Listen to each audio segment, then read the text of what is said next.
Moi bons días, damos comenzo ao pleno ordinario do mes de xuño.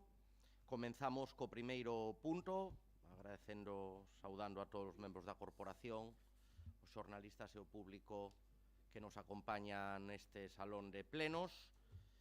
Comenzamos co punto 1, aprobación se procede do borrador da acta da sesión do 29 de febreiro de 2024.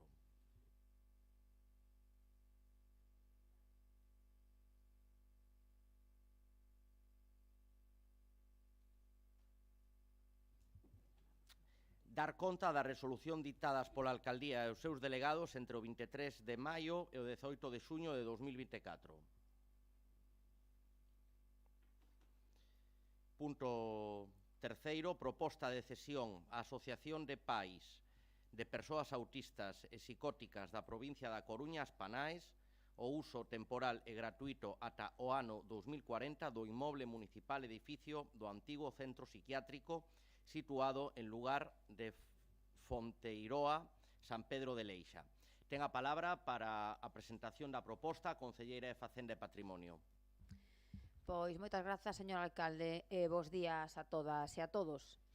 O 15 de decembro do 2023, a concelleira delegada de Política Social e Inclusión ditou unha providencia propoñendo, co obxecto de facilitar o traballo da entidade, que se tramite a cesión do inmoble á entidade ata o ano 2040, de xeito que a entidade poida realizar sen interrupcións o desenvolvemento dos distintos programas que realizan e para os que precisan a concesión de subvencións. Patrimonio acordou incoar o procedemento para a cesión gratuita do uso do ben inmoble ata o ano 2040 a favor da Asociación de Pais de Persoas Autistas e Psicóticas da provincia da Coruña, as PANAES, para que poidan promover e facilitar apoios específicos e especializados para que cada persoa con trastorno de espectro de autismo e a súa familia. Por exemplo, A, atención ás persoas afectadas de autismo e psicosis, B, servicio educativo e C, servicios da vida adulta. Polo tanto, proponse ceder á Asociación de Pais de Persoas Autistas e Psicóticas da provincia da Coruña, as PANAES, como decimos, o uso temporal e gratuito ata o ano 2040 sobre o inmoble municipal edificio do antigo centro psiquiátrico situado en lugar de Fonteiroa, San Pedro de Leixa.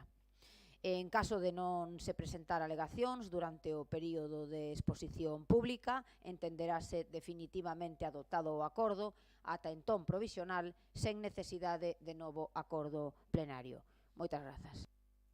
Moitas grazas. Polo grupo de Ferrol en Común ten a palabra o señor Suárez.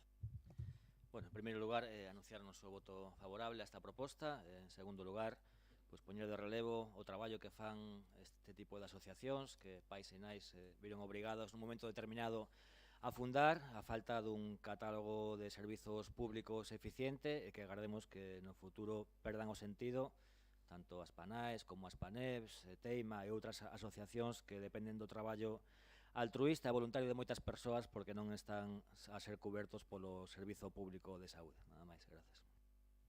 Moitas grazas. Señora Martínez. Sí.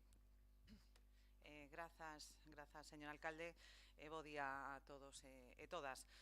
Nos, pois na mesma liña anunciamos o noso voto favorable, como non podía ser de outro xeito, xa no propio expediente xa se subliña que un acordo similar xa se trouxe ao pleno en anos anteriores. É certo que era que se nos pedía en concreto no ano 2022, que era cando estábamos nos, o que se nos pedía era un documento concreto, que así se trouxo a este pleno. Neste caso, nos, dende logo, estamos de acordo con calquera das fórmulas que se estimen oportunas para poder garantir non só a actividade, pois neste caso, ademais, poder facer unha serie de intervencións e de melloras con cargo a diferentes subvencións e, por tanto, nos íamos votar a favor de calquera das propostas de calquera modalidade. E, dende logo, como comentaba o voceiro de Ferrol en Común, pois hai unha parte que ten que facernos reflexionar que como este tipo de entidades que foron promovidas no seu día por familias, pola falta de resposta das administracións públicas, non só teñen que continuar, senón que estaba lembrando como no pasado mandato final tivemos que incrementar sustancialmente as subvencións nominativas, tanto das PANAES como de Aspaneps ou Teima, precisamente porque o número crecente de casos de nenos e nenas con problemas do espectro autista está levando a ter que redoblar esforzos. Pola contra, non se ve resposta por parte, neste caso, dos Sergas que sexa proporcional a esta demanda. Por tanto, xa digo, nos incidimos na nosa aposta, no noso voto favorable e, dende logo, vamos a estar sempre de lado destas entidades. Moitas gracias. Moitas grazas. Se non hai máis intervencións, procedemos á votación. Señor Montero. Non íbamos intervir, pero nada, simplemente para dicir un pouco na liña de Ferrol en Común, agradecer o traballo destas entidades e tamén lamentar que desde o ámbito público normalmente non se faga ningún traballo, que o Sergas non faga nada a prol destes colectivos e que todo teña que caer en maus de entidades e asociacións. Grazas.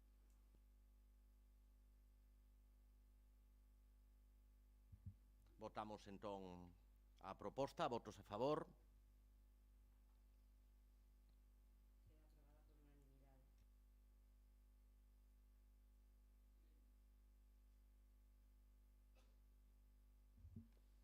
Proposta de resolución das alegacións presentadas e aprobación definitiva da modificación da ordenanza número 4, reguladora da prestación patrimonial de carácter público non tributario correspondente ao servizo de suministración de auga potable, da ordenanza número 2, reguladora da prestación patrimonial de carácter público non tributario da rede de sumidoiros, e da ordenanza número 1, reguladora da prestación patrimonial de carácter público non tributario dos servizos de tratamento e eliminación de residuos sólidos urbanos. Para a defensa da proposta ten a palabra a concelleira de Facenda e Patrimonio. Pois moitas grazas de novo, señor alcalde. Resolvemos as alegacións presentadas según o informe emitido pola Xefatura de Servizo de Xestión Tributaria e Tesourería. É un informe moi detallado e agradecemos o excelente traballo técnico feito porque aclara e documenta con detalle cada argumento sen deixar lugar a dúbidas. Sobre as alegacións presentadas por 3 cidadáns, os cidadáns asinantes se limitan a presentar propostas de tarifas, sen ningún tipo de xustificación que as motive. Non se ten en conta en ningún momento o déficit económico existente no servizo e acreditado no informe económico do expediente. Con respecto á alegación do apartado 8.3b, que propón unha reducción alternativa, sinalar que únicamente se adapta a nova estrutura tarifaria por tramos de consumo, non se contempla ninguna modificación. Polo tanto, se desestiman ditas alegacións. E en relación coa alegación presentada no apartado 8.4, a súa redacción non é obxecto de modificación algunha con respecto á ordenanza actualmente en vigor, por lo que non é susceptible de ningunha alegación e, por tanto, se inadmite. Sobre as 6 alegacións presentadas polo BNG, imos aclarar os motivos polos que se inadmite a alegación número 3 e se desestiman as alegacións 1, 2, 4, 5 e 6, como xa foron aclaradas hai uns días na Comisión de Facenda. Sobre o estudio económico, considera o BNG que o estudio económico é un estudio de parte e de argumentación limitada. A cláusula 21 do prego que regula a concesión obriga a empresa mixta a redactar o estudio técnico económico dos servizos. Polo tanto, é obligatorio que o estudio económico para a fixación de novas tarifas o elabore a empresa mixta. Respecto á naturaleza das prestacións, as prestacións patrimoniais públicas non tributarias, señor Rivas, pois nin son unha taxa, nin son un prezo público. E respecto dos custes de servizo, a lei dispón que o cálculo do custe dos servizos terá en conta os custes reais directos e tamén os indirectos dos servizos. Ademais, o principio de recuperación de custos dos servizos terá en conta os custes é un principio comunitario fixado na Directiva Marco da Auga, a Lei 1/22, de mellora da xestión do ciclo integral da auga. Tamén a FEM, na súa guía de tarifas para o abastecemento da auga, establece que a tarifa máis adecuada é a que consigue garantir a recuperación de todos os custes para cada uso. Sobre o control posterior da veracidade dos custes de empresa, o Pleno de Ferrol, en maio do 2007, aprobou a instrución para o control financiero de Mafesa. Xa está todo inventado, señor Rivas. Xa ve que a instrución ven do ano 2007, xusto despois de que gobernara un alcalde do seu partido político, que foi o que puxo a funcionar en Mafesa, lle recordo. Sobre a falta de xustificación do déficit do servizo de abastecemento e saneamento, volver a sinalar que o estudo de custos detalla a conta de resultados por concepto, por importe e por servizo. Na alegación quinta, din que unha familia de 2 persoas consume 16 metros cúbicos de agua. Por suposto, non aportan documento algún. Bueno, señor Rivas, iso significaría que consumen 600 litros de auga ao día. Non é moi posible ni moi veraz. E a depuración, bueno, vostede fala da depuración, pero eu de verdad que non sei como repetirlle que non se toca a taxa de depuración, non se toca a ordenanza de depuración. Así que, bueno, deixe de confundir un pouco os veciños con este tema. E sobre os desaxustes contables, responsabilidade contable e repercusión á veciñanza de Ferrol, manifiesta o BNG que non se analizan nin se valoran aos responsables dos desaxustes. Pois vostede nos contará, señor Rivas, o que pasou aquí estes últimos 8 anos. Lle recordo que vostede foi o que votou que o señor Suárez e o señor Mato, aquí presentes ambos, foran alcaldes desta cidade durante os últimos 8 anos. Digo eu que algunha responsabilidade terá tamén vostede. Así que explíquennos, por favor, por que permitiron que o Servicio de Augas fora acumulando perdas e débedas millonarias. Porque hoxe a empresa acumula pérdidas de 7 millóns de euros e débedas das facturas de electricidade de 5 millóns de euros. Van ter agora o turno de palabra a cada un de vostedes. Esta é unha ocasión estupenda. Teñan a ben, por favor, explicarnos a todos os ferroláns por que ninguén fixo nada e por que deixaron chegar a Mafesa a esta situación na que está. Moitas grazas. Moitas grazas, señora Sanjurjo. Polo Grupo de Ferrol en Común ten a palabra o señor Suárez. Moitas grazas, señor alcalde. Ben, a política económica do Partido Popular neste mandato ten 2 fitos importantes. O primeiro, a eliminación de radares para quitar multas a aqueles que incumpren a normativa de seguridade viaria, que a súa decisión estrela nada máis chegar, e a subida de impostos con esta suba das prestacións patrimoniais, taxas, como lle queira chamar, son prestacións patrimoniais, evidentemente, que supoñen un saqueo aos petos das cidadáns de Ferrol indiscriminado. Non entendemos moi ben a que obedece esta decisión tomada en base a un informe técnico económico non da empresa mixta, senón da parte privada desa empresa mixta que é a que fai ese tipo de informes. Nos entendemos o seu argumento de que debe ser a empresa mixta a que faga eses informes en función desa cláusula do prego de condicións, pero vostede sabe, e se non o sabe, xa yo digo eu, que a parte privada de Mafesa é a responsable da xerencia en base ao seu articulado dos pregos e dos estatutos da empresa. Non pode ser, o sabemos de boa fe e de boa tinta, despedido a súa xerencia nin controlado os informes que fai.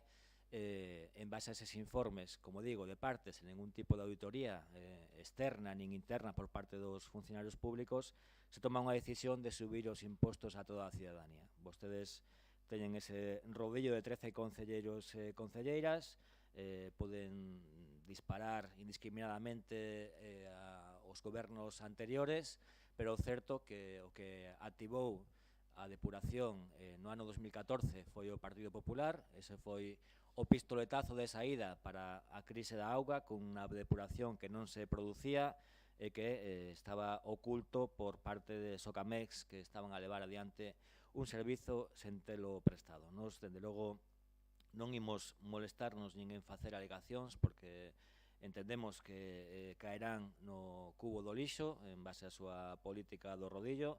Parécenos injusto que recaia na cidadanía a xestión dunha empresa privada que domina esa empresa mixta, que non se trate de chegar a entendemento e acordo co Concello veciño e que non se tomen outro tipo de medidas que son posibles en lugar de recargar no recibo da auga, por moi doloroso que lles sexa para vostedes, como teñen dito, pois é unha suba de impostos que realmente nin compartimos, nin entendemos, nin creo que a maioría da ciudadanía comprende, por moito que o expliquen aquí. Nada máis, gracias.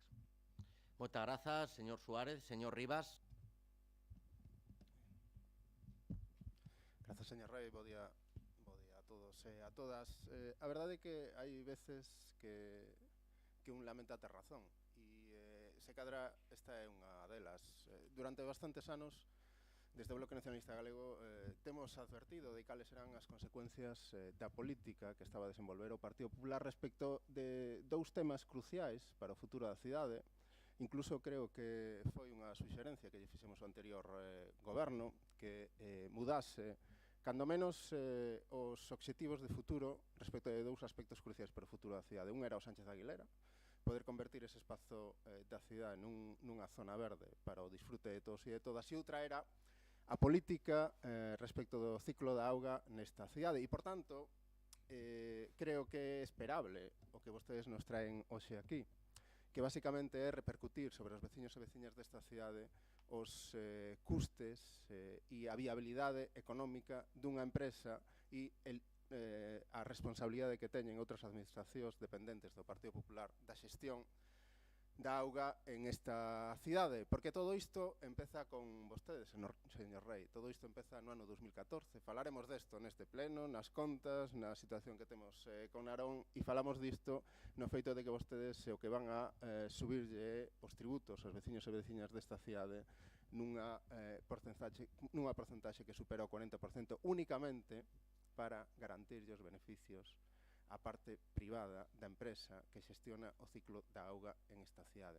E isto que vostedes nos traen hoxe aquí o fan a través de un documento que, sinceramente, eu non tiña pensado entrar nel, pero visto os razonamentos que vostedes expoñen, cando menos gustaríame comentar algunha cuestión. En primeiro lugar, nos veñen a decir que non é necesario desenvolver ningún informe, ningún estudo que avale este incremento das taxas porque polo prego de condicións que vostedes fan referencia o ten que facer a parte privada, o cal non exclúe que vostedes fagan un control dese informe, e mesmo nas alegacións, na resolución desas alegacións vostedes nos veñen a decir que previo a aprobación destas modificacións das ordenanzas remitirían a Comisión de Prezos de Galiza para que valide a través dun dictame a viabilidade destas taxas, e ese informe non forma parte dese expediente.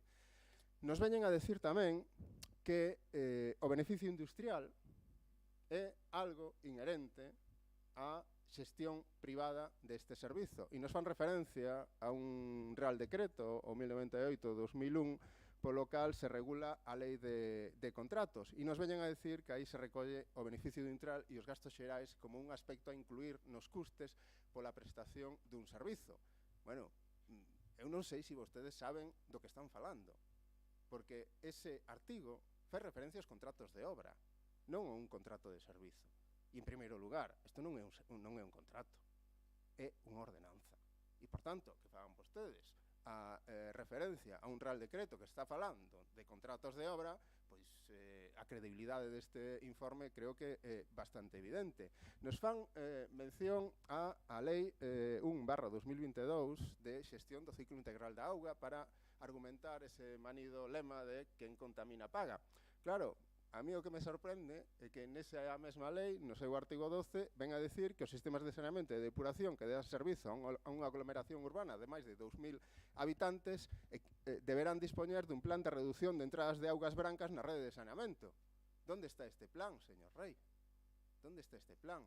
Onde está a rede separativa que é de obrigado cumprimento por parte dunha administración como esta para reducir os costes da xestión deste servizo? Nos din que a xustificación dos importes para as próximas anualidades é porque consideran que vai haber un incremento moderado da enerxía respecto destes anos.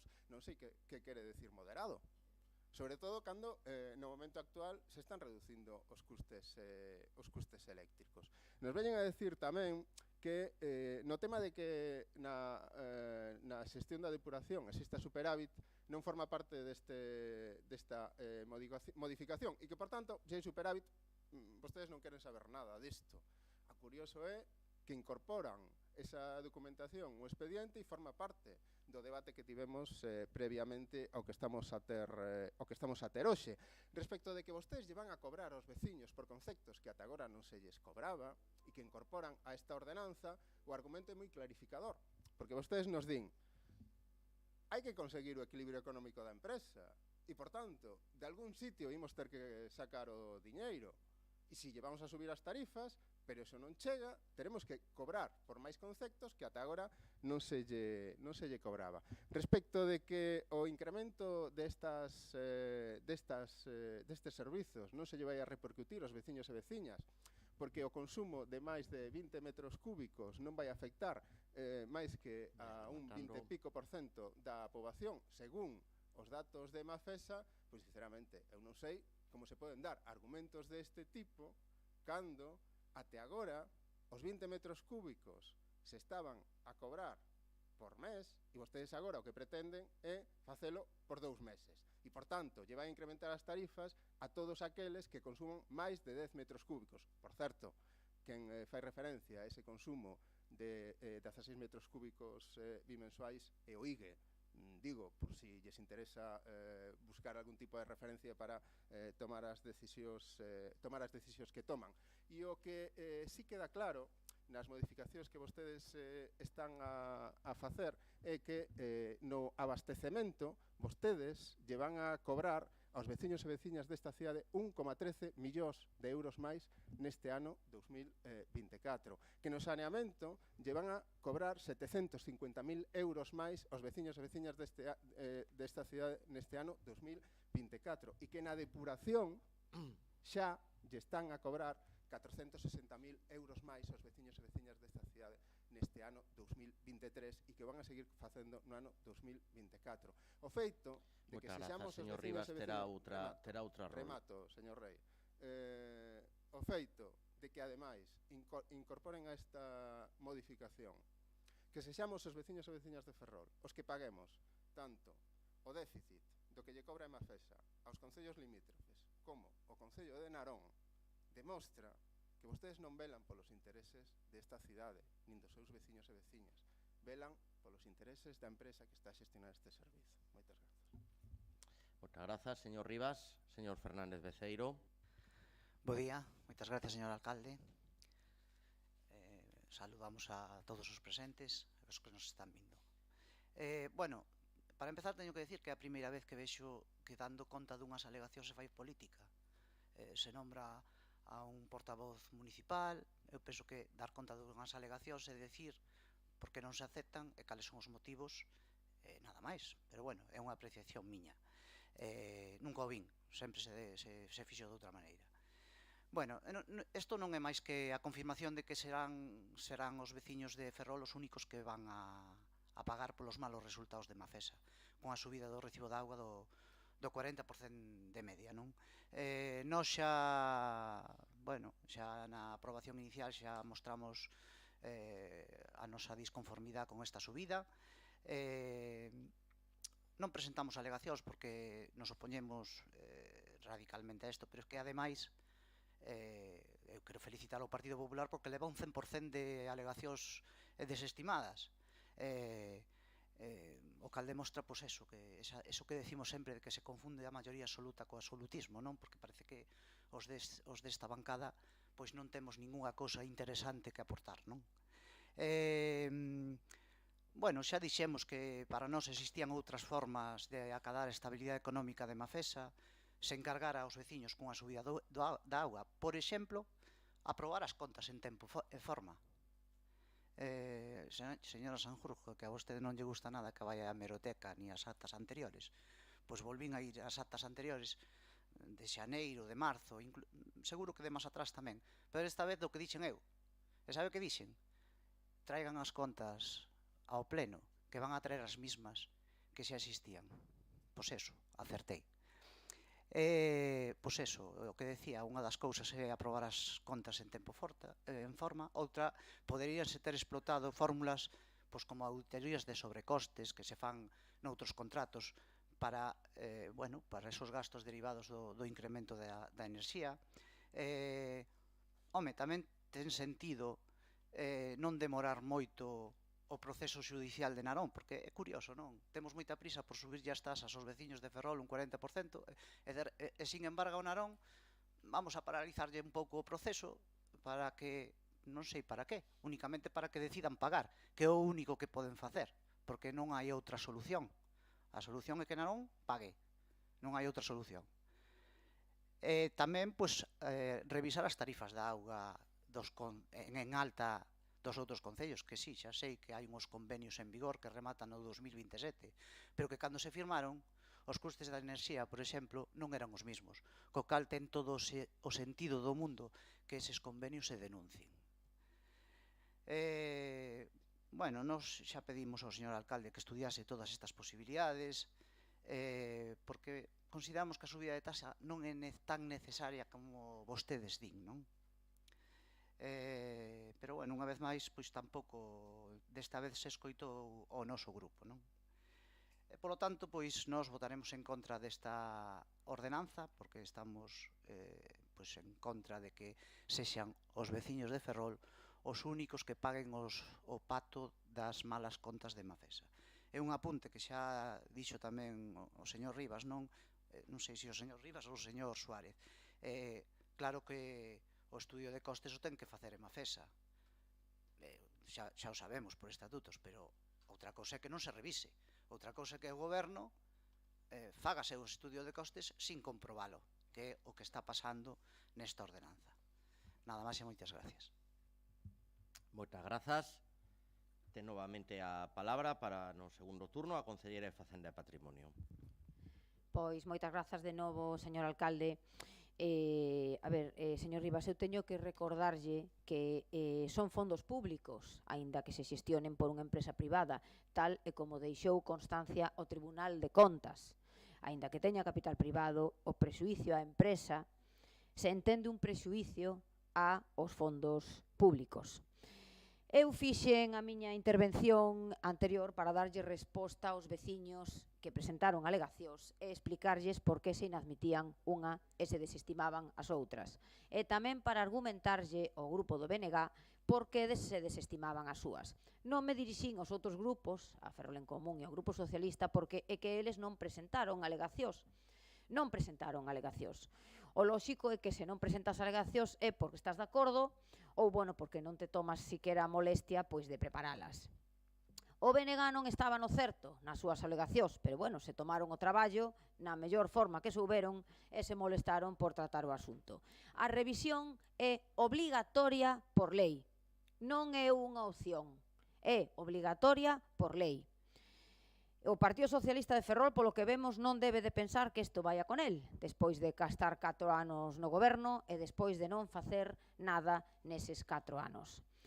Señor Fernández Beceiro, un comentario para todos xuntos, señor Fernández Beceiro, señor Suárez e señor Rivas. Eu non sei quen lles leva a vostedes as contas, de verdad que non sei quen as leva, pero as levan mal.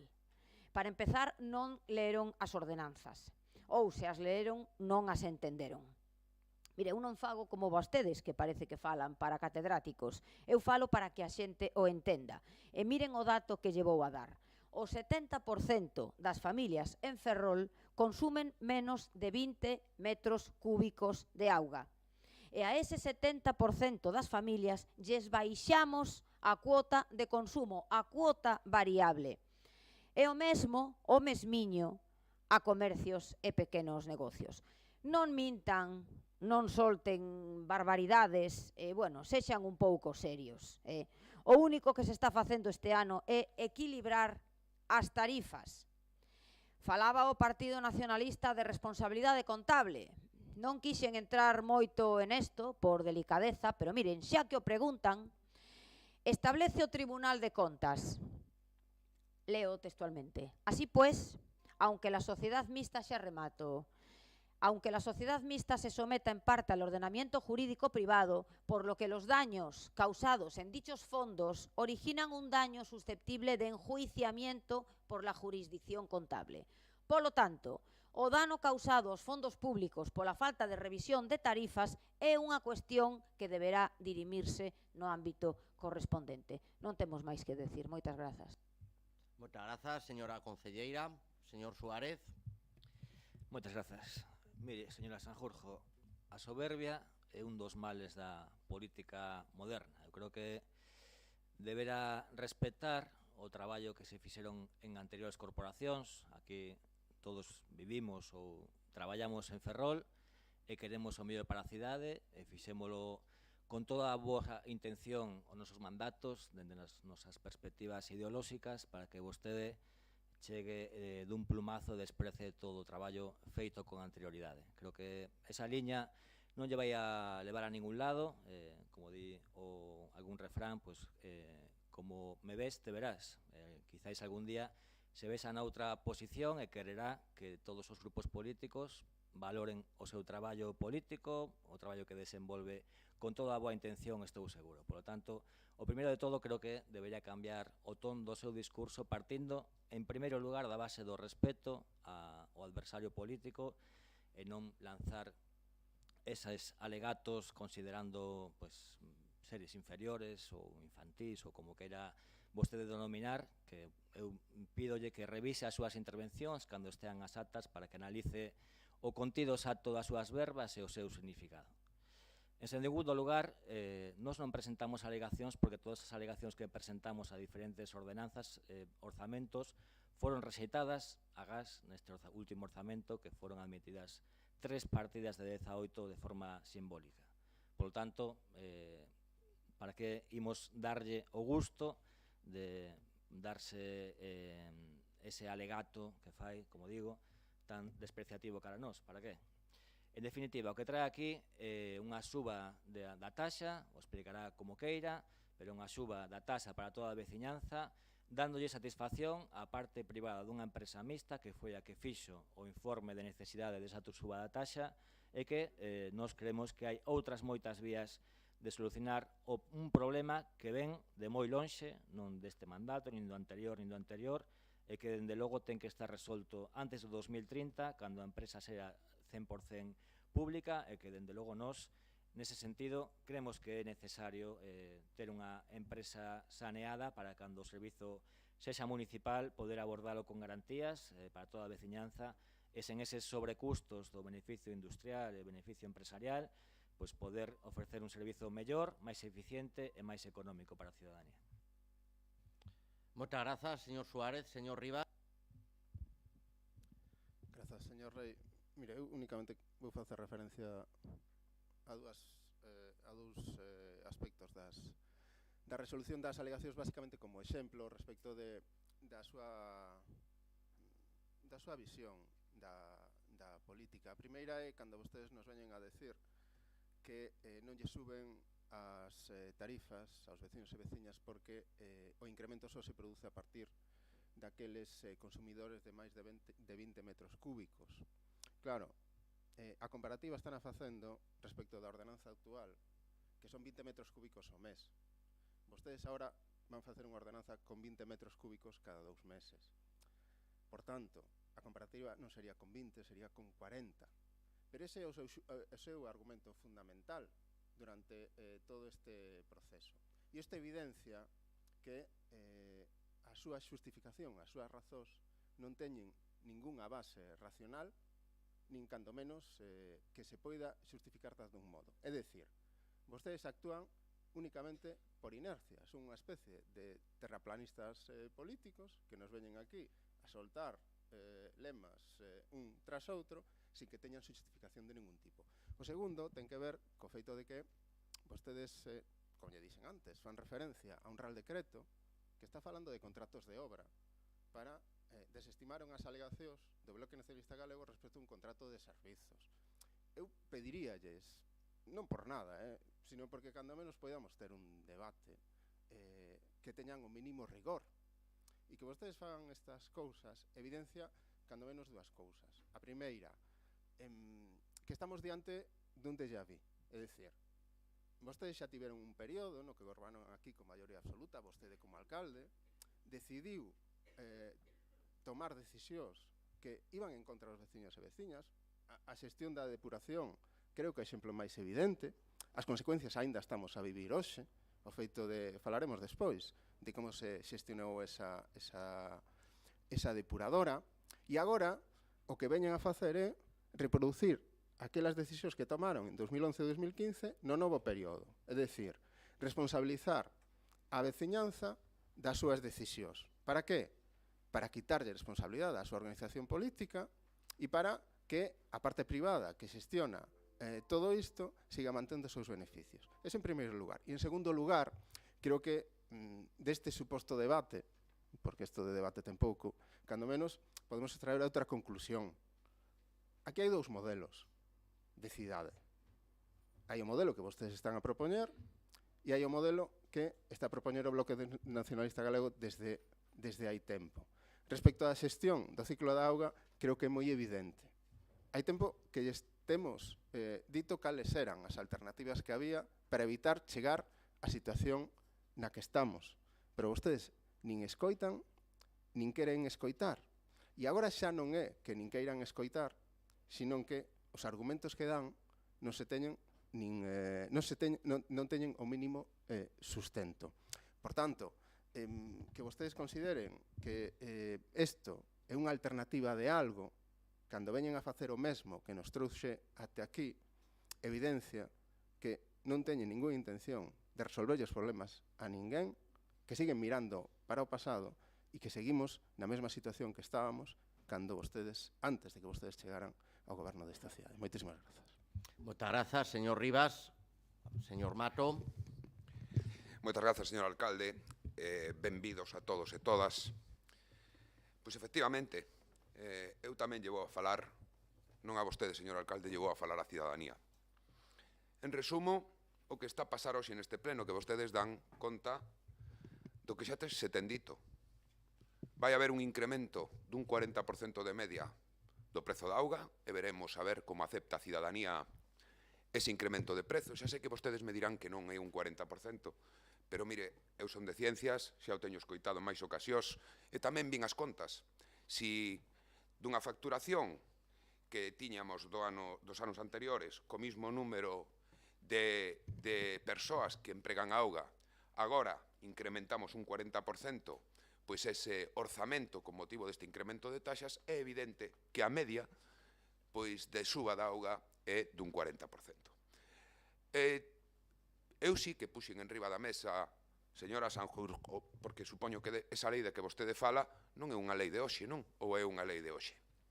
O millor é que esa lei da que vostede fala que lles obriga a facer unha suba de tasas dun 40% é unha lei nova que eu descoñezo.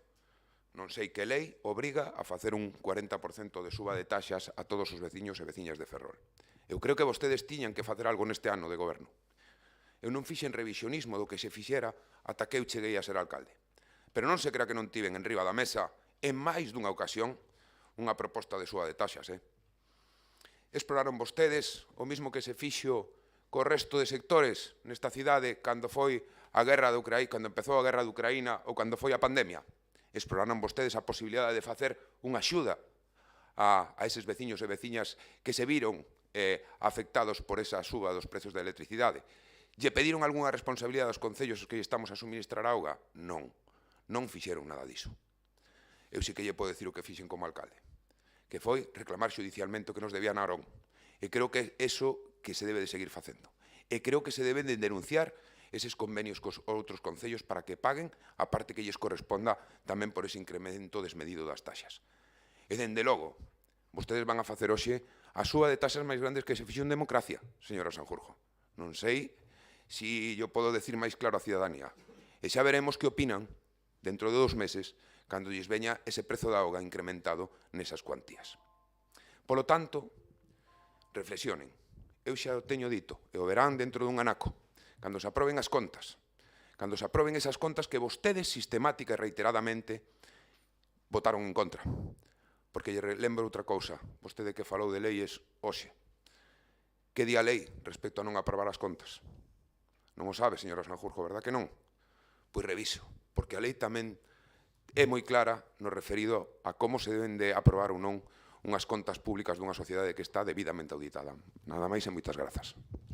Moitas grazas. Turno breve de peche, señora Sanjurjo. Pois moitas grazas de novo e xa para pechar, señor Rivas, sei que teño que repetirlle, o recibo era bimestral e segue sendo bimestral. Non cambiamos nada deso. Mire no artigo 8.3 da antigua ordenanza, é que, de verdad, é que falan, e que non din verdad.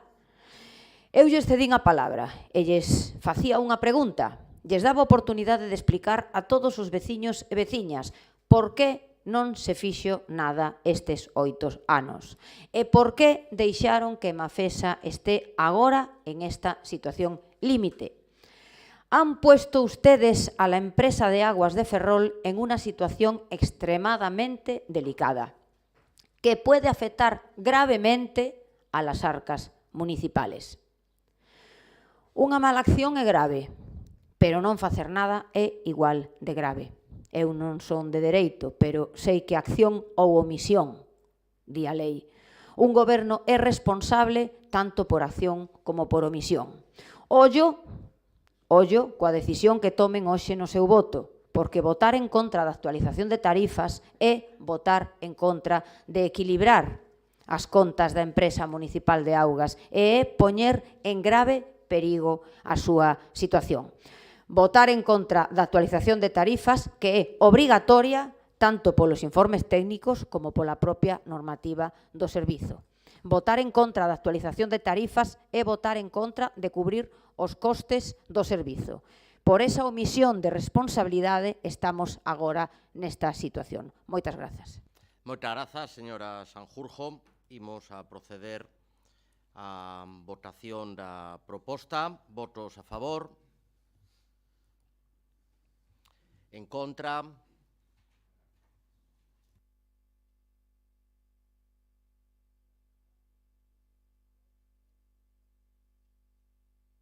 O seguinte punto, señora secretaria.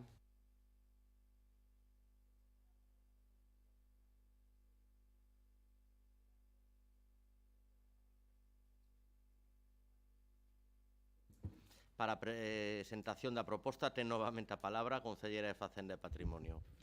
Pois moitas grazas de novo, señor alcalde. Desde o pleno de agosto do 2022 se utiliza como criterio de reparto 58,31% Ferrol e 41,69% Narón. Aprobaremos agora a liquidación de repercusión de custos do servizo de depuración que se presta ao Concello de Narón, correspondente ao segundo semestre do ano 2023, por un importe de 890.954 euros máis o 10% de IBE, que son 89.095 euros. Total, 980.050,37 euros. É importante que Mafesa lle cobre o Concello de Narón e, por iso, é importante levar as contas ao día. Ese é o noso compromiso e iso é o que estamos facendo agora, liquidando as contas do segundo semestre do 2023. E trataremos sempre de levar actualizada esta contabilidade, que é o que hai que facer para defender os intereses de Ferrol da maneira máis actualizada posible. Non tardar anos, como se tardou, en emitir estas facturas ao Concello veciño, en que se tardaban anos en facer as liquidacións correspondentes a Narón. Nada máis, moitas grazas. Moitas grazas, señora Sanjurjo. Señor Suárez. Moitas grazas. Nós neste punto ímonos abster. Creemos que había de entendemento, debe ser a que prime sempre co Concello veciño de Narón. Sempre apostamos por chegar a un convenio bilateral. De feito, nos mandatos intercambiaron borradores de convenio para tratar de chegar a unha solución pacífica dun conflito que creo que non existe en termos reais. Temos propostas conxuntas co Concello veciño de Narón en materia de fondos europeos, en materia de xestión de servizos, en todo tipo de de xestión de cuestións municipais, que creo que debe ser o camiño máis alá de quimeras como fusións e outras cuestións, pois o bo entendemento entre dous concellos que se recoñecen e que son un núcleo conurbano que deben formar unha unidade política, non administrativa, pero sí en moitos aspectos política, para mellor eficiencia dos servizos e mellor garantía de prestación de servizos públicos para a ciudadanía de ambos concellos e, polo tanto, creemos que a vía xudicial non é a solución a este problema. Estamos de acordo con esa suspensión que se acordou, pero creemos que lanzar liquidacións non debe ser o camiño, senón sentarse e non levantarse ata chegar a un acordo co Concello de Veciños. Nada máis, gracias. Moitas grazas, señor Suárez. Señor Rivas. Grazas, señor Rei. Ben, eu creo que todos e todas estamos de acordo en que este é outra pata máis de todo este despropósito que é a xestión do ciclo da auga e que vostedes iniciaron no ano 2014 en esta cidade a través da asunción dunha depuradora que non podía funcionar e que vostedes decidiron incorporar a empresa Emafesa por basicamente dous motivos. Primeiro, porque estaban a piques de desenvolverse as eleccións municipais e vostede quería sair públicamente dicindo que se iniciaba a depuración, algo que foi falso, como se demostrou a posteriori, e segundo, porque quería incrementar o negocio, o volume de negocio da empresa que xestiona ese servizo na cidade. E por iso actúan vostedes a día de hoxe como actúan. Posteriormente van a traernos as contas da empresa que ata agora votaban en contra e que agora van votar a favor. É evidente que o fan por un interese partidista e particular. Cando están na oposición fan unha cousa e cando están no goberno fan outra. Non o fan con esta liquidación e non o fan porque teñen que cubrirlle as costas tanto a Xunta de Galiza como a empresa Emafesa. Antes, no punto anterior, vostedes o que decidían era repercutir nos veciños e veciñas o incremento das tarifas da auga e máis dun 40% para garantir, dino vostedes, literalmente, non se cortan, non teñen rubor, para garantir a viabilidade económica a empresa. Esa é a súa prioridade, por diante da prestación do servizo, por diante dos dereitos dos veciños e das veciñas. O prioritario é garantir a viabilidade económica a empresa. Ese foi o que aprobaron antes. Agora dan un paso máis e vostedes actúan como testaferro da empresa. Vostedes son o cobrador do FRAC da empresa. Emafesa lle presta un servizo ao Concello de Narón pola depuración. Non entremos neste punto sobre se se presta mellor ou peor. E, por tanto, se Narón non paga, parece lóxico que quen lle ten que reclamar eses importes sexa Emafesa. Pero non. Vostedes deciden que actúan como representante da empresa para exixirlle ese pago. E non o fan porque sí, o fan porque vostedes asumiron a xestión da depuradora cunha cláusula que di que se o Concello de Narón non paga, o teñen que asumir os veciños e veciñas desta cidade.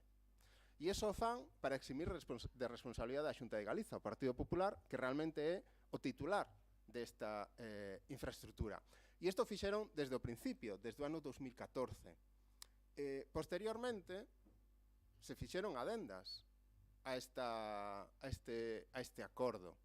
E claro, se a primeira vez que se fai isto, Narón non paga, bueno, poderíamos pensar que vostedes son ben intencionados e intencionadas, costaríanos moito, pero poderíamos chegar a pensalo, e que os colleu por sorpresa.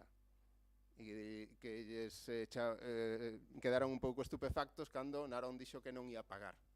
Claro, a segunda vez, que teñen unha resposta non moi rápida, son lentos en reaxir, que eso tamén é certo, a súa xestión é moi deficiente, os argumentos que teñen, necesitan valoralos. A segunda vez poderíamos tamén aceptalo, pero que vamos pola sexta adenda a este acordo que obriga a que esta cidade pague pola depuración do Concello limítrofe. E a vostedes non se lles ocurre, non se lles pasa pola cabeza romper que este acordo. Ou cando menos que a cláusula na que di que Ferrol ten que pagar a depuración de Narón non apareza en ese acordo. Eso non lles pasa pola cabeza. E é evidente que non se lles pasa pola cabeza porque o que pretenden é incrementarlle os ingresos á empresa e, por tanto, actúan como intermediario e non responsabilizar a quen nos entregou unha infraestructura que non podía funcionar, que é da súa titularidade, que tivemos que pagar as súas reparacións e que agora se lava as manos, como é o Partido Popular na Xunta de Galiza. E isto que nos traen hoxe aquí é a proposta que nos traen hoxe aquí. O que tamén lle digo é que isto é unha fuxida cara adiante. E isto non vai a resolver nada. E que o único que están facendo é que esta bola de neve cada vez sexa máis grande. Pero vai chegar un momento en que sexa tan grande, que van ter que tomar algunha decisión para poder sair do furado en que nos levan metendo desde o ano 2014. Moitas grazas. Moitas grazas, señor Rivas. Señor Fernández Beceiro. Gracias, señor alcalde. Bueno, vou hacer algunhas puntualizacións que veñen do punto anterior, pero é que, señor Sanjurjo, cando vostede se refire a que hicieron ustedes en el pasado, yo creo que hai que utilizar que hicimos todos en el pasado, porque aquí cada un ten a súa mochila no tema de Mafesa. Vostedes tamén. Hoxe van a traer unhas contas ao pleno que votaron reiteradamente en contra, e son as mesmas. Cando en plenos anteriores o señor alcalde decía que había que reformularlas e decía que era irresponsable traelas, unha serie de cousas. Ese ollo co que votamos, home, a nós non nos gusta nada ese ollo co que votamos, porque primeiro o que vamos a votar é a resolución das alegacións. O que se votou antes foi a resolución das alegacións. E despois vamos a votar unhas contas. Entonces ese ollo co que votamos non nos gusta nada. Vale. En canto ao punto, alegrámonos de que por fin se trae a liquidación a este pleno, porque a liquidación é de xulio a decembro de 2023. Non sabemos o que pasou durante estos meses. No propio informe da tesorera xa se di que xa se recoñece que hubo un atraso no proceso administrativo. Xa se recoñece por parte de vostedes, non? Entonces, non sei que pasou polo camiño. Tamén nos preocupa o informe da Tesorería Municipal, no que se expresa que hai un cambio de criterio na tramitación. Bueno, a Tesoreira dice que a xestión é do servicio, non corresponde directamente ao seu departamento porque non hai unha ordenanza fiscal que regule esta liquidación. Nos preocupa porque isto está en un proceso xudicial. Non vai a ser que estes cambios de criterio que se lles ocorren pois incidan no proceso xudicial. Eu lles recomendo que polo menos o consulten. Nada máis, moitas gracias. Moitas grazas. Señora Sanjurjo.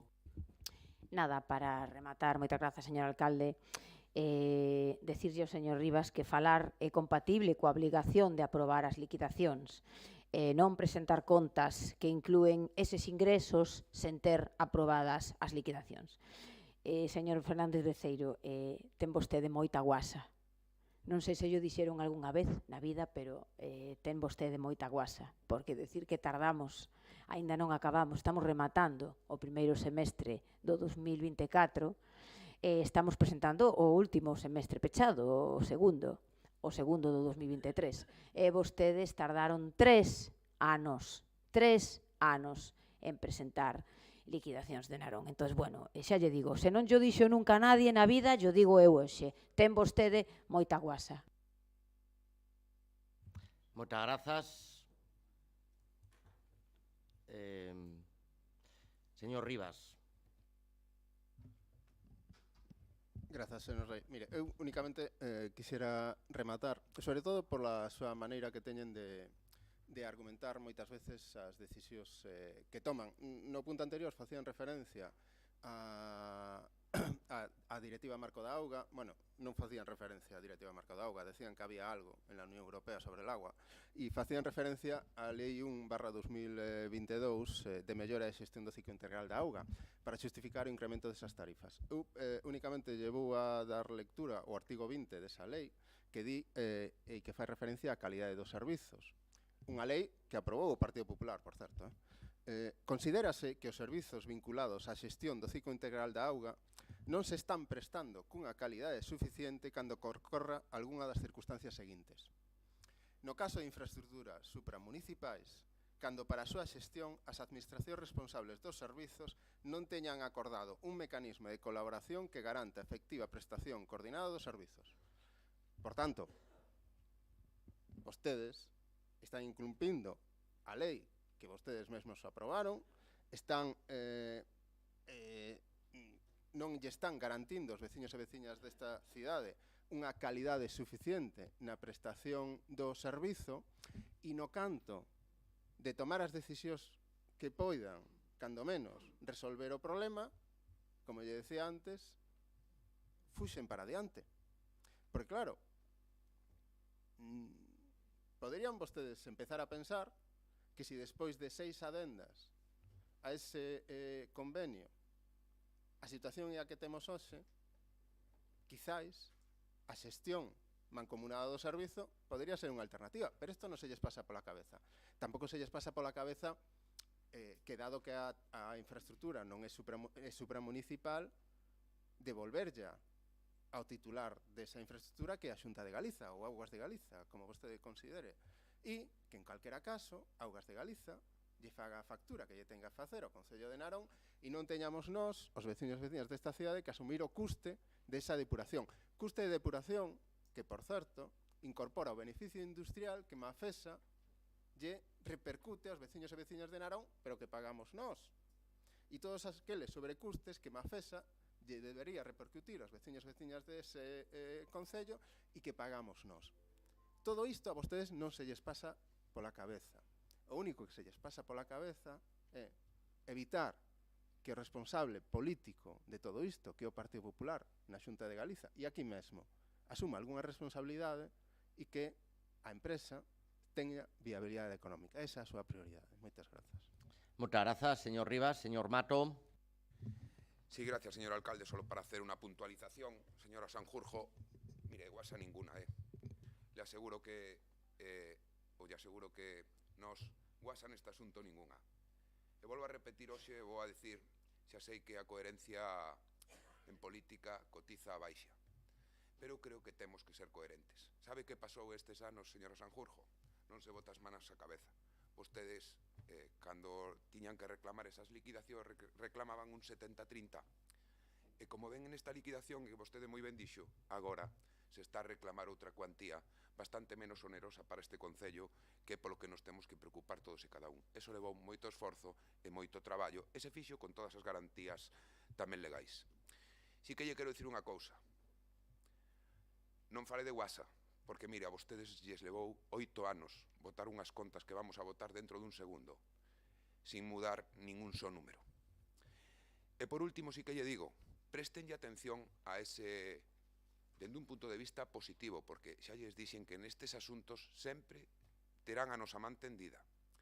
Prestenlle atención a ese informe que obra no expediente por parte da tesoreira. Si queren vostedes que isto se liquide como unha ordenanza, teñen que facer esa ordenanza. E non é imposible, se pode facer, pero leva uns trámites. Eu digo coa mellor das intencións, eu quero que esta liquidación se pague. Non estou de acordo co que decía o señor Suárez, eu creo que se chegamos a ter que reclamar judicialmente a Narón estas cuantías non é porque teñamos ninguna animadversión ao Concello veciño, pero creo que eso é unha débeda que nos teñen que pagar por un servizo que estamos a prestar. E se fixo aquí, dende hai moitos anos, como unha relación interinstitucional, como ben di o informe da Tesoreira Municipal. E creo que se eso se quere mudar, ten que haber unha ordenanza na que se regule que ese prezo con eses custes se poda facer así, porque senón, de non ser o caso, pois teríamos que seguir traballando, creo eu, que é o que di a tesoreira no seu informe, deberíamos de seguir operando igual, que faga o servizo pois a liquidación, que a ratifiquen os servizos xurídicos económicos e de aí reclamarlle a través deste pleno como unha relación entre administracións. Nada máis e moitas grazas. Moitas grazas. Turno breve de peche, señora Sanjurjo. Nada, moitas grazas, señor alcalde, nada. Repetir o mismo porque non ten máis recorrido. É importante que Mafesa lle cobre o Concello de Narón e por iso é importante levar as contas o día. Ese é o noso compromiso e iso é o que estamos facendo agora, liquidando as contas do segundo semestre do 2023. Moitas grazas. Moitas grazas, pois rematado o debate, imos a votar. Votos a favor. En contra, abstencións. Queda aprobada por 20 votos a favor e 2 abstencións.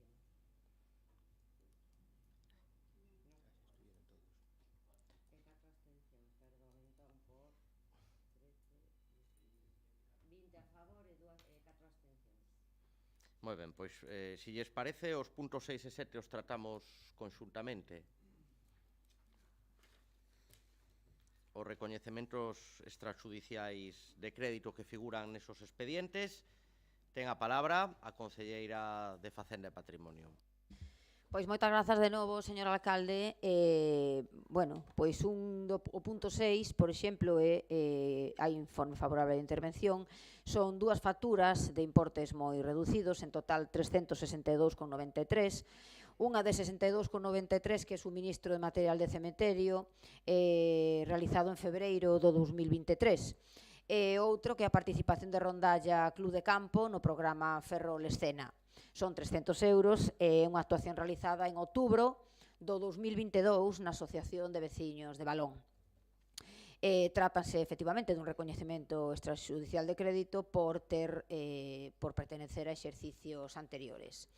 O seguinte punto, tamén importe reducido, en total son 3 facturas que suman 2.611,78, unha de agosto do 2020, bueno, dúas de agosto do 2023 e unha de maio do 2023. Tamén son recoñecementos extrajudiciales de crédito e estas sí que teñen informes desfavorables sin efectos suspensivos por non seguir o procedimento establecida na mesma en este tipo de gastos. Moitas grazas. Moitas grazas. Señor Suárez. Bueno, as contas e os contos, non?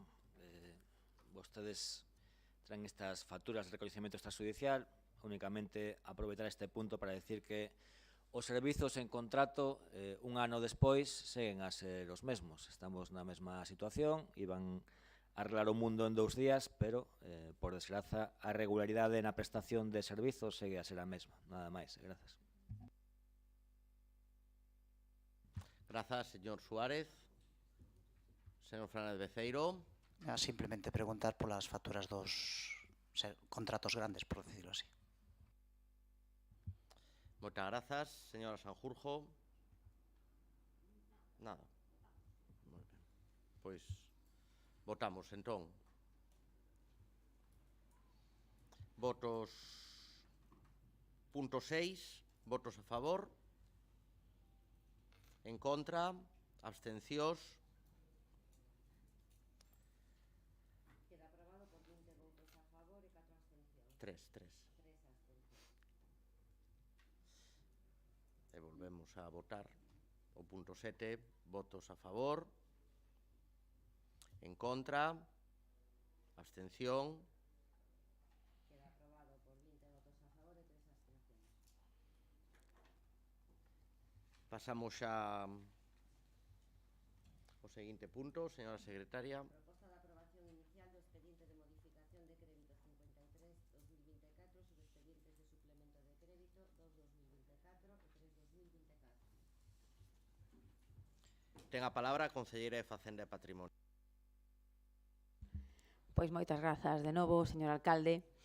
As alturas que estamos de exercicio orzamentario en favor de garantizar a eficiencia e a aplicación ao 100% dun préstamo bancario que é financieiramente moi favorable ao Concello porque está concertado a un precio moi barato e aos efectos de pechar e completar todos os gastos que se financiaron con ese préstamo se adopta e se propón este expediente de modificación orzamentaria que ten como finalidade dar de baixa algunhas partidas, ou ben porque son insuficientes para completar a obra, como é o caso, por exemplo, da Praza de Rosalía de Castro, por exemplo, que xa se ten o proxecto e se sabe que os 250.000 euros que había inicialmente dotados no 21 non chegan para poder facer a obra completa. Ou, por exemplo, o ascensor do parking do Cantón, que tiña 140.000 euros e tampouco chega. Son cuantías que non foron ben estimadas no orzamento do 2021 e que agora non chegan para licitar esas obras. Por ese motivo, ou ben por outro segundo motivo, que é que algunha obra que non vai dar tempo a súa licitación porque antes hai que completar outras que xa están axudicadas e pagarllas aos contratistas. Entonces, isto é moi importante. O cadro de baixas non implica que se renuncie, que é o que van a decir seguramente a continuación. O cadro de baixas non implica que se renuncie, como no caso que fixemos na modificación que fixemos para o Racing. Non implica que se renuncie á execución deses proxectos, senón todo o contrario. Se van a dotar polo importe que realmente sexa necesario para poder executar e licitar as obras na súa totalidade. E logo tamén se dan de baixa algunhas obras nas que quedaron restos, por decilo así, é dicir, que a obra xa se fixo, pero eses importes máis pequenos pois son restos. Por exemplo, Camiño do Caño, Camiño do Pomar, nos que debido ás baixas, pois eso, quedaron pequenas cantidades. Con todas as baixas que se propoñen, entre as que están, por exemplo, as fachadas e cubertas de Fimo, que xa se meteron en outra financiación, as luminarias de la Gándara, que son solo 86.000 euros e tampouco chegan, etc. Direccións de obras que se estimaron en 190.000 euros e que non foron utilizadas todavía hasta a fecha, e por eso se entende que son partidas que ían quedar aí soltas, sin usar, e polo tanto, sen poder dispoñer de ese préstamo, como digo, en condiciones ventaxosas. Outra, por exemplo, o incremento do orzamento para a maquinaria do cementerio, que xa estaba metida no orzamento, pero faltaban 20.000 euros para poder licitalo. Bueno, pois non me quero estender, porque isto xa foi levado tamén á comisión correspondente e xa se aclararon todas as dúbidas. Basicamente, xa para rematar, xa ven vostedes, o importe total suma 1.569.000 euros, de maneira que se garantiza la finalización de todas as obras grandes, as que lles falta a liquidación, e se dotan os restos necesarios para abordar esas outras inversións que xa estaban tamén no préstamo do 21. Todo ello co ánimo de completar o maior volumen posible de inversións do préstamo do 21 e acotar a aplicación de ese préstamo a esas inversións. Moitas grazas. Moitas grazas, señora Sanjurjo. Señor Suárez. Moitas grazas. Ben, creo que se esqueceu de comentar o suplemento de crédito para invertir máis diñeiro en festas, que non o comentou, 150.000 euros, e para a única partida coa que nos estamos de acordo, que para a participación do Club Universitario Ferrol nas competicións oficiais, que permitirá que o baloncesto feminino estea en Europa. Quitando eso, creemos que esta proposta é un auténtico despropósito. Creemos que o que se vai facer non é investir, senón pagar liquidacións de obras xa realizadas que foron sufrindo diferentes retrasos por mala xestión e anular partidas, como di vostede, por falta de proxecto, cando os encargados de redactar proxectos un ano despois, para que estas partidas puderan telos completados, son vostedes que xa levan aquí un tempiño gobernando. O máis sangrante desta caso, que foi comentado en Xunta de Voceiros, para o noso modo de ver, para Ferrol en Común, é a renuncia a desenvolver o ascensor do aparcadoiro do Cantón. Creo que é un tema que levamos debatindo moitos anos, un aparcadoiro que debe ser o complemento perfecto para a penalización do barrio da Madalena, que ten dificultades para cumprir coas normativas de accesibilidade e que todos sabemos que é unha infraestructura municipal que, aínda que estea concesionada, sabemos que a concesión non quere acometer esa obra e que deberá ser executada polo Concello de Ferrol e logo, de ser o caso, repercutila a esa empresa. Pero creo que esta renuncia xa de plano vai implicar que nos vindeiros anos ese aparcadoiro seguirá sen ter un ascensor. E por outra banda, outra partida tamén que nos parece incrible que se dea de baixa é o investimento en viais. Temos un recente anuncio na prensa, como tantos outros, dun magnífico plan de mantemento de viais que se di que se vai a cometer con carácter anual, pero por outra banda, ese investimento de 60.000 euros dase de baixa que non se explicou por qué. Luminarias LED tamén se dá de baixa, creo que é un proxecto que fai a cidade máis moderna, que é moi necesario, que son 86.000 euros e que en un ano deu tempo sobradamente a desenvolver ese proxecto, executalo, seguir avanzando nese paso de cambiar a iluminación do Concello, que estamos con luminarias máis que obsoletas dos anos 80 e 90. E as partidas que se dan de alta que non foron explicadas, pois, como digo, festas, 150.000 euros, para as que 120.000 euros, perdón, para as que probablemente sexan as peores festas de Ferrol da súa historia, liquidacións de obras xa rematadas que non remataron en prazo pola mala xestión, e outras cuestións que xa viñan aprobadas como o post complementario para o aglomerado da carretera de Catrabois.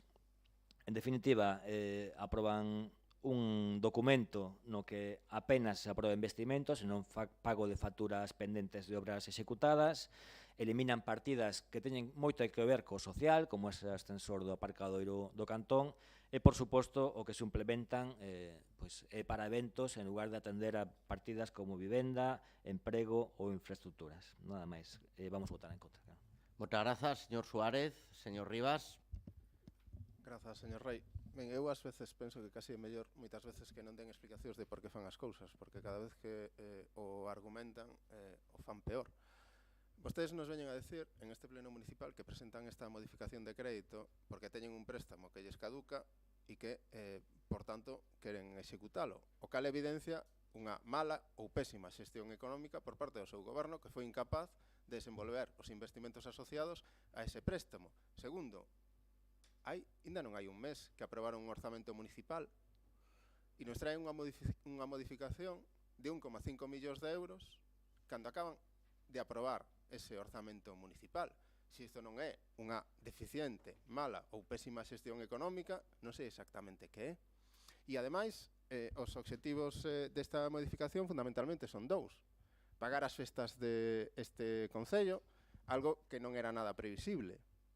Non era previsible que durante este verán iba a haber festas en Ferrol.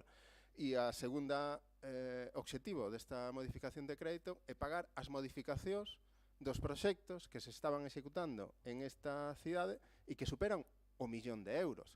Modificacións que, como non chegan ao 10%, incorporan na liquidación final de esas obras, pero que, por exemplo, na Rúa da Igrexa superan os 400.000 euros. Co cal, son modificacións sustanciais.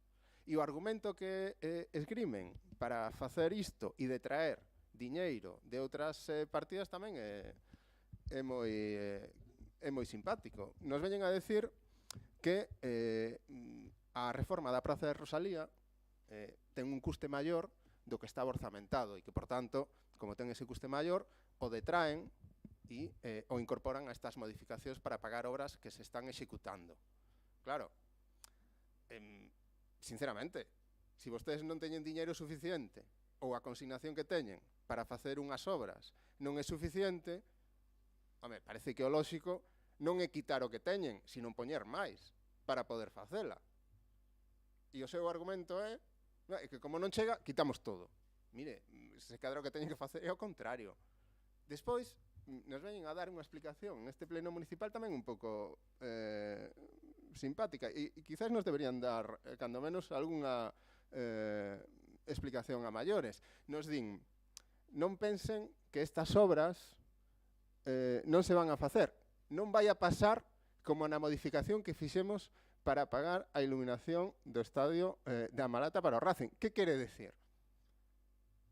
Que as obras que deixaron e que detraeron do orzamento para pagar as obras de iluminación do Racing non as van a facer, a pesar do que hixeron este pleno municipal como mercado de Recimil.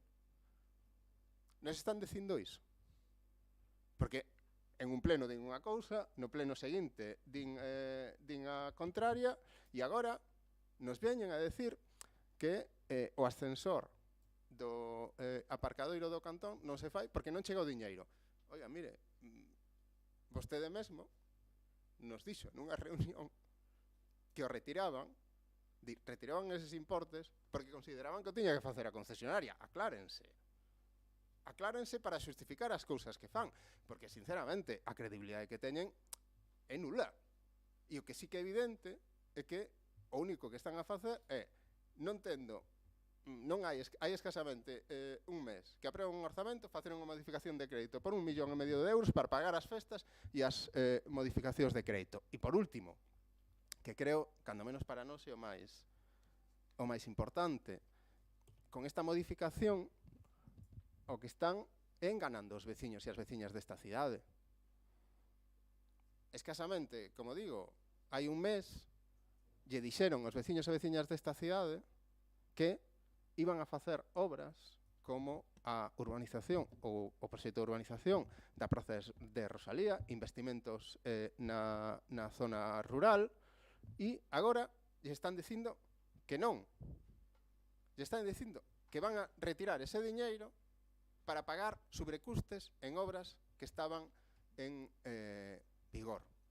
Por tanto, creo que, ademais da deficiente xestión que se evidencia en esta proposta e de que os obxectivos cos que afrontan o mandato son, cando menos, opostos aos que nos consideramos, que eso é lexítimo. Eu aí sí que non lle reprocho nada, máis aló de que temos un proxecto político totalmente diferente, pero que sí lle reprocho é que engane aos veciños e veciñas desta cidade e non lles diga que vai a facer algo que despois non vai a facer. Moitas grazas.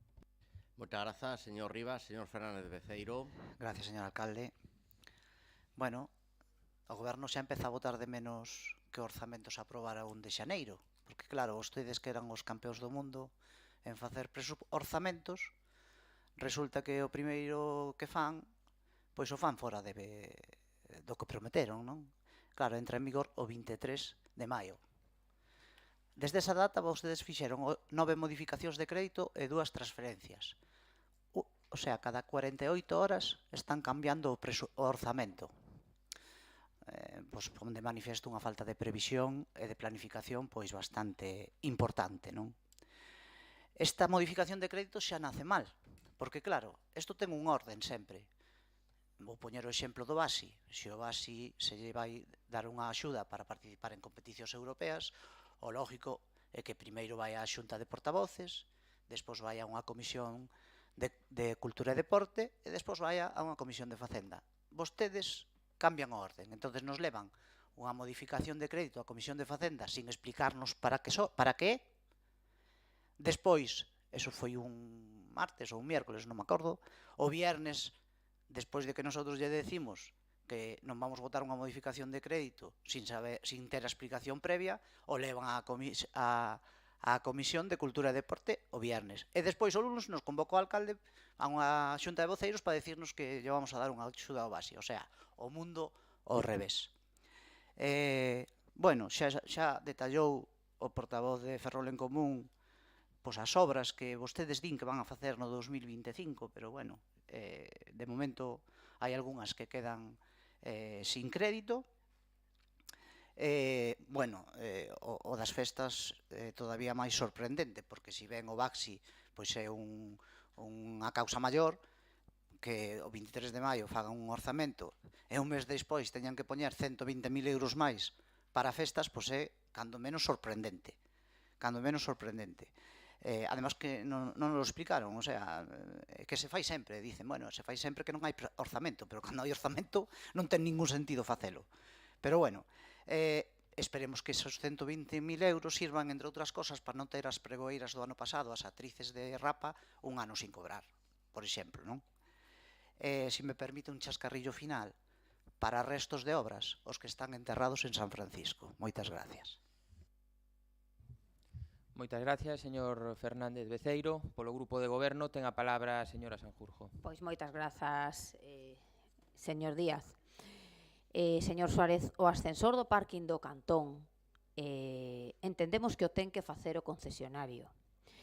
Señor Rivas, a Plaza Rosalía presentouse a fondos europeos de transición xusta, como xa se lle explicou en comisións, eu penso que máis dunha vez. Efectivamente, como lle dixen antes o señor Suárez, ten razón no que di, que é o que dixemos, o ascensor do parking do Cantón, repito, entendemos que o ten que facer o concesionario.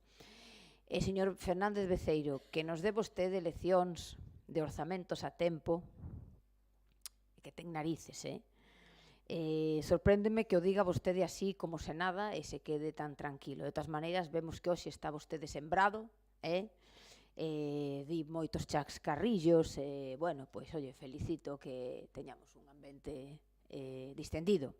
Xa sabemos que vostedes non son expertos en orzamentos, pero os orzamentos son algo vivo. É un documento de apoio ás inversións e os gastos, é un documento vivo. E así ten que ser, adaptalo e flexibilizalo ás necesidades e á realidade da cidade en cada momento, porque iso é facer xestión. Neste caso en concreto, trátase ademais dun exercicio de eficiencia financiera, posto que se aproveita un préstamo en condicións moi ventaxosas e se garantizan obras e se agota ese préstamo, que é un préstamo do ano 2021. Moitas grazas. Moitas gracias, señora Sanjurjo. Por parte de Ferrol en Común ten a palabra o señor Suárez. Moi brevemente, o ascensor do aparcado de Cantón metérolo vostedes nun orzamento. Estaban recollido nun anterior, pero no de vostedes, no do ano, creo que 23, está recollido no anexo de investimentos. Creo que o ascensor do Cantón está valorado en 140.000 euros, anulan esa partida e incrementan a de festas en 120.000 euros. Creo que a necesariedade e eficiencia falan por si mesmas. Gracias, señor Suárez. Polo BNG, Grupo Socialista. Sí, señor Fernández Beceiro, ten vostede a palabra. Gracias, señor Díaz. Señora Sanjurjo, mire, un préstamo eficiente, como cambian as cousas. Antes ese préstamo ia arruinar Ferrol, non se acorda? Xa non se acorda do que votou, daquela. Ahora é un préstamo eficiente. Daquela ia arruinar Ferrol. É que a coherencia política de decir máis ou menos sempre pensar, o que pasa que claro, chegar ao poder nos volve locos a veces. Mire, non podemos facer peito de aprobar presupostos, é verdad, pero 8 concelleiros e 5 asesores. 13 concelleiros e 11 asesores. E aínda así non son capaces de ter un orzamento ou un de xaneiro. Por certo, eso está no pacto cos ferrolás, non? Ter un orzamento ou un de xaneiro de cada ano. Pois xa están incumplindo outra vez o pacto cos ferrolás. Entonces, bueno, eu non quero dar leccións de nada, pero é o que vostedes dixeron. O que vostedes dixeron é que iban a ter un orzamento ou un de xaneiro de cada ano. Este ano aproban o 23 de maio. E o 23 de xuño ou o 27 de xuño xa temos 11 modificacións dese orzamento, porque, claro, ten que estar vivo. Claro, se non se fan modificacións de crédito, que está morto o presupuesto. Non, se non se fan modificacións de crédito, é que acertaches a facer o orzamento. Cando faz modificacións de crédito, é que non acertache moito. Non é cuestión de vivo ou morto. Pero, bueno, nada máis, moitas gracias. Moitas grazas, señor Fernández Beceiro. Turno de peche, señora concelleira. Pois moitas grazas de nova, señor alcalde. Nada para pechar, simplemente porque xa se desarrollou este punto pois suficientemente. Señor Fernández Beceiro, simplemente por contestarlle que hai que diferenciar en un préstamo, non é o mismo o importe do préstamo que o tipo de xuro. Entonces, o importe era desproporcionado no seu día, no ano 2021, porque non lles ia a dar tempo a utilizalo, e efectivamente así foi, non lles deu tempo a utilizalo. E outra cosa é o tipo de xuro, que tampouco foi moi ventaxoso, pero tampouco é mérito de vostedes, é mérito de que naquel momento o Euribor, que o precio dos cartos era moi baixo. Entonces, o que estamos facendo é aproveitar ese tipo de xuro de cando o tipo de interés era moito máis ventaxoso que en estas condicións. Como lle digo, isto é un exercicio de eficiencia financiera, de xestión financiera, e así o estamos tratando. Moitas grazas. Moitas grazas, señora Sanjurjo. Imos entón a votar. o punto número 8. Votos a favor. En contra. Queda aprobado por 13 votos a favor e 9 en contra. Pois pasamos ao seguinte punto. Proposta de aprobación inicial da modificación do anexo de subvencións nominativas do exercicio 2024. Ten a palabra para a presentación da proposta a concelleira de Facenda e Patrimonio. Pois moitas grazas, señor alcalde, de novo. En data 16 de maio aprobouse definitivamente polo Pleno da Corporación o orzamento municipal do Concello de Ferrol para o exercicio 2024, comprendendo, entre outros documentos, o anexo de subvencións nominativas. Este contiña, entre outras, a seguinte subvención: a entidade Club Universitario Ferrol, coa descripción participación do equipo nas competicións oficiais das Federacións Galega e Española de Baloncesto e competicións asociadas. E o importe eran 100.000 euros. Como consecuencia da clasificación acadada na tempada xa rematada, correspóndelle participar en competicións europeas, algo que celebramos todos os ferroláns e todas as ferrolás, o que determinou unha solicitude para adaptar o obxecto da subvención e actualizar o seu importe. Respecto á primeira da cuestións, non é necesaria adaptar o obxecto da subvención, toda vez que o obxecto aprobado no anexo de subvencións competicións asociadas é suficiente para a inclusión da competición europea que lle corresponde xogar ao Club Universitario de Ferrol.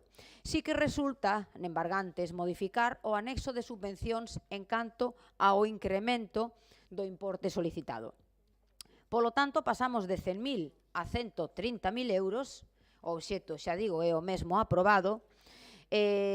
Sometemos a aprobar inicialmente a modificación do anexo de subvencións nominativas para o exercicio 2024, incrementando en 30.000 euros a cuantía prevista para a entidade Club Universitario Ferrol. Moitas grazas. Moitas grazas, señor Suárez. Moitas grazas. Primeiro de todo, imos votar a favor deste punto. Dende logo, unha alegría que o Club Universitario Ferrol poda levar o nome da nosa cidade a través do deporte feminino, ademais, ao longo de toda Europa. É unha alegría non só polas xogadoras e o cadro técnico, senón tamén por toda a masa social vinculada ao club dende hai moitísimos anos, todos eses socios e socias, todos os nenos e nenas que participan do deporte de base, adestradores, os que fan os sorteos nos descansos, os colaboradores, todo ese conxunto de persoas que viven a cidade co paixón e o baloncesto con paixón, dende logo merecen este tratamento, esta atención, este incremento da subvención para que o gallá que perdure no tempo este crecemento do deporte feminino e do básquet que tantos tempos de gloria deu na cidade.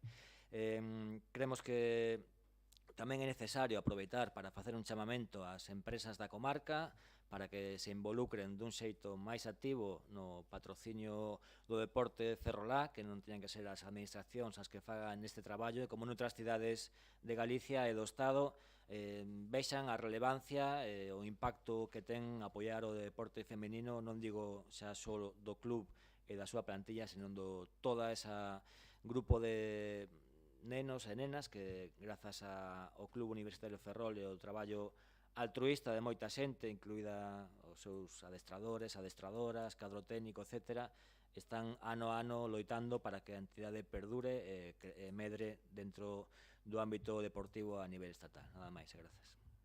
Moitas grazas, señor Suárez. Señor Montero. Grazas, señor alcalde. Como xa se dicía aquí, hai escasamente un mes entraron en vigor os orzamentos municipais e xa se fixeron dúas grandes modificacións de crédito. Demostran vostedes que como xestores, vos xestores teñen vostedes pouco, non? No que si son vos, do Partido Popular, son en dar os cartos a dedo. Os seus orzamentos baten os récords de subvencións nominativas. Unha anomalidade que tamén poñía de manifesto a intervención municipal.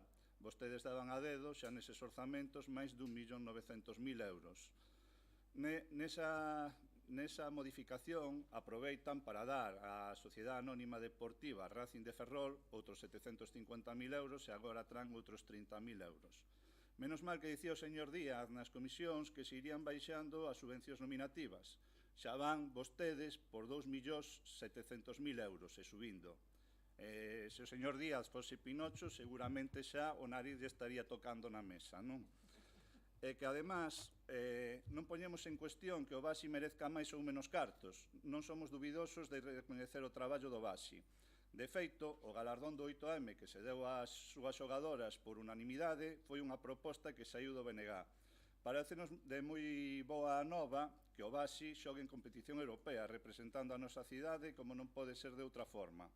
Pero o que non é aceitável é que os cartos da veciñanza se den a dedo, sen ningún criterio preestablecido, sen a mínima transparencia e, como sempre repetimos, os cartos teñense que dar por concurrencia competitiva e unha das valoracións podería ser xogar competicións europeas, por que non? Nos felicitamos ao Baxi e voltamos a denunciar a política caciquil de reparto do diñeiro público do goberno de Rei Varela. O Baxi e todos os clubes da cidade merecen os cartos polo seu traballo, non porque llo regale o goberno municipal. Polo tanto, non podemos votar a favor de que os cartos se repartan de maneira caciquil. Grazas. Moitas grazas, señor Mato. Moitas grazas, señor alcalde. Pois nada, brevemente para decir que, bueno, creo que é perfectamente coherente isto que decía o noso voceiro na proposta anterior co que queremos suliñar agora, non? Como decía o voceiro de Ferrol en Común, alegrámonos moito de que un equipo femenino de baloncesto pois teña chegado tan lonxe, teña recuperado a ilusión da cidadanía en esta cidade que sempre tivo unha relación moi especial xustamente cos equipos deste deporte, non? Eu xa avanzo que nós imos a votar a favor desta modificación de crédito. Entendemos que o goberno non podía facer pois nese orzamento unha previsión de que felizmente pois o Baxi poidera xogar competicións europeas, pero sí que queremos aproveitar pois esta intervención para decir que creo que agora tamén é o momento de que se fagan algunhas cousas, non, no propio Estadio da Malata, non? Decímolo e xa sabemos que seguramente eso estará incluído pois nesa futura cidade do deporte, pero creemos que hai cousas que se poderían estar facendo tamén para facilitar a ese equipo pois ter algunha comodidade maior, non? Creo que é imprescindible pois que de algún xeito pois esa cometida eléctrica que está planificada e que ten proxecto se poda sacar adiante, entre tanto non se fai pois unha modificación maior ou adaptar dende logo os vestiarios a unha competición como a que vai a supor pois neste caso para o Baxi poder competir en Europa, non? Para eso van a ter sempre a nosa colaboración. Nos fixemos o que nos foi posible ao longo dos 4 anos que gobernamos. Entendemos que agora, en tanto en cuanto non se fagan obras maiores, pois estaremos ao seu dispor por si queren acometer pois esas obras que son imprescindibles nese pabellón. Por a nosa parte, nada máis, felicitar o Baxi e moitas grazas. Moitas grazas, señor Mato. Señora Sanjurjo. Pois moitas grazas de novo, xa se me escapa o micrófono. Agradecer o voto favorable dos grupos que apoian isto e felicitar, por suposto, o Baxi, que é unha aposta para todos e para todas nós polo deporte e máis polo deporte femenino.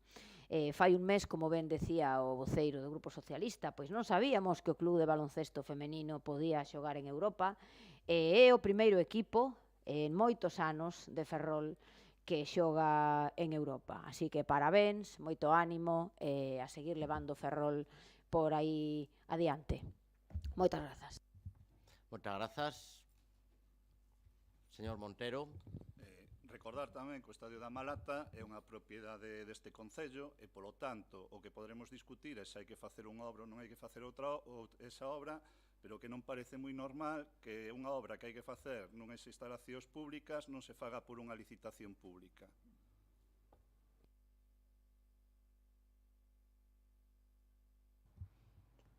Votamos, non? Sí, señor.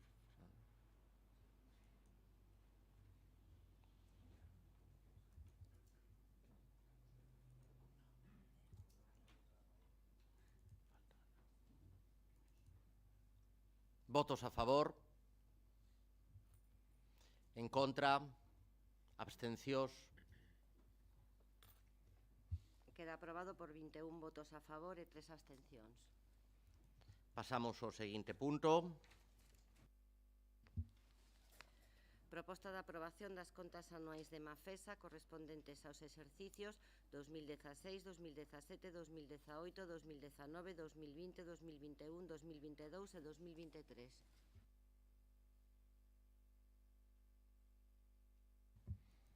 Para a defensa da proposta ten a palabra a concelleira de Facenda e Patrimonio.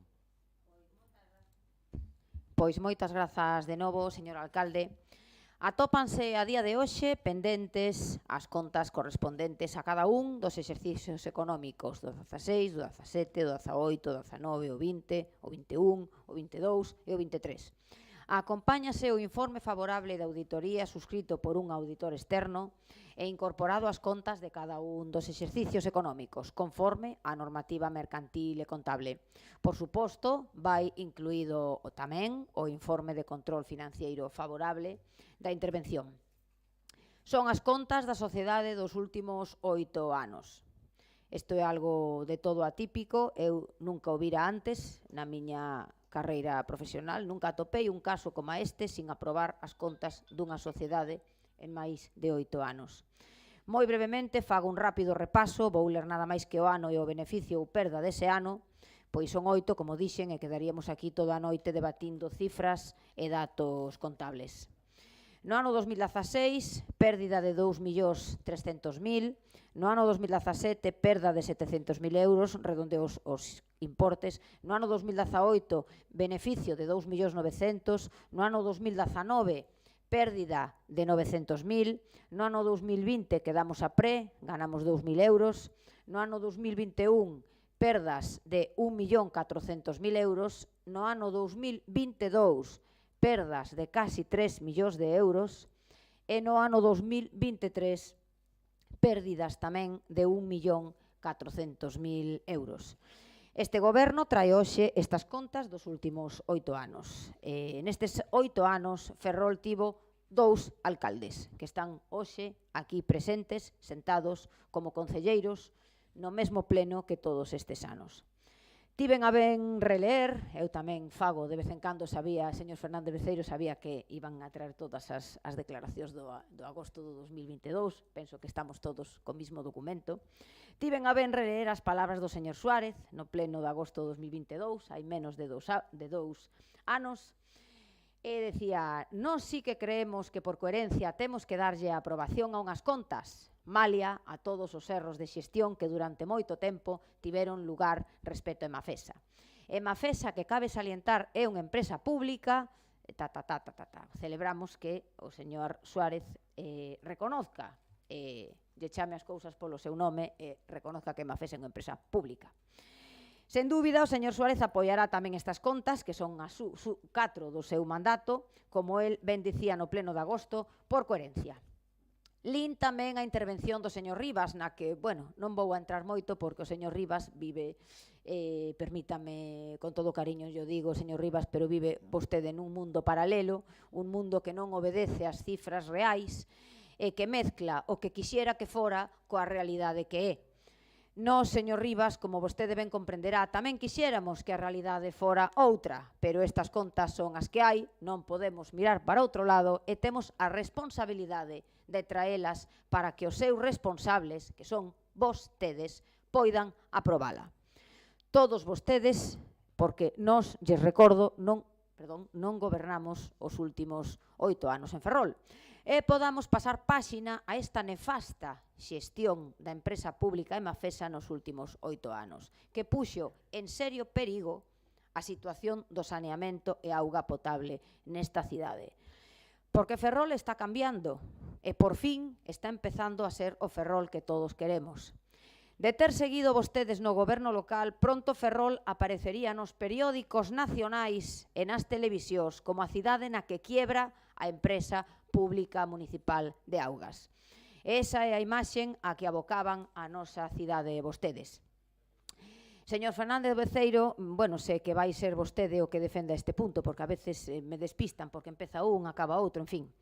Decía o noso voceiro, o actual alcalde, no pleno de agosto do 2022, que vostedes se presentaban sempre como as víctimas dunha situación que vostedes mismos provocaron. Traían a pleno asuntos sen ter os votos necesarios para que puideran sair adiante. Pero é que iso xa o sabían de antemano. Cando o señor Mato accedeu a ser alcalde desta cidade, xa sabía que os seus propios socios lle ian dar a espalda. Pero en vez de chegar a acordos ou facer xestión, pois a súa estrategia era facerse as víctimas e queixarse da súa sorte. Xa viron e seguen vendo que esta estrategia non lles funciona, porque as veciñas e veciños de Ferrol, xa remato, queren solucións, non queren chorimicas, nin queren pretextos. Os veciños queren feitos e solucións aos problemas da cidade, que son moitos. Acabamos de aprobar definitivamente, xa remato, a actualización das ordenanzas. Acabamos de aprobar tamén a liquidación do último semestre do 2023 con Narón. E agora traemos a aprobación as contas dos últimos anos que estaban todavía sen aprobar. Moitas grazas. Moitas grazas, señora Sanjurjo. Señor Suárez. Bueno, en este pleno Sanjurjo, porque podemos denominarlo así, tranquilamente, supoño que vai lastrando un cansancio punto tras punto para dicir algunha das barbaridades que di. Entón, en base a eso, pode justificarse. Porque parece que dicindo a coletilla con todo o respeto, a partir de aí se pode faltar o respeto en grado sumo. Mire, eu teño aquí as actas, sí, efectivamente, todos tenemos unha carpetiña coas actas de gobernos anteriores, de xaneiro do 19, marzo do 17, agosto do 15, esta que menciona de agosto do 22, onde sistemáticamente vostedes votaron en contra das contas exactamente iguais, palabra por palabra, número por número, das que traen hoxe aquí. Na comisión dixo con valentía que iban a aprobar estas contas por responsabilidade.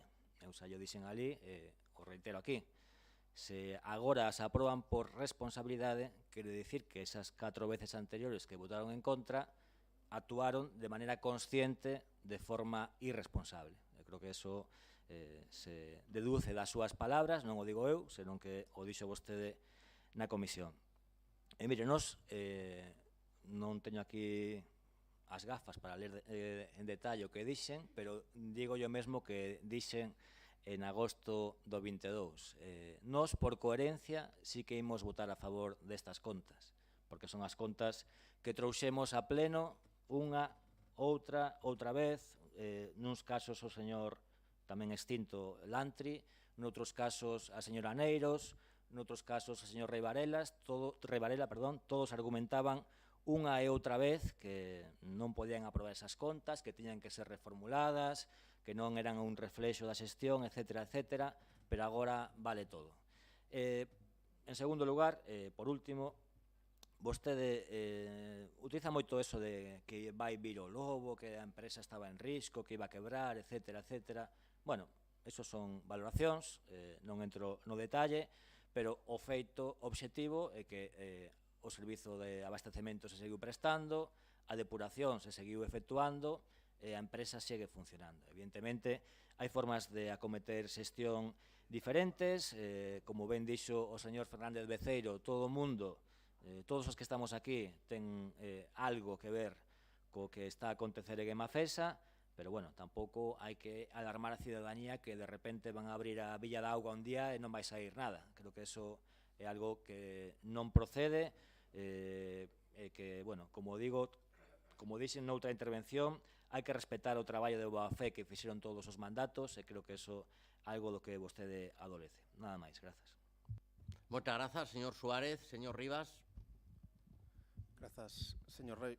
Bueno, eu primeiro, en primer lugar, un pequeno comentario. Eu pediríalles, cando menos suxeriríalles, que subiran un pouquiño o nivel da argumentación, non por nada, sino polo seu ben, para que non se desprestixen máis do que xa están na súa argumentación e polo seu interese como alcalde desta cidade. Creo que lles interesa, como nos interesa a nós, non? Que aquí os argumentos que se den teñan certa racionalidade, porque, mire, a realidade que temos ao respecto da situación de Mafesa é que vostedes nos deixaron en herdanza no ano 2014, cando decidiron tomar as decisións que tomaron e asumir a xestión da depuradora. E, mire, eu dixen antes, é un posicionamento político, é oposto ao noso, é lexítimo, e é un proxecto político co que non concordamos, pero defendan ese proxecto político, si realmente creen en él. Vostedes o que fixeron desde 2014 é orientar a política da xestión da empresa de Mafesa para garantirlle os beneficios á empresa, á parte privada desa empresa.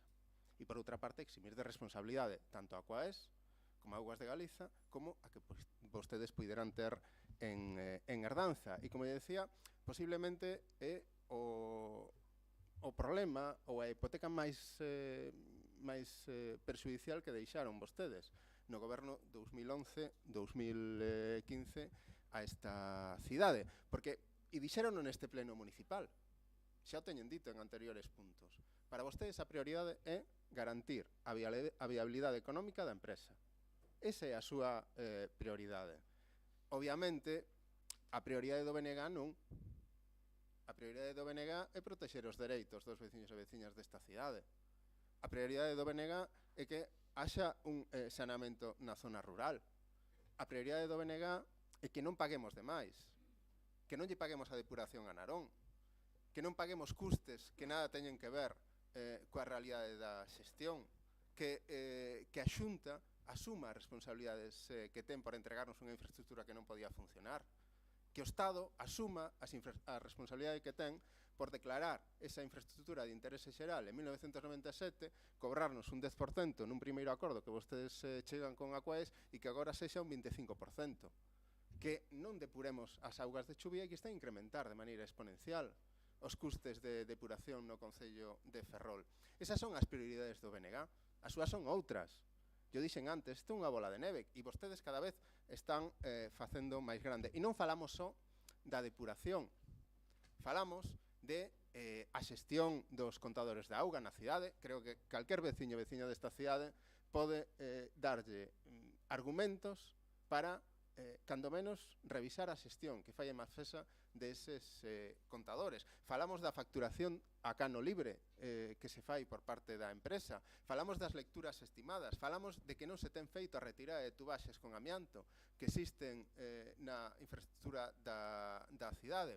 E claro, vostedes con estas contas, desde o ano 2016, collen e meten todo isto debaixo da alfombra e aquí non pasou nada. Pois mire, a realidade é que desde o ano 2014 esas contas que tiñan uns beneficios de 125.000 euros en 2014 que gobernaban vostedes, até agora empezou a ter unha situación que obviamente cando menos é inestable. E iso é evidente que responde a algunha decisión, e a decisión que tomaron en 2014 a tomaron vostedes de maneira unilateral. E a situación que temos a día de hoxe é produto das decisións que tomaron naquel momento. Vostedes nos din que isto é unha empresa pública. É unha empresa pública para pagar, pero é privada para xestionar. É unha empresa pública para que se lle cobre aos veciños e veciñas desta cidade, pero é unha empresa privada para non asumir os compromisos que ten adquirido como o saneamento na zona rural. E iso debería estar nas contas, porque ao mesmo tempo que se impuxe a taxa de depuración, se lle exixiu á empresa, ou cando menos, se lle demandaba o desenvolvemento destas obras. E destas obras, a día de hoxe, non sabemos nada. Nos dixo que non as fixeron pola COVID, nos dixeron que non o facían porque Narón non pagaban, nos dixeron que non facían porque non cobraron a taxa de depuración de 2015-2017. Os argumentos cada vez son máis prolíficos. E a realidade é que o saneamento non, pero cobrarlle aos veciños sí. Hai informes municipais que di que pagamos 2 veces polo mesmo concepto. De isto tampouco queren vostedes falar. Hai informes que di que antes de poñer a funcionar a infraestructura habería que determinar o custe desa reparación e quen é o responsable deses custes. E deso tampouco queren nada, non queren falar. Hai unha evidencia e é que Emafesa non paga o canon que debería pagar aos veciños e veciñas desta cidade e que supón 5 millóns de euros. E vostedes diante desto tampouco fan nada. Tampouco lle paga o canon de auga a Xunta de Galiza, 400.000 euros que reflicten estas contas. E diante desto tampouco fan nada. Informes contratados por este Concello din que a empresa non entrega os contratos do persoal ni os contratos externos a través dos cales xestiona os seus servizos. Afirman que os custes de depuración están por riba dos custes reais. E diante desto, vostedes tampouco fan nada.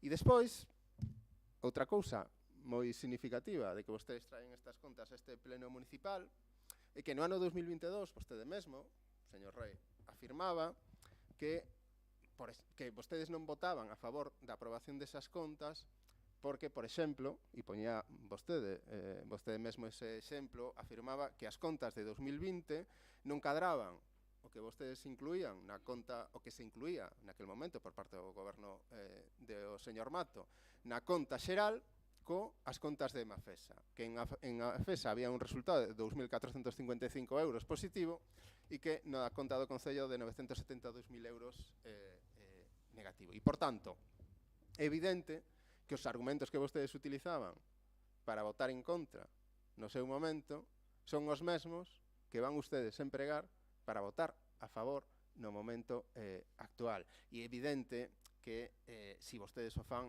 é por intereses partidarios e particulares da súa organización política.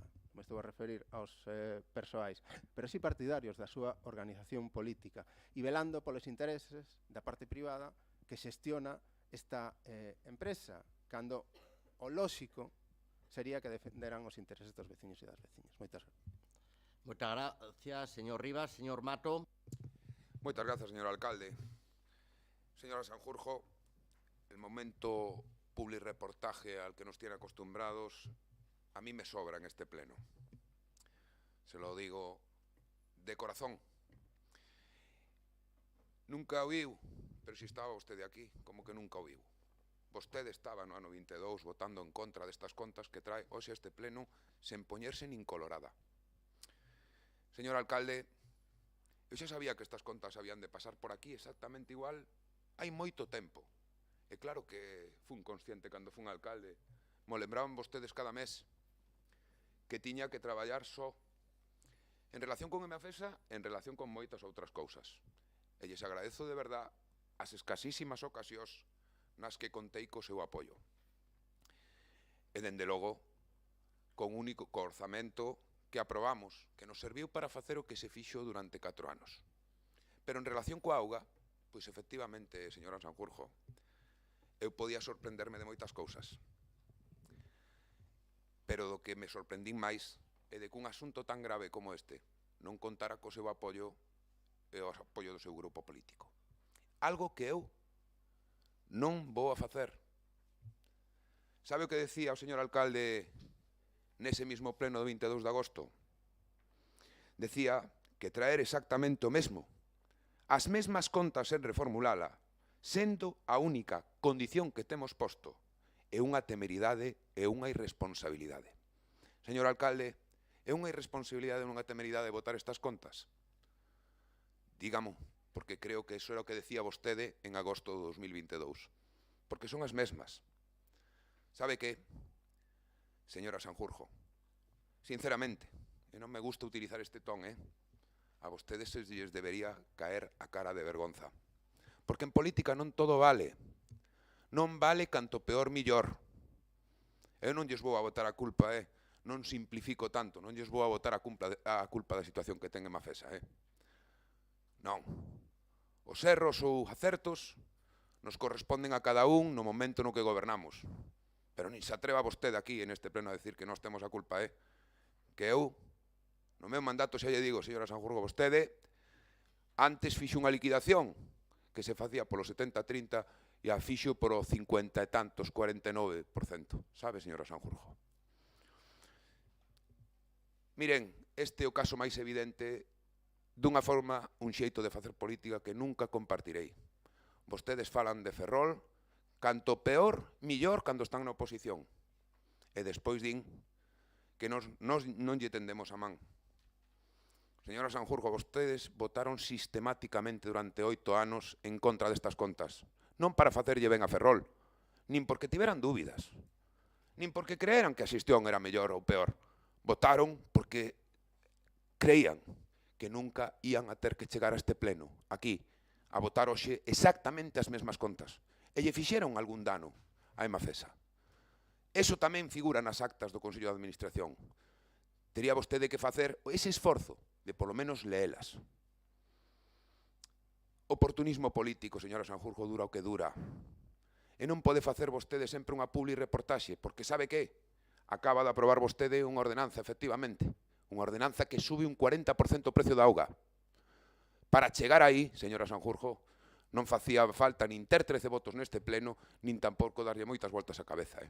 Pero eu me pregunto, aqueles investimentos para facer o saneamento rural, se tiveron en conta para facer ese estudo, que agora xa non se van a facer, porque en algún momento chegará ese investimento por parte da Xunta de Galicia, inda que seña 3 ou 4 anos despois. Señora Sanjurjo, que pasa co canon que tiña que entregar en Mafesa este Concello? Fixeron vostedes esas contas? Non. A súa solución foi incrementar a taxa un 40%. E verá o que opina a cidadanía dentro de 2 meses en relación con iso. E outra cuestión, señora Sanjurjo, sabe que? Como xa lle dixen no anterior pleno, neste asunto que é capital para esta cidade, porque eu sí que creo que temos que desenvolver aquí en Ferrol en virtude das nosas competencias o ciclo integral da auga, sempre mantiven informado ao señor alcalde, voceiro naquel momento do principal partido da oposición, como o resto. Algo que lles pido encarecidamente que fagan. E que lle agradezo, señor alcalde, que últimamente me teña chamado para falarme da auga. Porque nós imos a ser coherentes. É o rédito político que temos, señora Sanjurjo. Para nós, cando Ferrol vai ben, queremos apoiar. Cando Ferrol vai mal, queremos buscar solucións para que vaya mellor. E nunca vamos a poñer condicionantes a poder aportar algunha solución. Mais nada, moitas grazas. Moitas grazas. Garden silencio, por favor. Señora Sanjurjo. Pois moitas grazas de novo, señor alcalde. Agradezco as palabras do señor Suárez que me di o do pleno Sanjurjo, porque é verdad que o agotamento vai deixando huella. Aprobar as contas non implica estar conforme coa xestión, pero en este ano puidemos tomar medidas. Señores, era o que faltaba, reformularlles nos as súas contas. Nos pedíamos que as reformularan, claro, pero non o fixeron. E o pedíamos no ano 2022, pero é que agora estamos no 2024. E o pedíamos cando vostedes solo traían as contas do 16 o 21. E no 21 traían unha pérdida de 1,3 millóns de euros. E xa preguntaba entonces o señor Rei, preguntaba isto, hai algún avance? Preguntaba, porque si sigue la tónica del 2021 dunhas pérdidas de 1,3 millóns de euros, parécenos moi preocupante. A donde vamos así? Volvía a preguntar. Que plans de futuro estamos trazando nunha empresa que perde 1,3 millóns de euros? E preguntaba tamén, están aprobados os orzamentos de Mafesa do 2022? Claro, é o que ten a hemeroteca, que... E vostedes nin pío, vostedes non contestaban nada. Claro, agora, hoxe, sabemos que non, que Mafesa non tiña orzamentos do 2022, nin os tiña no 2023, e tamén sabemos agora o sabemos, que en marzo do ano pasado se formularon as contas do 2022, pero non as trouxeron a este pleno. Non sei se non se atreveron, a cuestión é que calaron, porque xa sabían que as pérdidas creceran ao doble, de 1,3 millóns a casi 3 millóns de euros de pérdidas. Tampouco convocaron xunta de accionista. Non fixeron nada. Non tomaron ningunha soa medida, nin reconduciron a situación. E me di a min, señor Mato, que a que teño que poñerme colorada son eu. Bueno. E ten narices, tamén ten narices, señor Mato, que fale do saneamento do rural. Non actualizou o proxecto en 4 anos e agora o estamos facendo nós. Desapareceron os cartos que terían que ir reservando cada ano en Mafesa e por iso o metimos nós no noso primeiro orzamento que aprobamos. Ese orzamento do 2023, ese orzamento que vostedes decían que non facía falta. Nuestro voto foi el correcto en cada momento. Aínda que as contas do 2016 ou 21 son as mesmas, é evidente que a situación a día de hoxe é totalmente diferente. Hoxe temos orzamentos do Concello e orzamentos de Mafesa. Hai orzamentos de Mafesa do 2022, do 2023 e do 2024. E en breve estarán tamén aprobados os orzamentos do 2025. E non só iso, senón que estamos dando os pasos para a solución. Miren se cambiou a cousa. As contas son as mesmas, claro, son as súas. Nos non lle podemos dar para atrás o tempo, pero a situación hoxe é completamente diferente. Xa remato. No 2023 se absorben todos eses motivos de reformulación que aparecen nas auditorías. É unha diferencia moi importante.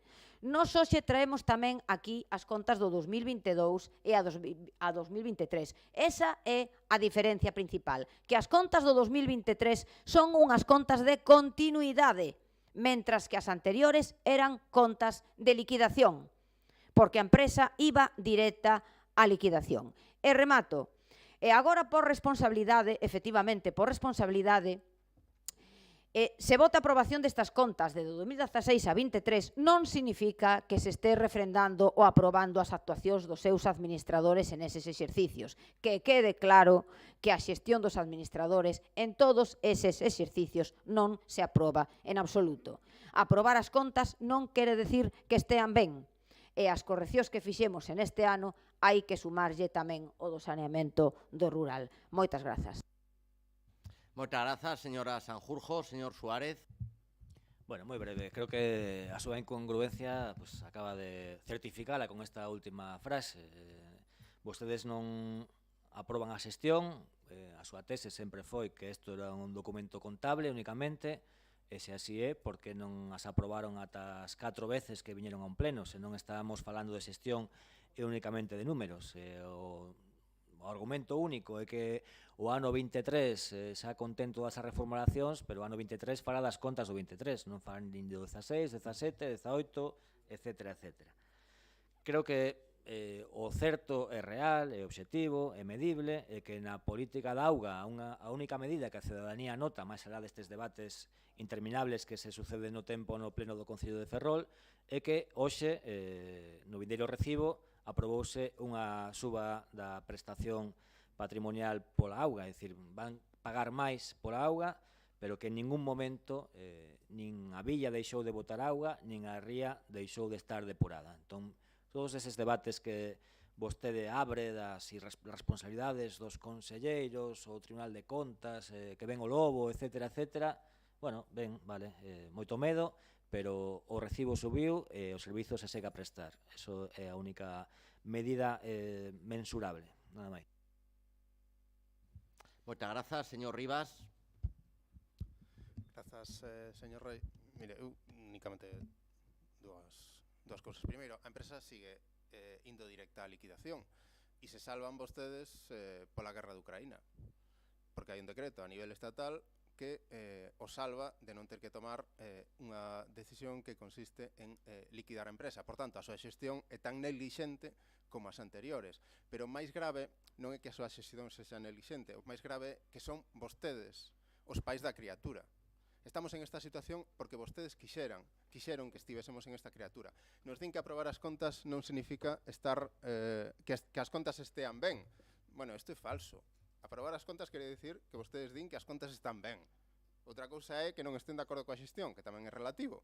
Pero mire, se vostedes consideran que as contas non están ben, como así o consideramos nós, poden facer outra cousa, que votar en contra.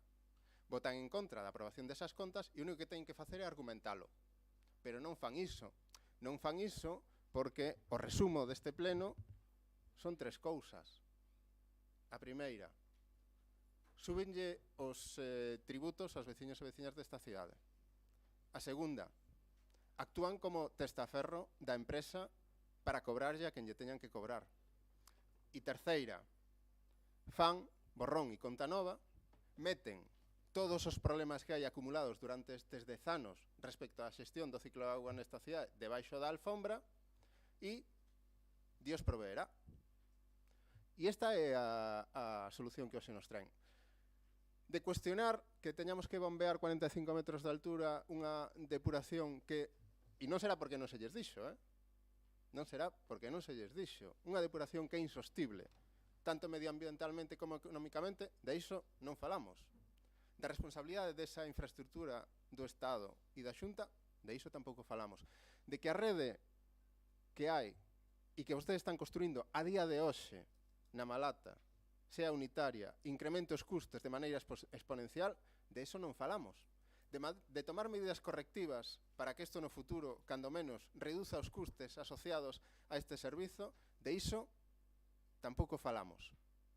De que a xestión desta infraestructura sexa mancomunada, tampouco. E cando menos, desfacernos do problema que temos con Narón, entregándolle a infraestructura a quen é titular dela. De iso tampouco falamos. Do único que falamos é de que vostedes en 2014 nos meteron en este furado e aquí o único que hai que facer é eximir de responsabilidade a vostedes mesmos, a parte privada da empresa, a Xunta de Galiza por irresponsabilidade na xestión de servizos públicos supramunicipais e ao Estado por entregarnos unha infraestructura que non podía funcionar, non asumir a declaración de interese xeral deste servizo e que ninguén non haxa un só goberno municipal, un só alcalde que sexa capaz de reclamar os dereitos dos veciños e veciñas desta cidade para cando menos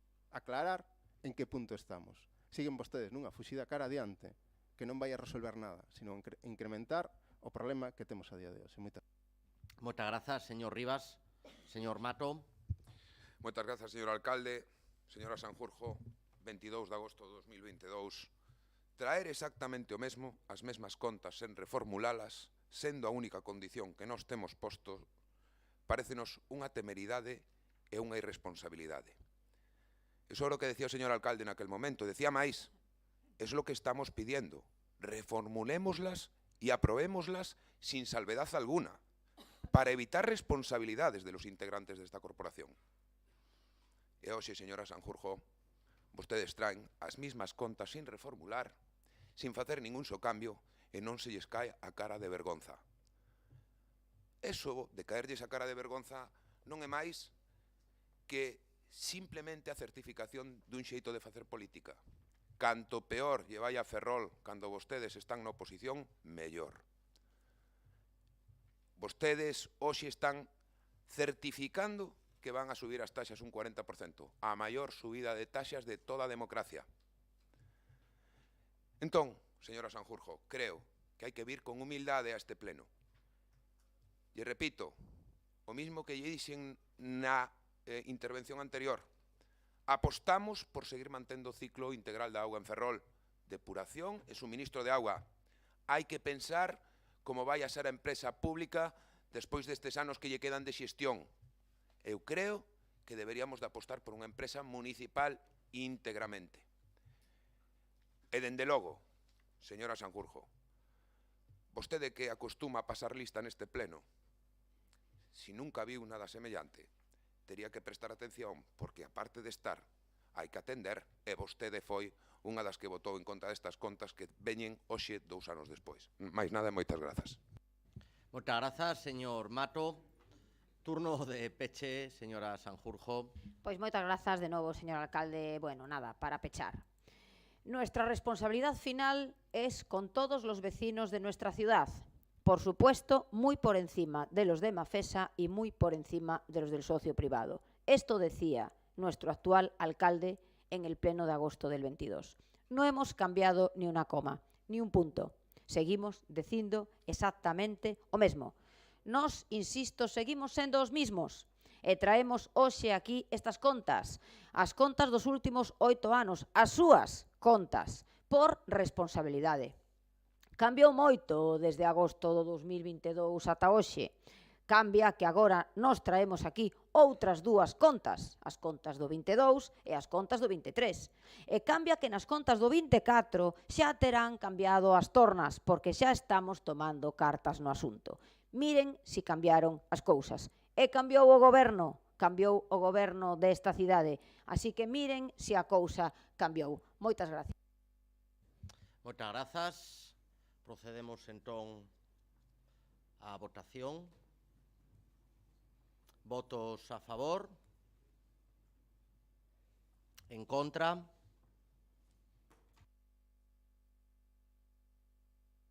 Quedan aprobadas por 22 votos a favor e 3 en contra. Pasamos ao seguinte punto, señora secretaria.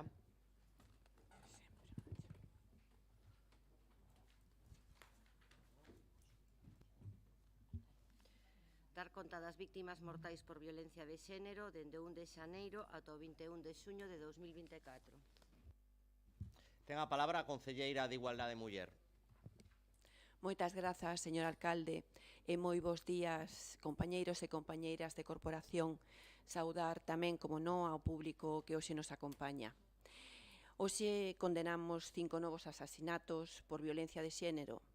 Trátase de Natia, de 32 anos, asasinada na provincia de Barcelona por o seu marido. Rachida, de 51 anos, que desapareceu en San Martí de Cellers, tamén en Barcelona, e foi asesinada por a súa parella. Tiña 2 fillos menores de idade, polo tanto, os nenos quedan orfos. Florica, de 55 anos, e o seu fillo, Gabriel, de 26 anos, foron asesinados en Valencia pola parella dela. Soledad, de 66 anos, foi asesinada polo seu marido en Soto del Real, Madrid. É unha muller de 62 anos de orixen italiana que é a víctima mortal número 16 de violencia machista en España no que vai do 2024. En ningún destes casos hubo denuncias previas. E como desgraciadamente ven sendo habitual en este pleno, trasladamos as nosas condolencias a todas as súas familias víctimas de violencia de xénero. Moitas grazas, señor alcalde. Moitas grazas. Dada conta, pasamos o turno ao apartado de mocións. Moción do Grupo Municipal Socialista para impulsar e axilizar os trámites necesarios para o desenvolvemento do solo industrial no Concello de Ferrol. Para a defensa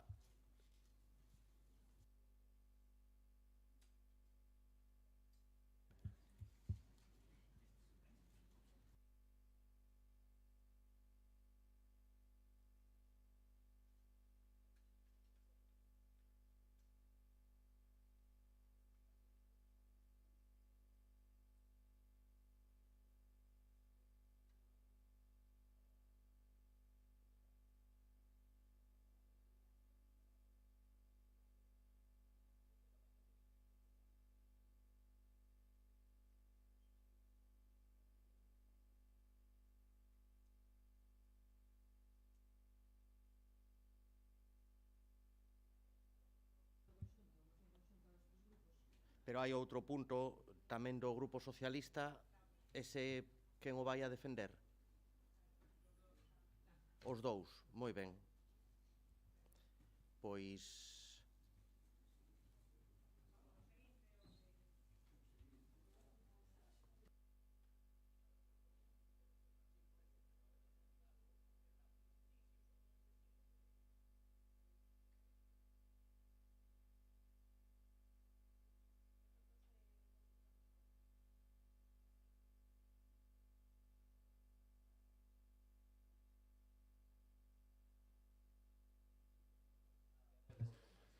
Pensé que había unha intervención en alguna das mociones.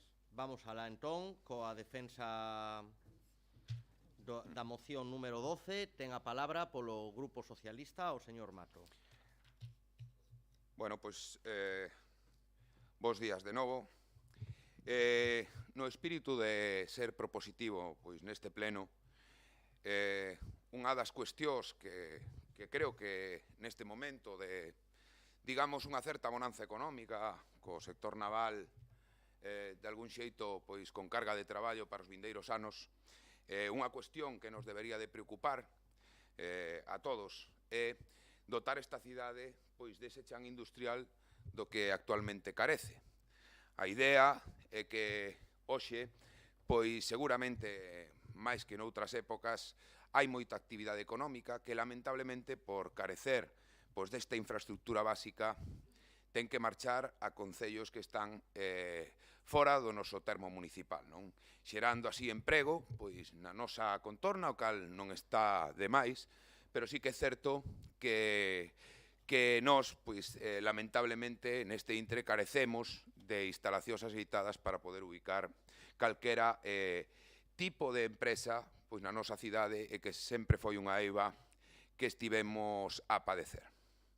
A situación hoxe mudou algo en positivo, non? Coa aprobación definitiva do convenio do Sánchez Aguilera, pois dispomos dunha parcela a antiga estación radio, pois, en Mandiá, que pode ser o cerne, pois, desa plataforma logística que está recollida, pois, no proxecto sectorial de áreas industriais promovida por tres administracións ben distintas, como son a Autoridade Portuaria, a Xunta de Galicia e o Concello de Ferrol.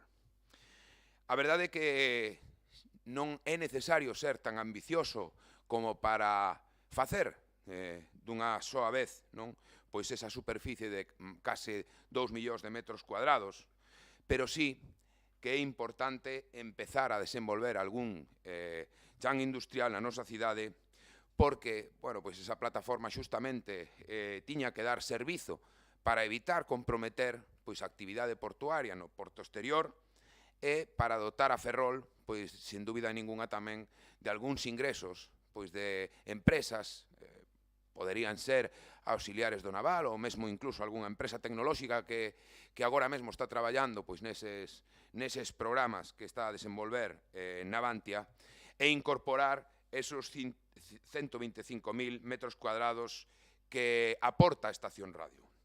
Esa sería unha boa aportación que se podría facer por parte do Concello de Ferrol para iniciar as actuacións, pois, nunha zona industrial da que levamos moito tempo falando, e evitar, pois, que aquel espazo que no seu momento empregou a Armada, pois siga a estar cuberto basicamente de maleza en mala situación, non? E, polo tanto, o que plantexamos é que dende aquí, dende este pleno, instemos as administracións que son as competentes, como é a Autoridade Portuaria, a Xunta de Galicia e nós mesmos, a axilizar os trámites para desenvolver ese solo industrial. Houbo xa algunha tramitación previa, e creo que incluso en algúns dos mandatos se explorou incluso a vía de poder iniciar ese proceso partindo, pois, xustamente da parcela que ocupaba a estación radio, non? Creo que dese xeito, pois, nin comprometeremos o porto para facer actuacións como as que se están facendo neste intre, como pode ser, pois, o desenvolvemento que está facendo o albur dos fondos europeos a empresa Nervión. En definitiva, os portos sempre son lugares, pois, para desenvolver traballos portuarios, e poderíamos dotar a Ferrol dun importante ingreso nunha zona ben comunicada e moi próxima tanto ao acceso ao porto exterior como a propia AP9, non? Pola miña parte máis nada, solicito o voto do resto de grupos. Moitas grazas, señor alcalde.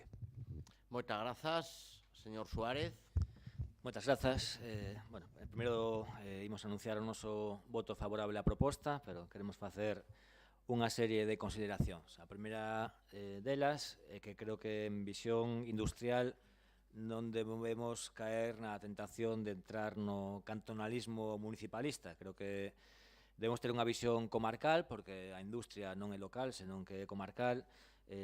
Hai polígonos tanto en Narón como en Cene, Cabanas, Vilar do Colo, Río do Pozo, etcétera, que non están plenamente desenvoltos. creo que as políticas que se sigan, como digo, en materia industrial deben ter sempre un ámbito supramunicipal e de entendemento.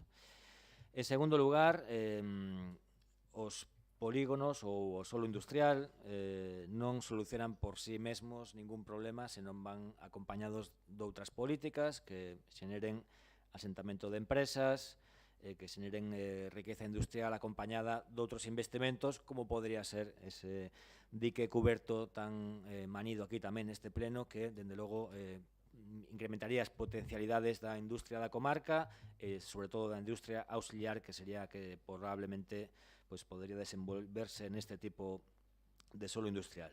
E, por outra banda, creo que tamén hai que ser cautelosos na xestión e tratamento destes asuntos. Poño, por exemplo, o caso do Porto Seco de Vigo, que está en Salvaterra, pese a chamarse así, que se fixe un investimento de máis de 200 millóns de euros durante 20 anos, que segue valeiro a día de hoxe. Creo que é un exemplo do que pode ser o exceso de ambición no desenvolvemento de solo industrial. Pero, é certo que a cidade adolece por completo de un solo destas características, que se non a curto prazo, a medio ou longo prazo vai ser necesario sí ou sí, e que vai contribuir ao crecemento económico a través da xeración de emprego de calidade, que é o emprego industrial. Nada máis e grazas. Moitas gracias, señor Suárez. Polo grupo do BNG ten a palabra o señor Montero. Gracias, señor Díaz. Mira, hai casi 30 anos que estamos coa historia do polígono industrial de Ferrol, se polígono industrial en Canaliña, se polígono industrial en Leixa, se polígono industrial en Mandiá. Na moción exponse que seguramente non exista un polígono polos continuos cambios de goberno, mas a verdade é que a gran maioría dese tempo o gobernou o PP e o PSOE. Polo tanto, ou non tiveron demasiada vontade ou igual non era tan necesario. Seguramente ainda menos dende o ano 93, no que comenzou a funcionar o polígono do Río do Pozo. De Leixa a Río do Pozo non hai distancias e Mandiá está ao lado de Río do Pozo, non? Dende BNG, o primeiro que nos preguntamos é se na comarca existe un problema de oferta. Para montar máis polígonos industriais debemos ter en conta a demanda e a oferta que temos na comarca. Hai que ver como está o sector 4 do polígono do Río do Pozo ou como está gran parte do polígono industrial de Vilar do Colo. No 2016, en Vilar do Colo, fíxose un cambio de usos para incluir actividade comercial e de servizos, debido á falta de demanda industrial. Se montaron en Vilar do Colo supermercados, pistas de pádel, tanatorios. A moción non é moi clara e, dende logo, cando menos, non nos aclara con nada de detalle o proxecto e menos a necesidade. O mesmo que cada concello non necesita ser un gran xenerador de enerxía, tampouco ten por que ter un polígono destas características. A visión do BNG nunca é localista. Nós temos unha visión de país e das necesidades de cada zona ou comarca. Como tampouco cada cidade ten que ter un aeroporto ou un porto exterior. Por outro lado, a moción comeza poñendo de exemplo os municipios veciños e os seus polígonos, pero parece que pretende ou segue coa plataforma logística empresarial e portuaria. E preguntámonos tamén se, en todo caso, a autoridade portuaria non ten suficientes terreos nesta cidade, sen ter que utilizar propiedades municipais, o mesmo porto ten chan libre. Na moción falan de boas conexións de Mandiá. Nós tampouco concordamos niso, xa que a parcela de Mandiá para nós non ten tan boas conexións, porque o tren, por un lado, a estrada do porto se mandou por un lado, e cando o tren se manda por outro lado. O tren se pasou pola ensenada da Malata, a pesar das alegacións do BNG ese trazado, polo tanto, dá imaxen de que nesta cidade todo vai a base de ocurrencias. Falan vostedes, ademais, dun megapolígono de 1.700.000 metros, case os mesmos metros que ten a totalidade do polígono do Río de Pozo, que é un dos polígonos máis grandes de Galiza.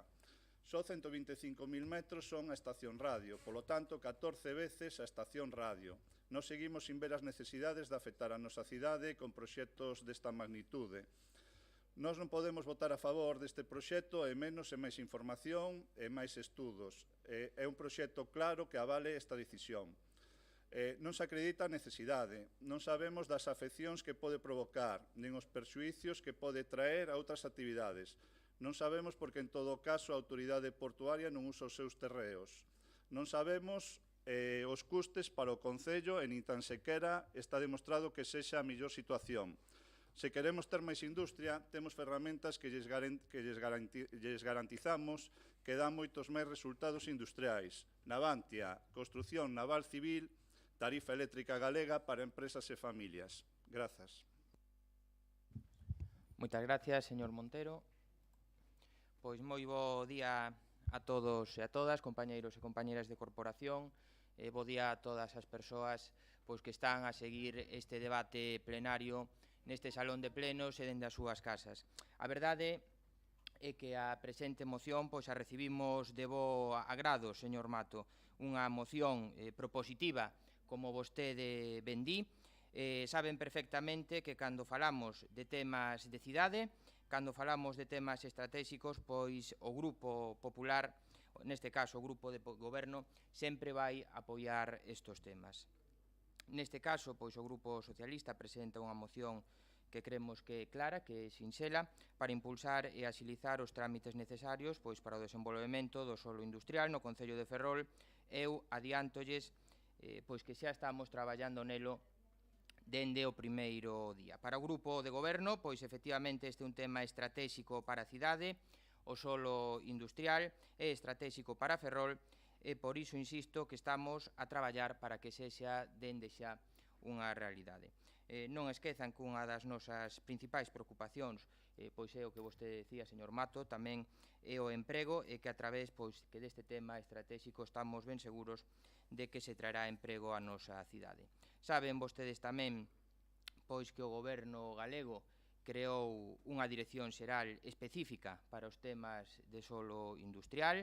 Dende logo, dende o Concello de Ferrol, xa estamos en contacto continuo con eles para xealizar os trámites necesarios para que o que vostedes precisamente están solicitando nesta moción, polo que agradecemos, insisto, esta moción, estamos avanzando nilo. Falan vostedes tamén na moción do convenio entre o Concello de Ferrol e o Ministerio de Defensa, que permite incorporar efectivamente a antiga estación radio de Mandiá para que esta se converta na primeira bolsa de solo industrial disponible en Ferrol. Efectivamente, pois esos terreos de Mandiá foron incorporados no convenio de defensa polo actual alcalde de Ferrol, no mandato 2011-2015, e precisamente con ese obxectivo que vostedes sinalan, polo que nada novo pois nos veñen a contar nese senso. Estamos pois avanzando, creemos que Ferrol está en movimento e creo que convinte salientar tamén pois nesta moción informar pois que esta mesma mañá firmamos ese protocolo coa autoridade portuaria onde nos ceden de forma gratuita centos de metros cadrados, algo que se tiña pendente pois neste Concello dende hai moitos anos, cesión de terreos nos que se inclúen pois unha asociación veciñal. Hoxe temos aquí o presidente da agrupación do rural, que non sei se sabía este extremo, a firma dese protocolo coa autoridade portuaria. A Asociación de Veciños da Cabana xa está informado dese extremo e agora, pois tamén o que vostedes están a solicitar, esperemos telo pechado en pouco tempo. Polo tanto, imos a votar a favor da presente moción, insistimos que é un tema estratégico para a cidade de Ferrol e, por suposto, agradecemos a presentación desta moción e o noso voto favorable. Moitas gracias. Señor Mato, ten a palabra. Sempre teño algunha dúbida sobre a orde das mocións, nunca me aclaro. En todo caso, bueno, agradecer o apoio desta moción que presentamos por parte do Partido Popular, non? Eu creo, en relación ás verbas, non, que decía o voceiro, non, do Bloque Nacionalista Galego, creo que Ferrol ten que dispor de solo industrial. Eso non significa que o resto de concellos da nosa contorna pois non teñan tamén esa posibilidade, pero certo é verdade é que sería unha mágoa que tendo como temos agora mesmo unha situación económica bueno, que en poucas ocasións é como a que estamos a vivir, non? Con carga de traballo no naval, para a fabricación pois do maior contrato que se fixo en Navantia e incluso na Armada na historia, ou como, por exemplo, o desenvolvemento dese hub industrial que temos arredor da eólica mariña, non podamos desenvolver ese solo industrial que, alén de algunhas outras cuestións, supón pois ingresos tamén para este concello, que nunca están de máis, non? E, dende logo, creo que no momento de desenvolver un polígono, pois agora mesmo xa non hai as mismas necesidades que había pois hai 40 anos, non? Eu creo que os polígonos industriais agora hai moitos espazos para poder velos, poden ser dispor de recursos, as empresas non teñen por que ser intensivas na súa actividade, digamos, rutinaria, e poden mesmo ser pois empresas tecnolóxicas. Eu coñezo algunha que hai pouquiño tivouse que mudar, estivo bastante tempo buscando un espazo na nosa cidade, non atopou e marchou a Narón, non? Centos de traballadores que, ao mellor, pois deciden vivir un pouquiño máis cerca, facer un pouco máis sostible esta cidade, e, dende logo, creo que ese polígono conta con todos os recursos para poder facerse.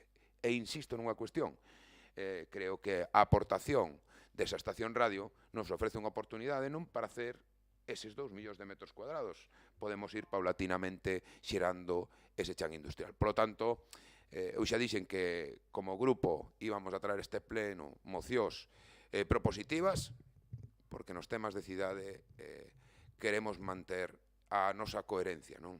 Levamos tempo traballando, decía o voceiro do Partido Popular, conseguimos pechar ese convenio con Defensa, temos a parcela e, por tanto, creo que agora toca buscarlle uso, esa instalación está planificada, é solo industrial. Por a miña parte, máis nada, moitas grazas.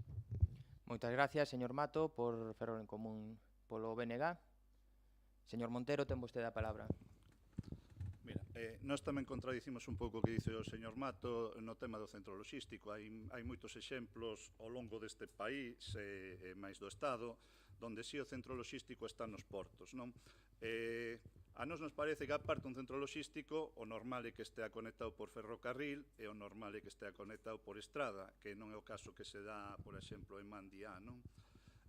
Despois, como tamén nos mezclan un polígono industrial como os dos veciños, despois unha plataforma logística, a autoridade portuaria, cando a mellor nun polígono industrial non ten que estar a autoridade portuaria, entonces vemos unha proposta un pouco difusa. En todo caso, cando teña unha proposta donde se demostre a falta a necesidade dese polígono e se demostre un pouco onde se quera sentar e que sea o sitio máis lóxico, a poderíamos estudar. Nos, co que nos traen agora, non podemos votar a favor. Grazas. Moitas gracias, señor Montero. Señor Mato, se quere turno de peche. Nada, simplemente moi breve, non? Bueno, pois eu creo que para eso ten que servir este pleno, non? Para aportar solucións, canto máis amplas sexan, seguramente mellor resultado darán. É simplemente decir que temos que pensarnos como van a ser os polígonos do futuro, non? Insisto no que decía das empresas tecnolóxicas. Vostedes saben que unha empresa tecnolóxica que ten 170 enxeñeiros está a traballar pois nun primeiro piso na Avenida de Esteiro, con 170 persoas ali hacinadas, ou como, por exemplo, pois outra empresa bastante relevante do noso país, como Indra, tivo que buscar pois apenas pasar dun taller a buscar unhas oficinas no municipio veciño, non?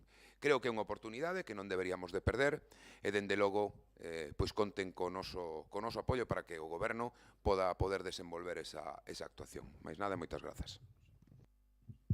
Moi ben, pois pasamos á votación. Votos a favor da moción. Votos en contra. Abstencións.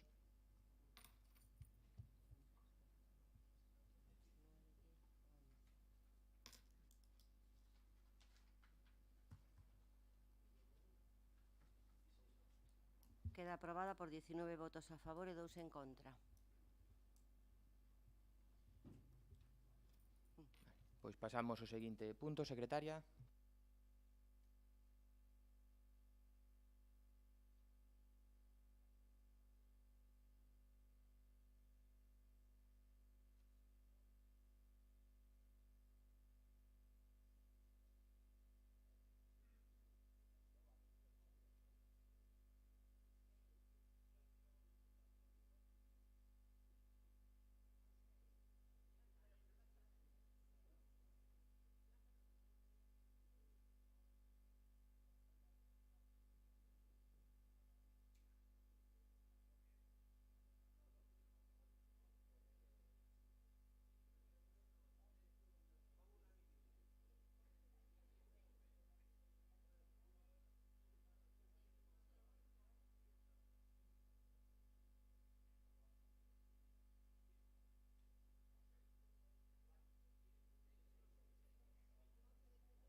Queda aprobada por 18 votos a favor y 2 en contra.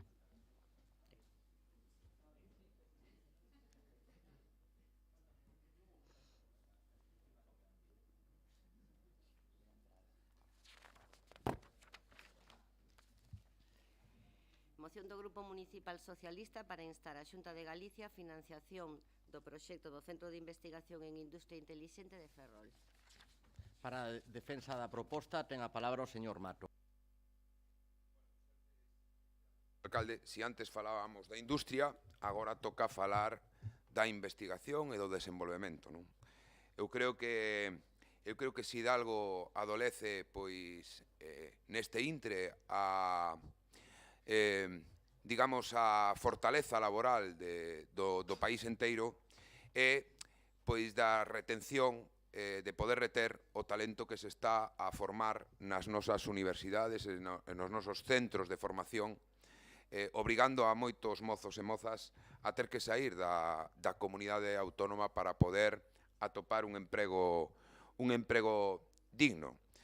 Dende logo, cando a Universidade da Coruña, dentro do seu planeamento, decidiu crear un centro de investigación en industria intelixente en Ferrol, nos pareceu unha medida extraordinaria, porque é o feito de poder incorporar, pois, esas novas tecnoloxías, eses novos desenvolvementos que se podan aplicar xustamente, pois, todas as empresas, xa non solamente da nosa contorna, sino de todo o país, non?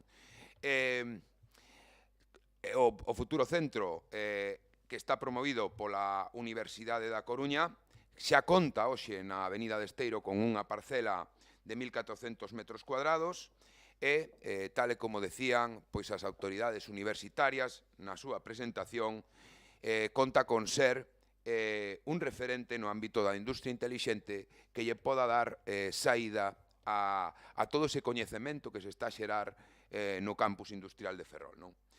Se proxecta como un polo de innovación ao servicio de proxectos estratégicos de enxeñería e, bueno, vai a ter unha superficie total de 9.296 metros cuadrados, que a verdade vai a mudar tamén un pouco ese acceso ao campus dende a propia Avenida de Esteiro, non?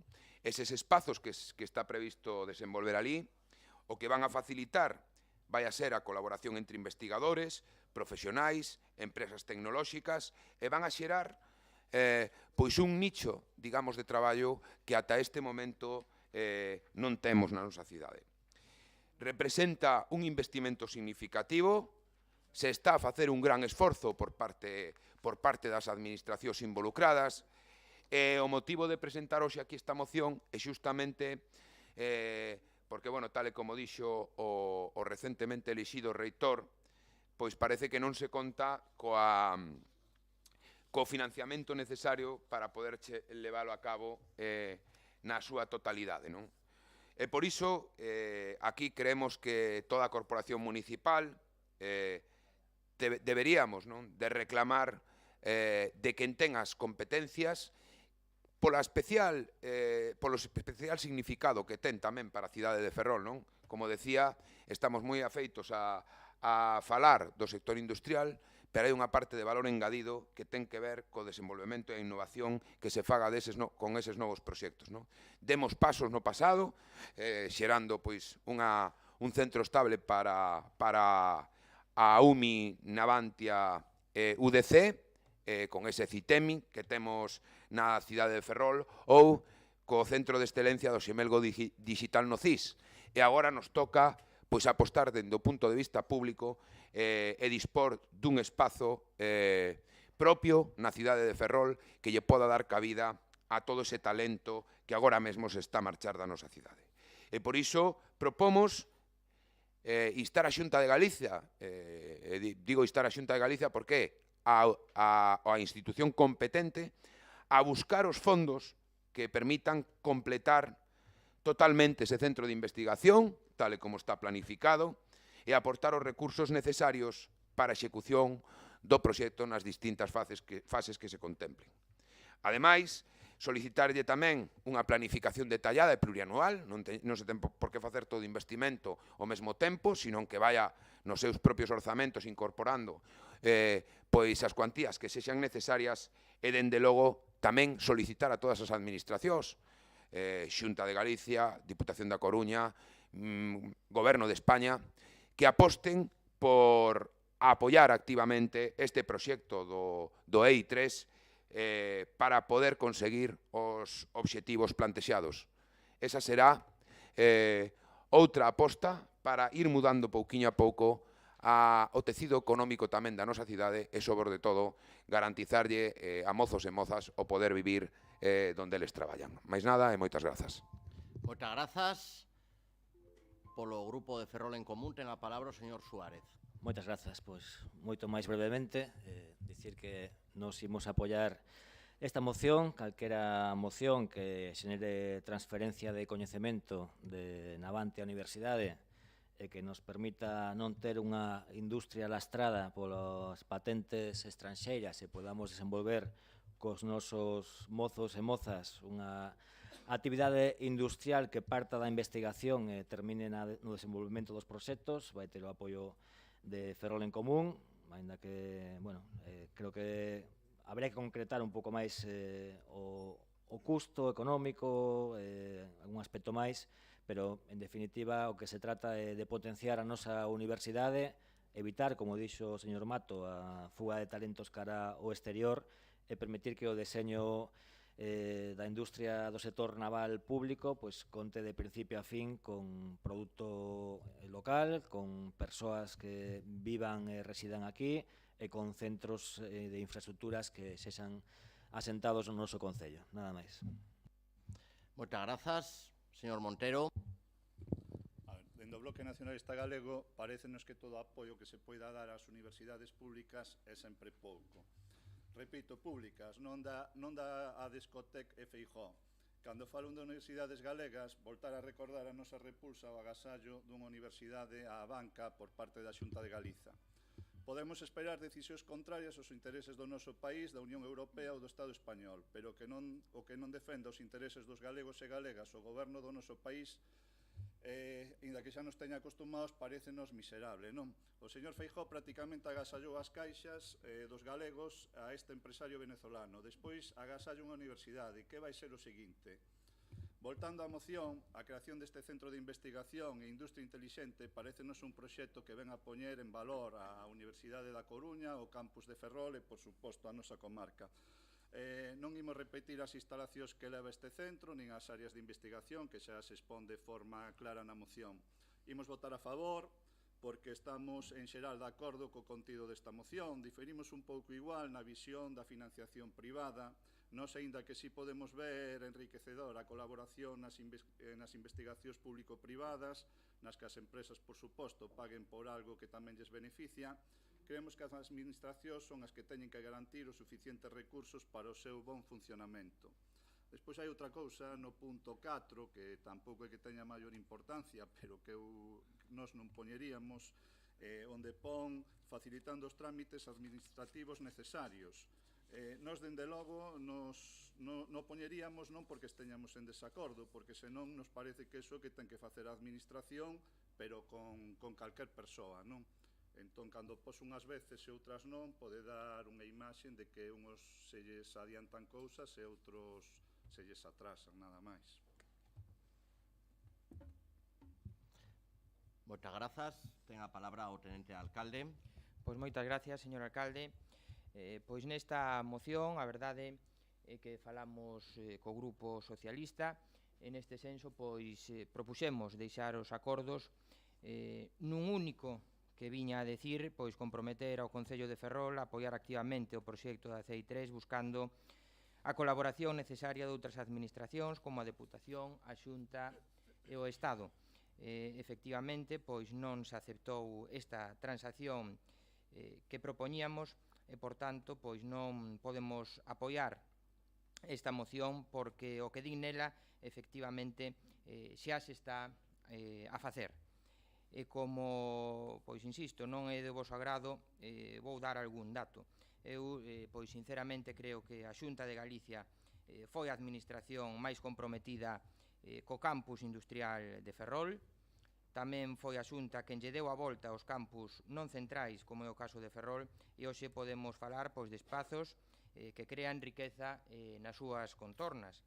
O goberno galego tamén foi o que no ano 2013 puso en marcha un programa que permitiu especializar o campus de Ferrol, e por iso este campus foi o primeiro en acadar a acreditación de campus de excelencia. E isto, efectivamente, significou un primeiro convenio a 3 anos dotado con 3 millóns de euros e agora un novo convenio a 4 anos dotado con 4 millóns de euros. O ano pasado, a dende a Xunta de Galicia tamén impulsouse e asinou coas 3 universidades un acordo denominado Plan de Infraestructuras, co que a Xunta se comprometía a cofinanciar en 4 anos 40 millóns de euros para a mellora dos espacios universitarios, e así os compromisos da Xunta de Galicia seguen intactos. E todos podemos presumir, pois o que agocha esta moción, señor Mato, pero efectivamente, pois que non fixo ben o seu traballo e que tivo pois non unha boa xestión, agora pretende agochar as súas carencias. En todo caso, existe un compromiso de financiación. Dende o Concello estás a falar co rector, estás a falar coa vicerrectora, cosa que nos consta tamén que vos tedes non fixeron á hora de presentar esta moción, e donde logo, dende a universidade, saben que teñen tendida a man do Concello de Ferrol. O compromiso da Xunta de Galicia, insisto, sigue intacto nos termos que foron asinados, e dende logo o Goberno Municipal estaremos, insisto, a carón da universidade para falar con quen precisen, pois é tamén un tema estratégico para a cidade ou da universidade. Dende logo, eu tamén creo que hai cousas que deben quedar ás veces fora do debate político. Creemos que non se pode traer aquí unha moción cando xa existe un diálogo continuo e unha coordinación coa universidade precisamente co tema que hoxe trae aquí. Por lo tanto, non estamos a favor desta moción porque, insisto, que xa se está a traballar en todos os puntos que vostedes hoxe nos plantexan aquí. Nada máis e moitas gracias. Moitas grazas, señor Mato. Moitas grazas, señor alcalde. Pois ben que o lamento, señor Díaz, porque, claro, vostede certificou hoxe o que vostedes sempre fan. Non traballan por Ferrol, traballan en función do que lles din. Se a Xunta lles di, mira, non pidades isto porque xa aportamos moitos cartos. Pois entón, hoxe veñen, nos propoñen unha transacción na que se mistura todo, e algo que é para todos unha cuestión positiva e imprescindible para esta cidade, porque nos rasgamos as vestiduras pedindo en moitísimas ocasións ao goberno que toque. Xa yo dixen noutro pleno no que se falou do tren. Ao goberno de España actual lle reclamamos o tren. O PSOE tamén. Reclámenlle vostedes a Xunta que invista o que ten que investir nese centro. E non é que o diga eu, nin que non falara coa vicerrectora de estudiantes, nin a vicerrectora do campus. É que o dixo o propio rector. O dixo o propio rector en declaracións públicas ben recentes. Vostedes non votan porque, claro, hai que reclamarlle a Xunta que cumpla con Ferrol e non o queren facer. Señor Díaz, non busque excusas. Esa é a realidade. Pero eu creo que lles ofrecemos a posibilidade, non voten en contra, abstéñanse, para non quedar mal con que lles dá as instruccións dende a Xunta. Pero este é un tema imprescindible para esta cidade e deberían vostedes, sinceramente, de votar a favor, porque foi o propio rector quen dixo que non estaba garantizado ese orzamento. Abstéñanse, señor Díaz. Teñen todavía esa posibilidade para verdadeiramente defender os intereses desta cidade. Mais nada e moitas grazas. Moitas grazas. Señor Montero. Mire, señor Díaz, vostede é especialista en marear e facer demagoxia. Se xa se está a facer, como vostede di, pois vote que sí. Se está a facer, o lóxico é que vote que sí. Non sei entón cal é o problema. Que a Xunta sexa máis comprometida coas universidades galegas? Home, señor Díaz, eso parece o normal. É que votar peito diso é que hai que ter valor. Parece que teñen máis dúbidas nas universidades públicas que nas privadas, sinceramente. Moi Moi ben, moitas grazas, señor Montero. Señor Díaz. Pois moitas gracias, señor alcalde. Eu quero deixar constancia novamente que o goberno de Ferrol o que está facendo ir da man da universidade. Temos contacto continuo coa universidade e non lles quepa ningunha dúbida de que isto va a ser unha realidade. A Xunta de Galicia ten os seus compromisos definidos e así o van facer. Insistimos novamente nesa transacción que se propuxo e se non aceptan, pois lamentablemente o noso voto será en contra. Moitas gracias. Turno de peche, señor Mato. Bueno, quedou claro o que vostede buscaba, non? Facer unha declaración de intencións, o centro está moi ben, nin falar da financiamento, nin do que o propio rector dixo que había unha parte dese financiamento que non estaba comprometido. Eu non lle digo a Xunta de Galicia onde ten que sacar os cartos, mesmo os pode sacar das axudas que están chegando de Europa ou das que lle transferiu o goberno. Pero aquí o que se certifica hoxe, outra vez máis, é que vostedes están máis preocupados por quedar ben co goberno da Xunta de Galicia, o seu goberno, o goberno que apoia o Partido Popular, que verdadeiramente defender os intereses de Ferrol. Isto vai a pasar máis veces neste pleno, xa o verán. Xa o verán. Eu xa lle digo, en política creo que hai que ser coherente. Despois non vale o opa Ferrol ou a pulseriña ou a que sé que aquí nací. Sabe, señor Díaz? Aquí o que hai que facer é, nestes plenos, cando hai un problema con un centro de investigación, o primeiro que se vai a facer en Ferrol, é solicitarlle a Xunta de Galicia, porque o pediu a oposición, porque lles estamos dando moito a lata ou porque vostedes verdadeiramente o crean, para que os mozos e mozas se podan quedar despois de finalizar os seus estudos universitarios nesta cidade. Máis nada e moitas grazas. Moitas grazas, señor Mato. Procedemos á votación da moción. Votos a favor. En contra.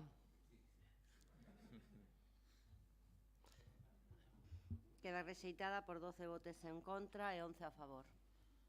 Pasamos ao seguinte punto. Moción dos grupos municipais do Bloque Nacionalista Galego, Socialista e Ferrol en Común relativa ao proceso de admisión do alumnado no CEIP Alaxe de Balón. Para a defensa da proposta,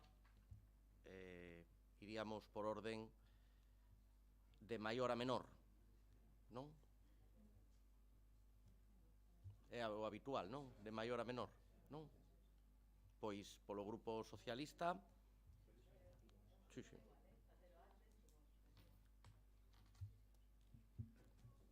Vale, a proposta nesta ocasión é do Bloque Nacionalista, pero...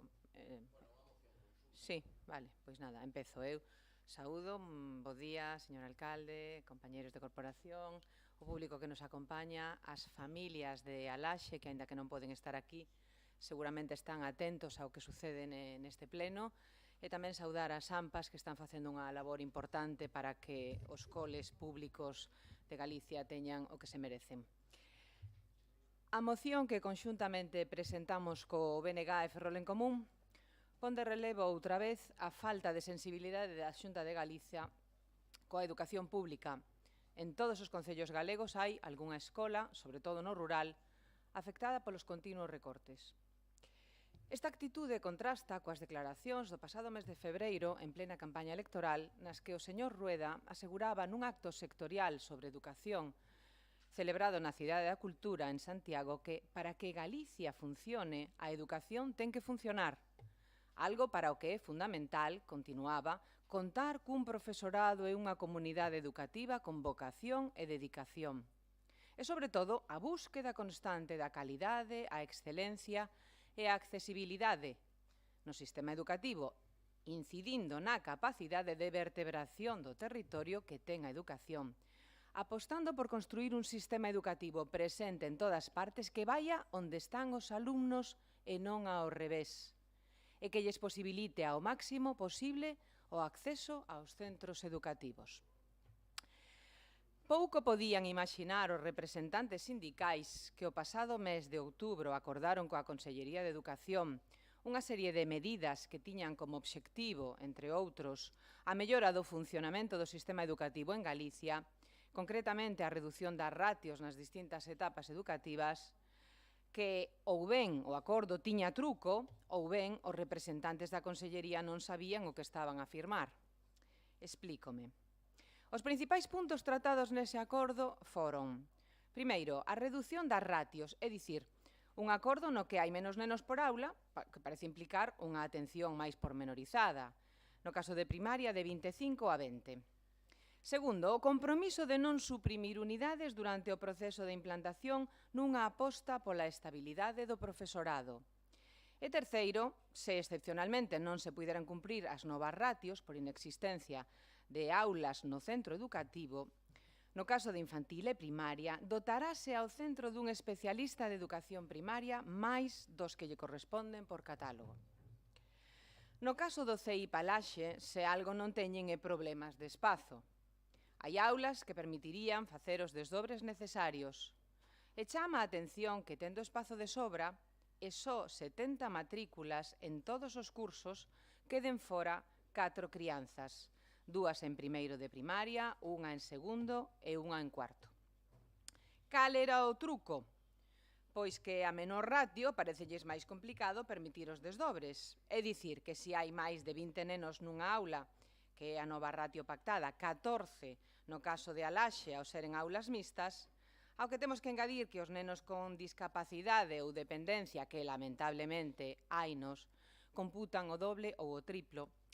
E se se permiten os desdobres, quedan aulas de 7 ou 8 nenos e hai que contratar outro mestre ou mestra. E se non hai desdobres, sobran nenos. Na Laxe, 4. Por outra banda, xógase cos tempos. Anúnciase que hai solicitudes de matrículas que non se van a admitir até finais de xuño. E os pais non van saber se quedan no centro ou non. Finais de xuño, cando xa as clases remataron e a capacidade de mobilización por parte dos pais redúcese, e na que moitos, por medo a non atopar escola, non esperan esa resposta serodia que non ten outro obxectivo que desgastar as familias que, ao matricular as crianzas noutros centros, facilitan a Xunta a resolución deste conflicto. Nos, como manifestamos na rolda de prensa conxunta cos representantes das AMPAs o martes pasado, defendemos a estas 4 familias de Alaxe, porque é unha situación que atinxe directamente ao Concello de Ferrol. Pero hai problemas en moitas outras escolas de Ferrolterra, no CEPI Atios do Concello de Valdoviño, no CEIP Mosteiro de Cabeiro da Capela, no CEIP Os Casais do Concello de Fene, no CEIP Santa María de Aspontes. En total, 37 alumnos e alumnas excluídas nesa primeira criba que fai a Consellería. Unha situación que preocupa as asociacións de AMPAs respecto ao futuro dos centros. E que fai a Administración Educativa? En lugar de abrir novas aulas, barema, de xeito que estes centros, en vez de crecer, vanse ir extinguindo pouco a pouco, coa conseguinte reducción tamén de mestres e mestras. A pregunta que compre facer agora é: canto vale un mestre? Non sei se vostedes o saben, acaso sí.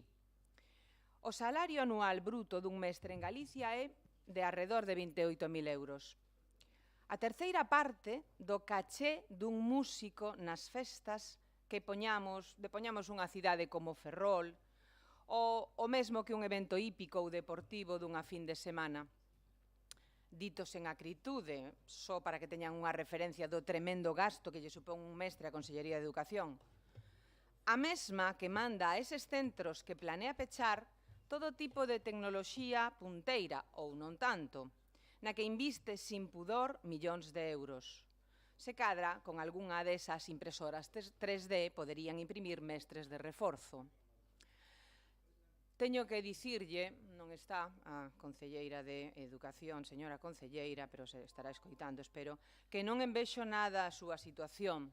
Defender aos nenos e as familias e a escola da que é directora estámpase de fronte coas directrices dun partido que sinala 2 piares na política educativa, a calidade e a educación de vanguarda, polo visto só de boquilla, mentres que ve como perigoso adoutrinamento a defensa do idioma galego. Espero que polo ben de todos, deses nenos e nenas, deses pais que case no mes de xullo aínda non saben a que escola van levar aos pequenos no mes de setembro, deses mestres que non saben se van voltar o ano que ven, deses inspectores que nas comisións de escolarización terían que dicir que todos os nenos teñen cabida nas súas escolas, desa administración educativa que ten a obriga de desenvolver con honestidade e coherencia o que seu partido prometeu na campaña electoral, da sociedade, en definitiva, da que eses nenos e nenas son xérmolo de futuro e non mercancía que poda mudar de centro cada ano, espero, como dicía, polo ben de todos, un pouco de sensatez e responsabilidade institucional. Moitas grazas. Moitas grazas, señora Topico. Ten agora a palabra a señora López. Moitas grazas, señor alcalde. Bueno, en primeiro lugar, lamentar que non este a concelleira presente, a concelleira de Educación, xa que este punto trata diso, de educación.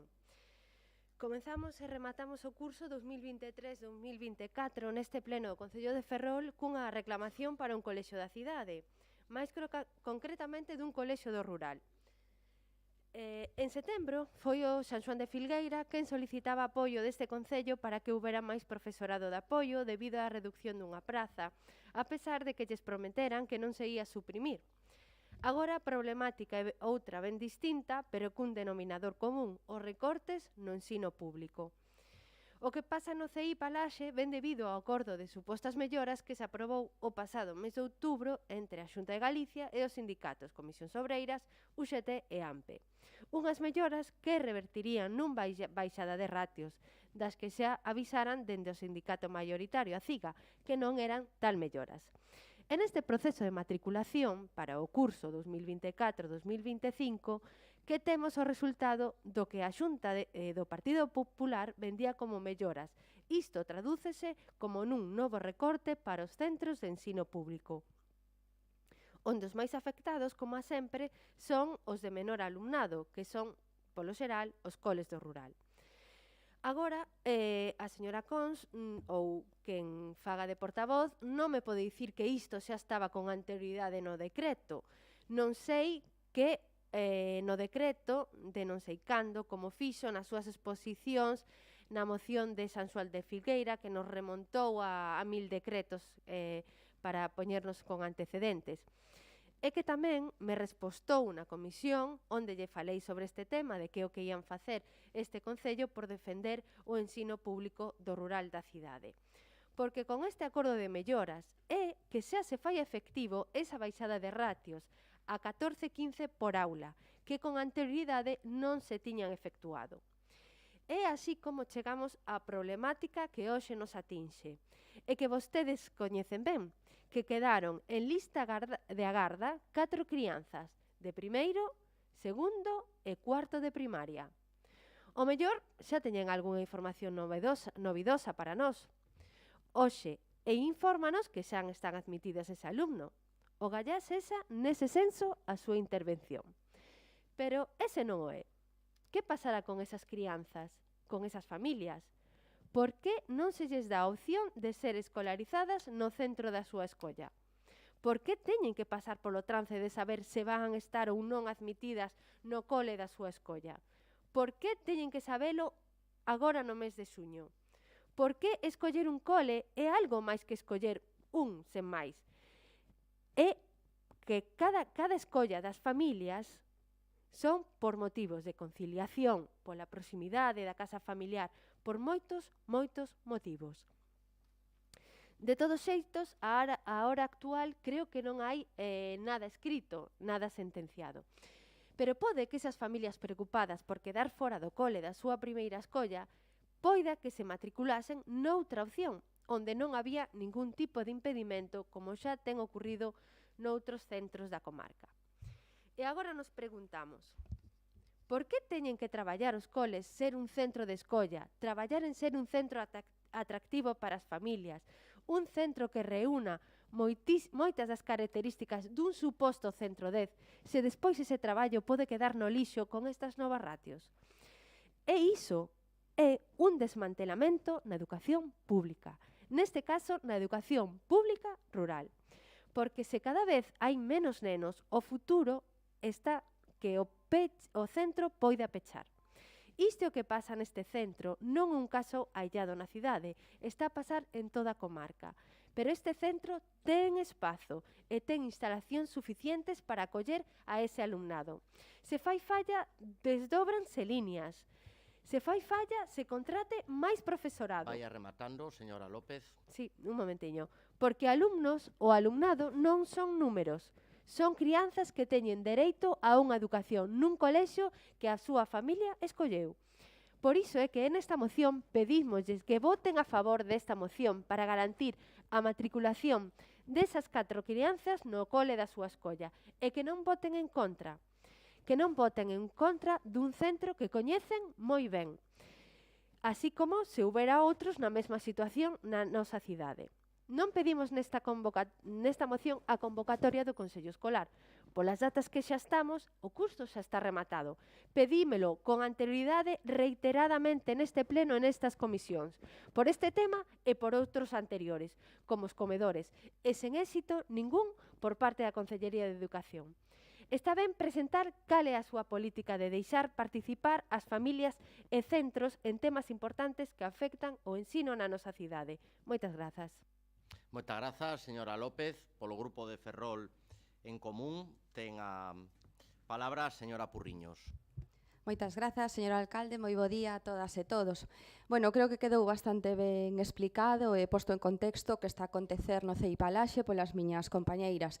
Simplemente engadir que é unha mágoa que a educación das nosas crianzas se vexa condicionada por uns números, pero aínda máis mágoa, como comentaba a compañeira do Bloque Nacionalista Galego, que por unha suposta mellora educativa coa baixada deses ratios, a cal penso que incluso toda a comunidade educativa e as forzas políticas, sindicais, familias, pois celebramos, non? Porque é unha reivindicación histórica, pero que pasou? Chegou a tempada de matriculacións e o que realmente ocorre é que existe un recorte na educación pública, porque cando un centro educativo sobrepasa a nova ratio, como ben explicaron as compañeiras, pois non se realiza unha apertura dunha nova aula, senón, a todo isto, sen ter en conta os diferentes contextos e situacións de cada centro, como en este caso un centro do rural como é o CEI Palaxe. Dada esta problemática, as familias vense na obriga de buscar outra opción para a educación das súas crianzas, tendo en conta que se trata dunha decisión importante, porque en moitos casos non se atopa preto do seu domicilio e forza unha xestión máis complicada para as familias e para as propias crianzas, facendo especial fincapé no rural como este caso concreto. Garantir unha boa educación tamén é velar pola convivencia no barrio ou zona rural na que viven, en a que se poida facer un traslado ao centro o máis cómodo e sostible posible, facilitando sempre a conciliación familiar e no CEI Palaxe non é posible, xa que o centro público máis preto está a máis de 4 kilómetros en coche ou autobús, e andando, pois bueno, xa nos podemos imaginar. Pero ademais tampouco terían asegurado, porque pode pasar exactamente o mesmo. A educación pública non pode ser un xogo e hai que apostar por mantela e fortalecela e desta maneira vai camiño ao peche de moitos centros da zona rural e moitos recortes e falta de oportunidades que derivan no crecemento da educación concertada que é o que non podemos tolerar. Moitas grazas. Moitas grazas. Ten a palabra o tenente alcalde. Pois moitas gracias, señor alcalde. Pois efectivamente, comenzaba a primeira intervención a señora do Pico, eu creo que o subconsciente fallou no seu inicio e dicía que esta é unha moción do BNG, pois agora efectivamente xa nos encaixan moitas cousas. Presentan vostedes en definitiva pois de forma conxunta unha moción que o único que busca pois é a confrontación. E nos xa anticipamos pois que non imos entrar nelo e non o van a conseguir. Poñen vostedes, como moitas veces di o señor Rivas, a venda antes da ferida. E presentan unha moción na que piden a admisión das crianzas excluídas no proceso de matrícula no CEI Palaxe de Balón, cando saben perfectamente en as súas intervencións o viñan dicindo que o único que hai ata agora pois é unha listaxe provisional e que o prazo remata o vindeiro 30 de xuño. E nesa data, non en outra, cando sabremos, pois algunha desas crianzas queda fora ou non, e será nese momento pois cando se teña que tomar as medidas que sean necesarias e non dubiden que dende logo o Concello de Ferrol, de ser o caso, solicitará as medidas que se sean necesarias. Polo tanto, dende o Grupo Popular, dende o Grupo de Goberno, imos facer unha chamada a calma, non se anticipen vostedes, non se poñan nerviosos, e calma, xa gustaríanos que nos 8 anos que gobernasen vostedes pois tivesen esta ansia e esta anticipación polos temas importantes da nosa cidade, que non digo que este non o sexa. A vostedes, verdadeiramente, pois non lles preocupa en absoluto o sistema educativo da Comunidade Autónoma de Galicia, e non o digo dunha forma despectiva. Non lles preocupa porque vostedes saben perfectamente que en Galicia temos un sistema educativo de garantía, e simplemente o que queren facer pois é crear un clima de alarma, xerar ruído contra o goberno da Xunta de Galicia, alá vostedes co seu xogo.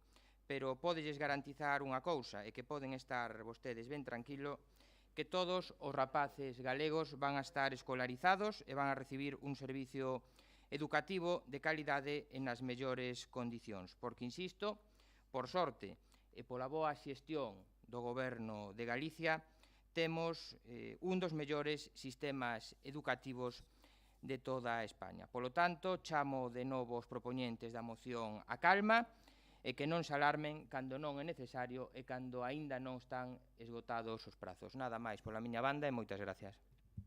Moitas grazas. Turno de réplica, señora do Pico. Grazas de novo, señor alcalde. Bueno, non foi o inconsciente o que me traicionou cando dixe que era unha moción conxunta do bloque dos restos dos partidos da oposición. Puntualizo por si alguén lle queda algunha dúbida. Bloque Nacionalista, Partido Socialista e Ferrol en Común. Voto en falta que este aquí a concelleira de Educación, sinceramente. Perdón? Non sei se hai algunha forza maior que lle impide estar. Isto non é un ataque personal contra ela, non sei se non está porque non está como concelleira ou porque está no papel de directora neste momento. Como lle dicía antes, é un papel difícil e eu non envexo nada a súa situación. Mire, señor Díaz, non estou nada nervosa en absoluto. Vostede saberá moito de leis, pero eu levo dando clases máis de 30 anos, son catedrática de Lengua e Literatura Española e coñezo bastante ben o sistema educativo español e como funciona a Xunta de Galicia nestas competencias. Entón, un pouquiño de respeto, porque, bueno, sei perfectamente do que estou a falar. Probablemente vostede di isto porque o seu fillo ten plaza nun colexio privado e a estas alturas non ten problema, está garantizada a súa escolarización. Pero esas crianzas das que nós somos portavoces... Mire, señora do Pico, le pido un pouco de respeto, como en outras veces se pidió, por algunas consideraciones... Non sento que estea faltando respeto creo que a en Ferrol non hai colexios privados. Bueno, concertados.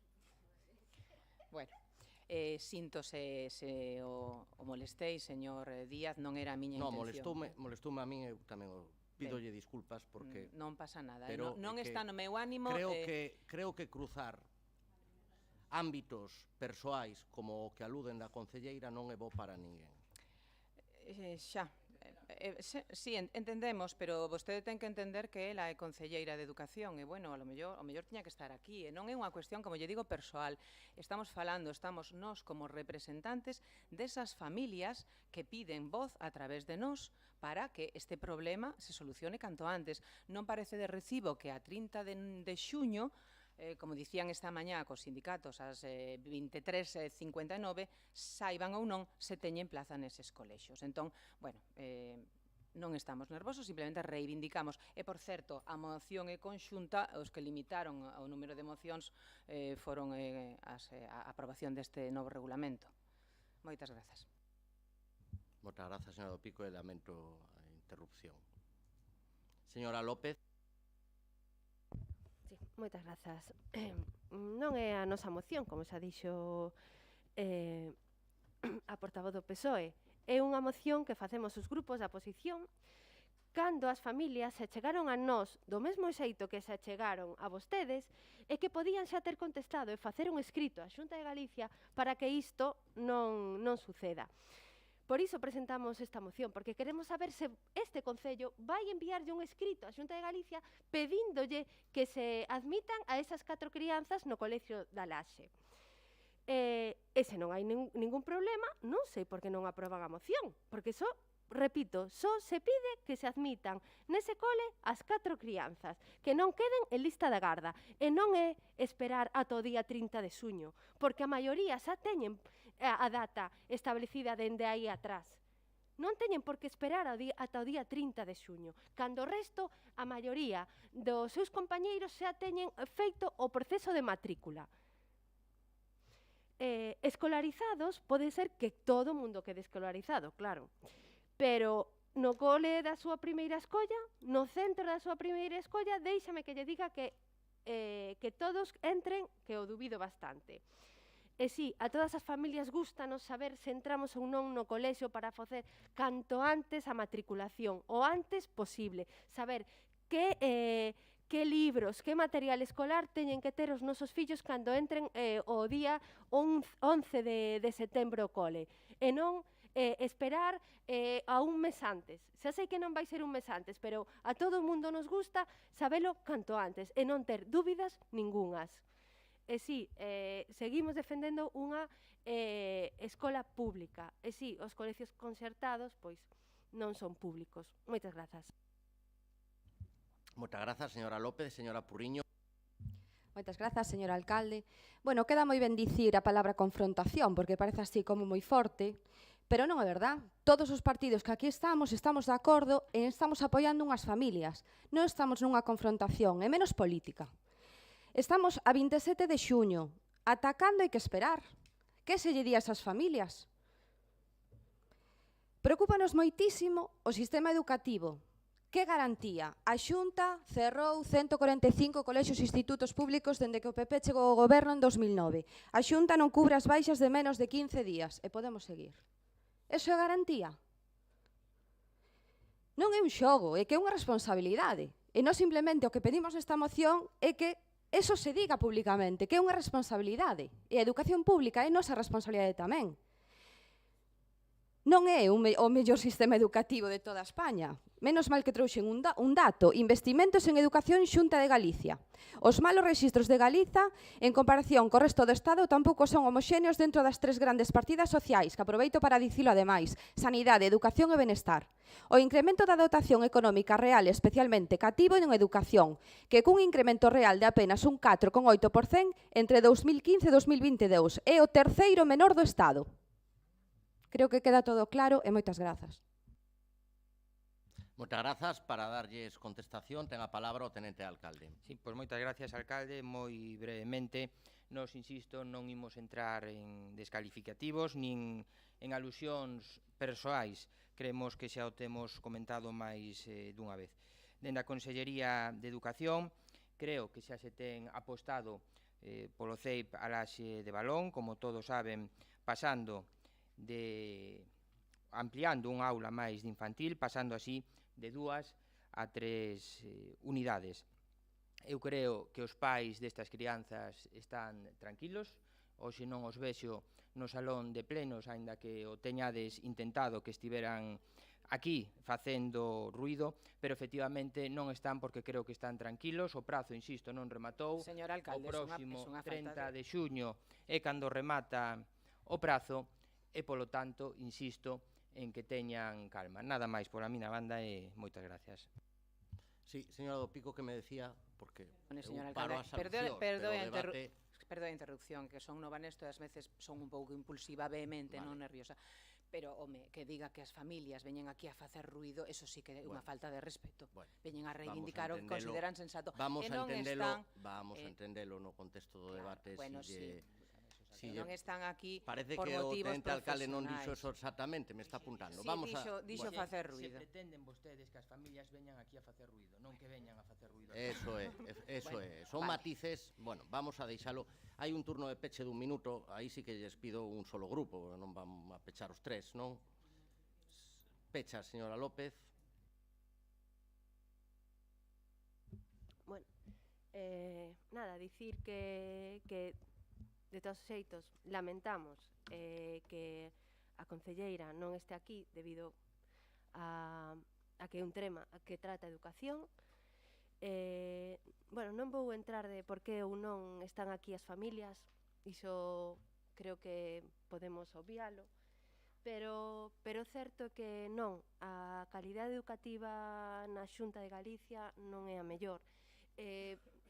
Pode que se admitan, por certo, me estaba falando de infantil, pero o problema que hai actualmente é en primaria, non en infantil.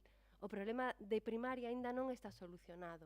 Esperemos que se solucione, pero se é por parte do Partido Popular deste Concello, as familias teñen que esperar outro 30 de xuño, mentre o resto dos seus compañeiros xa teñen feito a matrícula feita. E iso creo que non é de recibo para as familias que solicitan esas prazas nese colexio. Non sei se algo se me queda, que queiran decir as miñas compañeiras. Nada, moitísimas grazas. Moi ben, moitas grazas. Vamos a proceder á votación. Votos a favor da moción. En contra.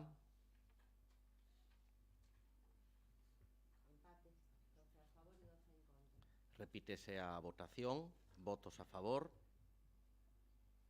En contra. Exerzo o voto de calidade.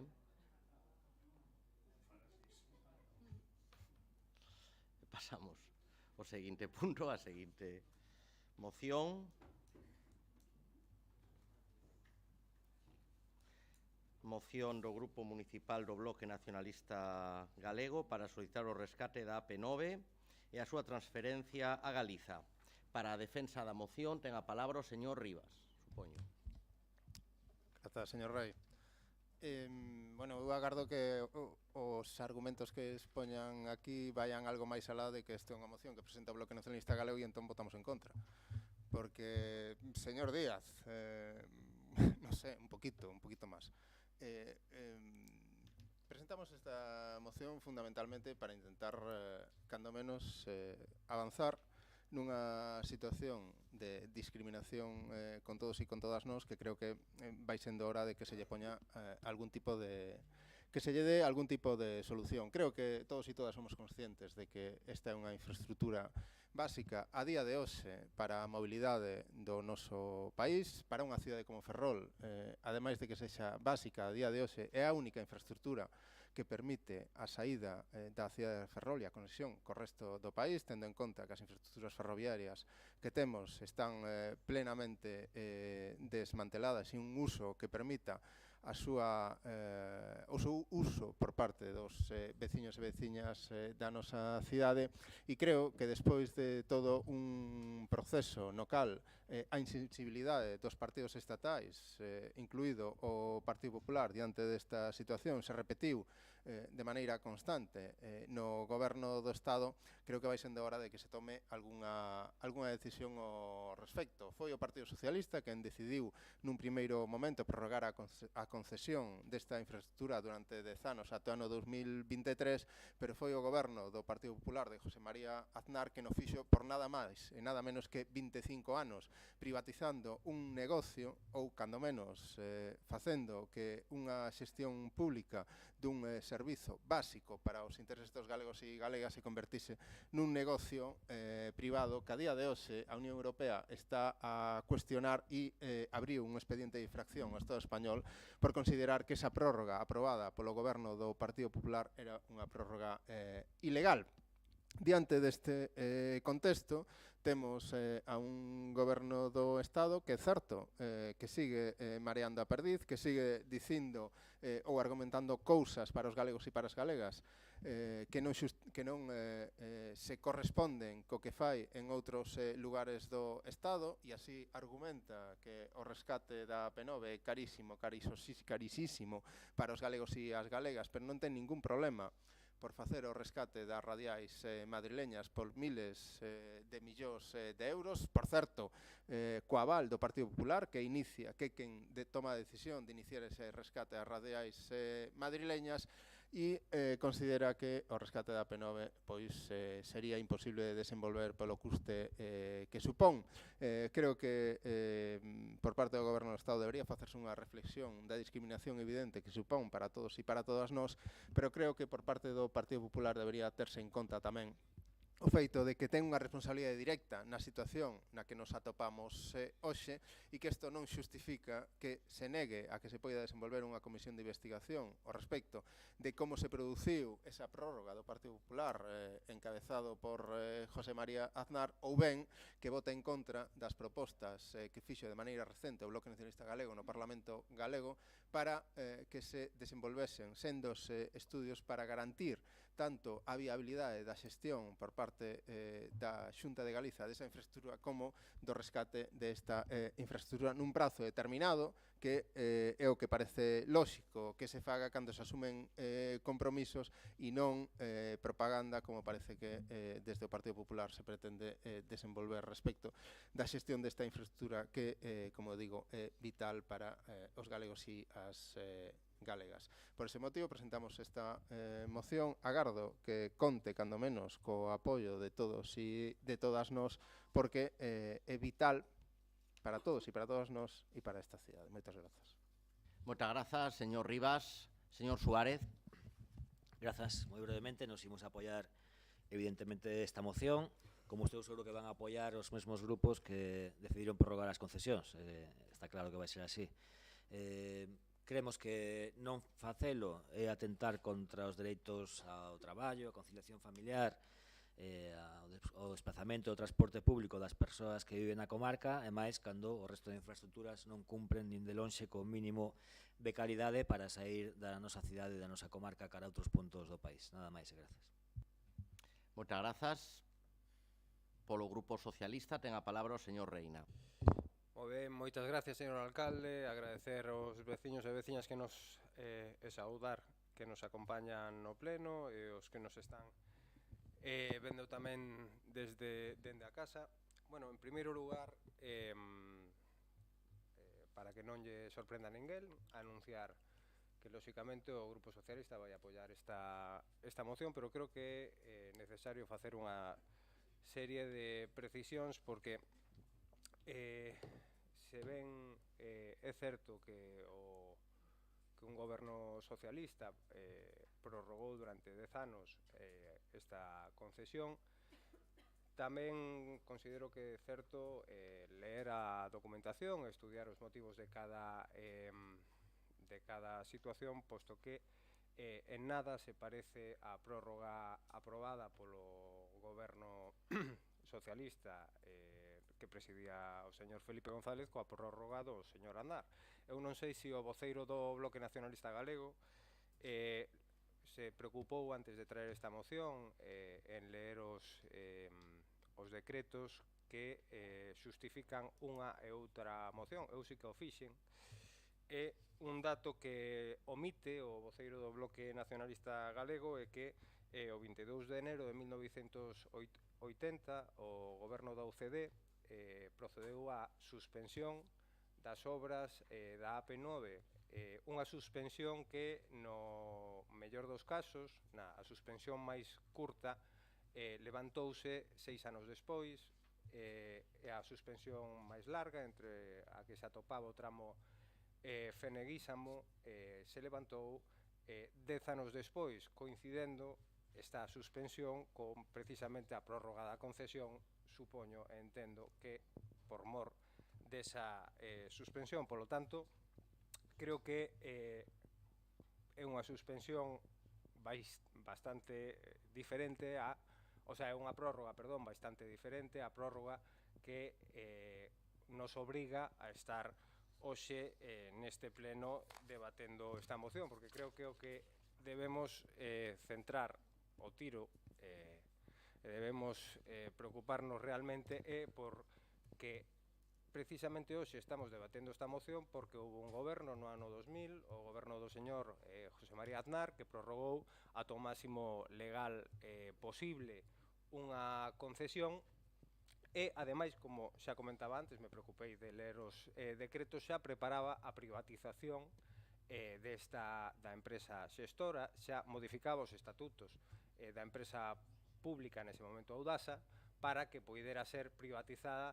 3 anos despois, o que supuso, por suposto, unha operación redonda para algúns, unha auténtica hipoteca para a maioría de todos nós, que nos deixa pagando hasta o ano 2048 esta concesión.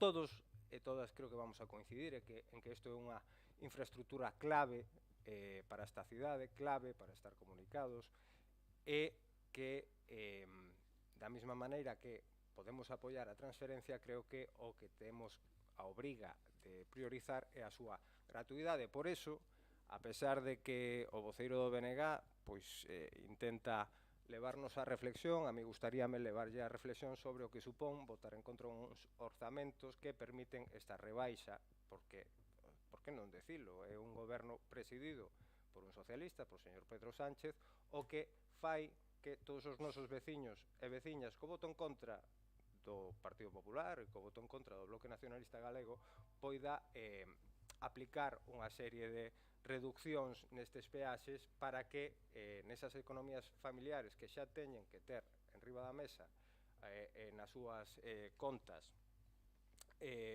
o cálculo do que lles custa ir a traballar, por exemplo, a Coruña, pois gracias a un goberno socialista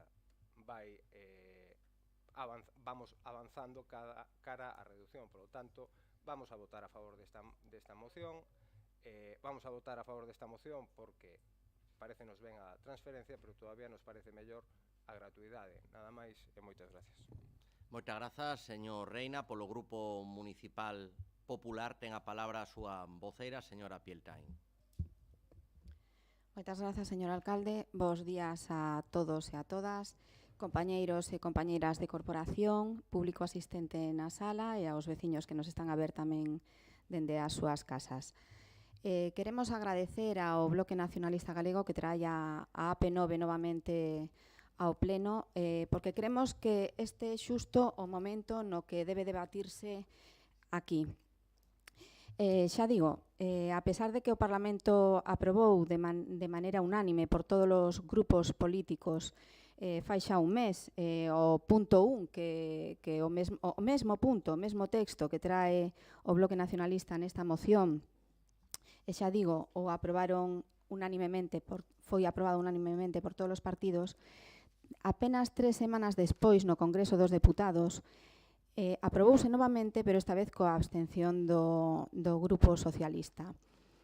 Ao principio non o entendíamos moi ben, pensábamos que podería ser debido pois aos seus famosos cambios de opinión, pero hoxe o señor Mato deixounos claro que a abstenerse é tratar de quedar ben co seu grupo.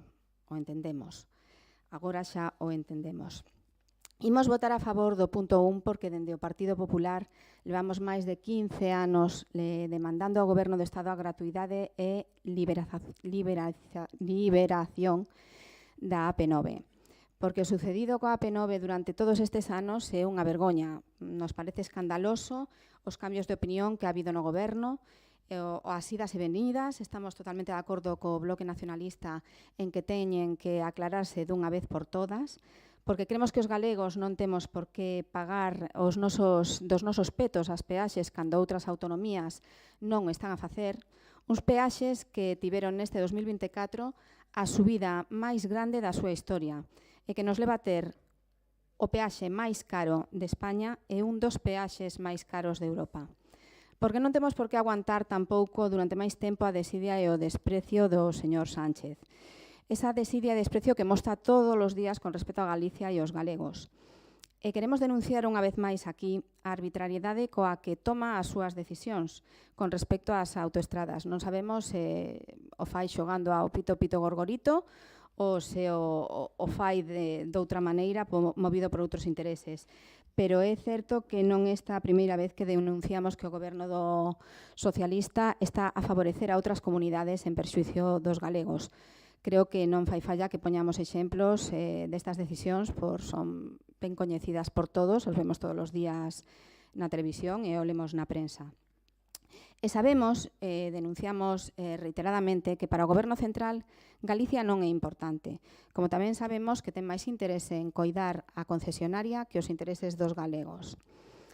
Creemos que non temos por que aguantar máis mentiras, porque o señor Besteiro prometeu na súa campaña electoral a gratuidade da AP9 e agora un dos seus, o mismísimo ministro, o señor Puente, dixo textualmente que es inasumible para el Estado. No tenemos 6.000 millones, pero si alguien los pone, encantados. A cita, quero imaginar que estarán todos vostedes de acordo en que suena totalmente a pitorreo. Sexan coherentes, falen con Madrid. Estamos total e absolutamente vendidos. E, por certo, por que merecemos, eu creo que merecemos saber de onde saen esas cifras de 6.000 millóns, porque fai moi pouco, dixo que eran 2.500 millóns, entre 2.500 e 4.000, e agora fala de 6.000, non sabemos se hai un estudio, se non o hai. Bueno, queremos, vou a insistir en que queremos a liberalización da AP9, unha AP9 sen peaxes, queremos que veña para Galicia, e queremos transparencia, rigor e estudio. En canto ao punto número 2, xa falei co grupo promovente da moción, non teño moi claro se a emenda que propusimos de transacción vai ser admitida ou non. Solicitábamos que quitara simplemente a Xunta de Galicia por dous motivos, non por os que van dicir que son que apoiamos a Xunta de Galicia, non. Porque a Xunta de Galicia xa está facendo un estudio, como xa dixo a ministra, acerca dos custes da autovía, da AP9. Da transferencia. Por outro motivo, porque non podemos exixir a Xunta cando non ten a información que faga unha resposta ao estudio das vías xurídicas para anulación da prórroga. Non temos a documentación. A Xunta de Galicia solicitou unha á Comisión Europea. A Comisión Europea remitille ao Estado e o Estado non nos proporciona a información, polo que non vemos normal que teñamos que exixirle tal responsabilidade. Entón, imos votar ao punto primeiro a favor e ao punto segundo, pois dependendo de se admiten a emenda proposta ou non. Moitas grazas. Moitas grazas, señora Pieltain. Segunda rolda, señor Rivas. Grazas, señor Rei. Decía a señora Pieltain, en nome do Partido Popular, que levan 15 anos reclamando a xestión da P9. Eu xa non sei se isto é pitorreo ou que é, pero despois de 45 anos de goberno do Partido Popular na Xunta de Galiza, dúas prórrogas de vetar a transferencia cun goberno do Partido Popular no goberno do Estado e de emendala posteriormente, home, que nos veñan a decir que levan 15 anos reclamando a transferencia da P9, home, un pouco cachondeo sí que sona.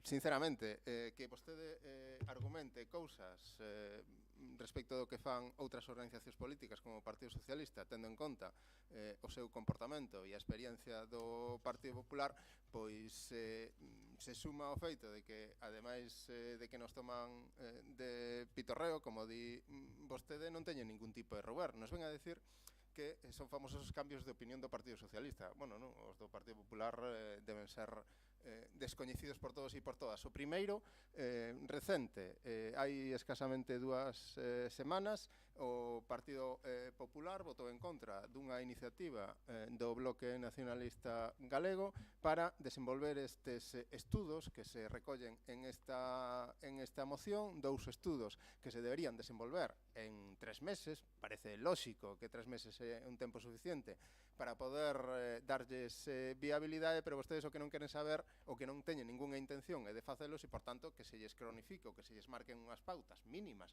para desenvolver estes estudos lle resulta problemático, e por eso cambian de opinión e agora votan en contra do que votaron vostedes en maio a favor, que esa referencia que vostede fai a ese acordo do Parlamento Galego para desenvolver estes estudos. Respecto do que argumentaba o voceiro do Partido Socialista, únicamente mancer mención algunhas cuestións. En primeiro lugar, desde organizacións políticas como o Bloque Nacionalista Galego empezamos a estar un pouco cansos e cansas de que os partidos estatais miren as nosas organizacións así como por riba do ombro, non? E argumenten que un acordo de investidura que facilita que haxa un goberno, neste caso dirixido por o Partido Socialista, supoña un cheque en branco para a totalidade da legislatura, e non sexan capaces de diferenciar que unha cousa é un acordo de investidura polo cal se pactan unhas rebaixas na P9 da aprobación duns orzamentos do Estado que son gravemente, ou que eran gravemente perxudiciais para os intereses de todos e de todas. Pero claro, cando se pensa que un está por riba dos demais, pois chega a estas conclusións, cando a realidade é bastante teimuda e evidencia que isto non é así. Que vostede nos quere argumentar ou justificar que a prórroga que vostedes fixeron como Partido Socialista é un poquito mejor que a prórroga que fixo o Partido Popular, pois mire, eu eso acepto, yo non teño ningún problema, porque o problema que teño é cal é a situación a día de hoxe, e como decía vostede, quizáis deberíamos empezar a centrar o tiro. E o que estamos debatindo aquí é por que o ministro de Transportes lle nega aos galegos e galegas a transferencia dunha infraestructura e que o Estado asuma a responsabilidade económica as decisións que ten tomado con anterioridade, cando en outros lugares do Estado, como por exemplo Madrid, non ten ningún problema para asumir o rescate de esas radiais. E iso é o que estamos discutindo, aquí. Esta discriminación permanente que estamos a sufrir os galegos e as galegas por parte do Partido Socialista, sí, e por parte do Partido Popular. A cal creo que vai sendo hora que lle demos, cando menos, algún tipo de solución e que, ademais, desde as institucións dos galegos e das galegas asumamos ese compromiso con todos e con todas e non actuemos dunha maneira aquí, de maneira contraria, cando temos responsabilidades ou a posibilidade de adoptar decisións que acadan estes obxectivos. Moitas grazas. Moitas grazas, señor Rivas. Señor Suárez, non? Señor Reina. Sí, moitas grazas, señor alcalde. Bueno, en fin, por onde empezamos falando da intervención do Grupo Popular? Nos falan de cambios de opinión, hai 3 puntos. Vostedes votaron a favor dunha aprobación das contas de Mafesa cando levan votando en contra os últimos non sei cantos anos. Por lo tanto, non me falen vostedes de cambios de opinión, pero estamos aquí para falar da AP9. E con respecto a que nos plantexan con esa defensa irrenunciable da veciñanza para eliminar as peaxes e todo isto, claro, é curioso ler nun medio de comunicación que o PP rechaza en el Parlamento gallego eliminar las peajes a las autopistas autonómicas. Non vai a ser que o que nos interese é, como xa manifestou o señor Rueda, facer oposición ao goberno de Pedro Sánchez. Claro, cando as autoestradas son titularidade autonómica, mantemos. Cando son titularidade estatal, queremos eliminar as peaxes. Pois mire, nos queremos eliminar as peaxes, nos queremos a gratuidade para as autoestradas, tanto a AP9, vamos, no caso que nos ocupa a Ferrol, a AP9. A verdade é que é absolutamente sorprendente a intervención da voceira do Partido Popular, que parece que non foi o goberno de Aznar quen fixo esta prórroga na concesión. O mellor é quen privatizou 3 anos despois desta prórroga. É que, claro, podemos pretender disfrazar, maquillar, si quere, falamos, di que levan vostedes, que por certo non é certo, pero bueno, que levan vostedes 15 anos intentando a gratuidade da AP9. Pois podemos decirlle a vostedes ou a BNG que benvidos, porque xa o goberno do señor Touriño iniciou estes trámites e foi precisamente o goberno de Feijóo quen os paralizou e quen logrou que, quen evitou que esta transferencia fora posible. Por lo tanto, lamentar enormemente o papel que lle toca xogar a voceira do Partido Popular, porque o que está defendendo é indefendible, salvo que lle dea igual. Claro, aquí veña aquí a decir o primeiro que se lle ocurra e consideren que o Partido Popular non ten ningún tipo de responsabilidade en que estemos a pagar as peaxes que estamos pagando. Por lo tanto, pecho con 2 preguntas.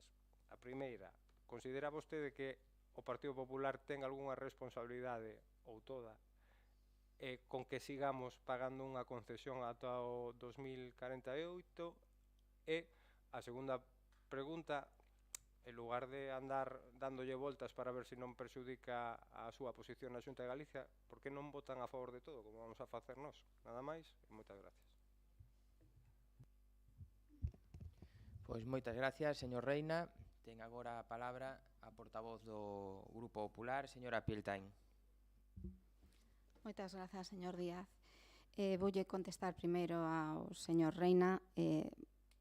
En primeiro lugar, creo que debería escoitar, recoméndolle que escoite os debates parlamentarios, porque creo que debería estar un pouco máis ao tanto do que votan nuns momentos, do que votan noutros. Vostedes no seu grupo sempre falan de coherencia, que hai que ser coherentes e non o están sendo. É dicir, no Parlamento votaron unha cousa, agora no Congreso dos Deputados outra, totalmente diferente. Teñen o seu ministro, señor Puente, que saiu, están as imaxes ali, dicindo que non teñen o diñeiro para poder facer que a AP9 se liberalice, cando han liberado moitas outras en outras autonomías. Aclárense. Sé que é moi duro que o seu partido un día chegue e diga unha cousa e outro día diga outra. Debe ser tamén moi duro que vostedes, que eu estou segura de que como galegos queren a gratuidade da nosa AP9, vexan que o seu goberno central pasa totalmente do que lles interese, dos intereses de Galicia e do que lles interese a vostedes. Debe ser tamén bastante duro ver como venden ao seu candidato, o señor Besteiro, que prometeu a liberalización e gratuidade da AP9 e agora ve como o seu ministro ya nega. Debe ser duro e entendo que o lamenten vostedes. Eu non lamento nada a miña intervención porque estou dicindo que precisamente apoiamos a liberalización da AP9, apoiamos a retirada das peaxes e apoiamos a transferencia ao goberno galego, que creemos que é o que temos que facer e que é o que axudará máis ás necesidades dos galegos. En canto ao BNG, señor Rivas, falan das nosas responsabilidades e parecen non recordar as súas. Foron vostedes os que venderon aos galegos no ano 2020 cando aceptaron as bonificacións nas peaxes como se foran o premio gordo. Pois non é o premio gordo. Xa yo dixen no seu despacho, nos imos votar a favor de toda a moción, do punto 1 e da punto 2, sempre cando fagan un exercicio non de humildade, senón de, non sei como dicilo, sempre teñen a Xunta de Galicia no seu punto de mira, e neste caso en concreto non a teñen que ter, porque a única responsabilidade para facer os estudios e a única información para facer esos estudios a ten o Goberno. De maneira que se no punto 2 instan ao Goberno a que realice esos estudios, imos votar que sí. De outra maneira non poderemos facelo. Moitas grazas. Moitas grazas, señora Pieltain. Turno de peche, señor Rivas. Grazas, señor Rei. Únicamente dúas cuestións. Primeiro, respecto do Partido Socialista, que parece que ahora se atribúe a autoría desta, ou cando menos a intención de desenvolver o rescate desta infraestructura, únicamente recordarlle as palabras do que foi presidente da Xunta de Galiza, o señor Touriño, cando afirmaba diante da proposta do Bloque Nacionalista Galego en plena campaña electoral que intervenir a P9 non era viable nin razonable.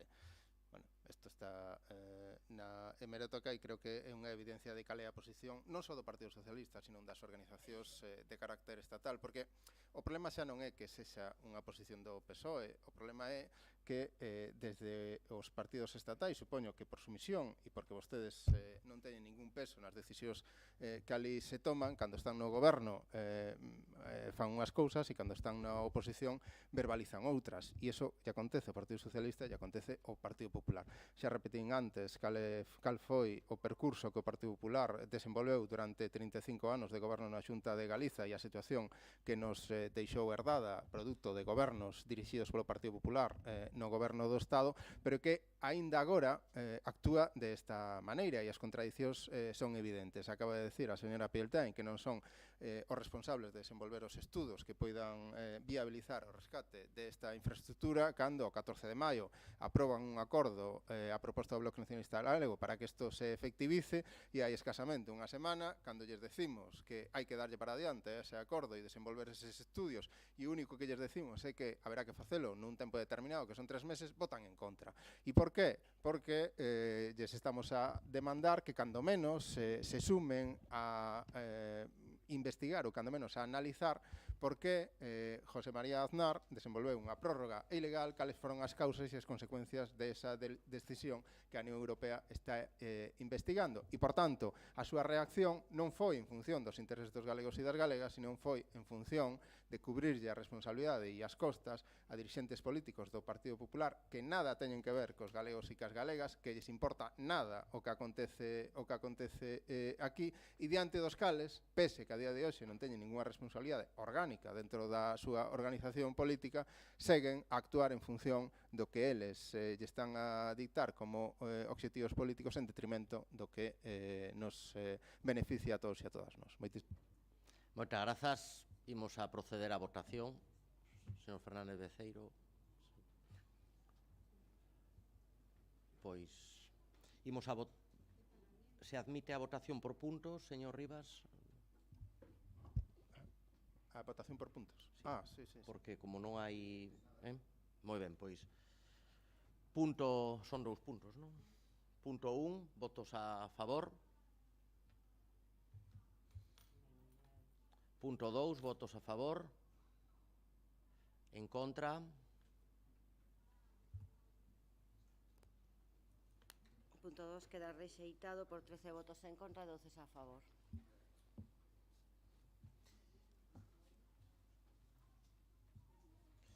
Moción do Grupo Municipal de Ferrol en Común para educar e sensibilizar sobre o consumo de pornografía en Internet entre a xuventude. Para a defensa da proposición, ten a palabra a señora Purriños.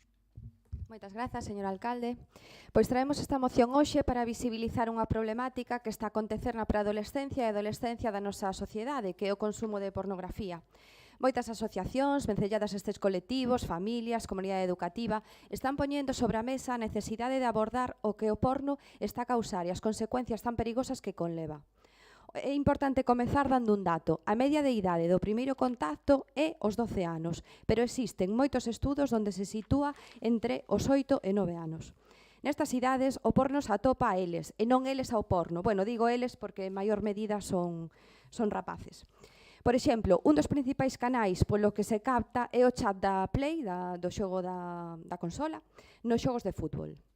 Estamos en tempos de revolución tecnolóxica e a pornografía aproveita o momento sendo de fácil accesibilidade, cun nulo ou baixo coste e un acceso de forma totalmente anónima, polo que se fai moi sinxelo o seu consumo.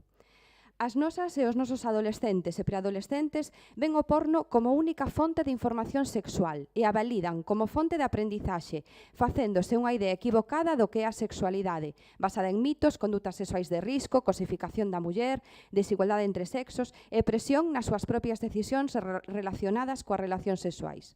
Polo tanto, e sabendo que a adolescencia e a preadolescencia son períodos críticos no desenvolvemento da sexualidade, non se pode sustituir a educación afectiva sexual pola pornografía e permitir que se convirta en material aditivo, podendo ter graves consecuencias. O porno ensina a exercer a violencia, a dominación e a agresividade contra outra persoa, mentres que a educación afectivo-sexual ensina a aprender a coñecerse, a aceptarse e a expresar a súa sexualidade coa finalidade de ter relacións respetuosas, sanas e igualitarias. Neste sentido, e vendo a relevancia que este tema está a ter na nosa sociedade e as consecuencias tan nefastas que están a mostrar, a principios deste ano o Goberno Central propón un acordo para a aprobación dun proxecto de lei para a protección integral dos e das menores en Internet, donde se intentará mellorar a protección a estes contidos. Moi boa iniciativa, pero é necesario máis esforzos socioeducativos para tratar o problema de raíz. Por todo isto, entendemos que dende as administracións públicas, en concreto, dende as áreas máis vencelladas como pode ser xuventude, igualdade e educación, é necesario traballar e poñer en marcha todo tipo de estrategias necesarias para poder minimizar esta problemática, polo que o Grupo Municipal Ferrol en Común somete a votación a presente moción e os seguintes acordos. O primeiro sería poñer en marcha unha campaña de sensibilización. E o segundo, dotar a Concellería de Xuventude dos recursos necesarios para desplegar políticas nesta temática. Moitas grazas. Moitas grazas, señora López. Grazas, señor alcalde. Bueno, espero pensar que este punto vai a ser o punto de consenso, un punto que é de suma importancia tanto para as adolescentes e para os adolescentes como para as familias. Os datos que hai na actualidade sobre o consumo de pornografía son sorprendentes polo precoz que está sendo o acceso a este tipo de contido. Cada vez os consumidores de porno, sexan habituais ou esporádicos, teñen unha idade máis pequena. E dá escalofríos pensar que xa, ás veces, con 7 ou 8 anos, xa teñen acceso por primeira vez a este tipo de contidos. O acceso á tecnoloxía, ao mundo virtual duns usuarios cada vez máis novos e novas, son a porta para ese consumo. Pero non hai que esquecer que detrás desas pantallas ten que haber un control exhaustivo das familias que, por desgracia, pola velocidade da vida e do mundo laboral, ás veces esquecemos de controlar e revisar os contidos que as crianzas están a ver, e isto tamén hai que sumarlle que na maioría dos casos somos completamente ignorantes da gran capacidade que teñen estes contidos de chegar a un público cada vez máis novo.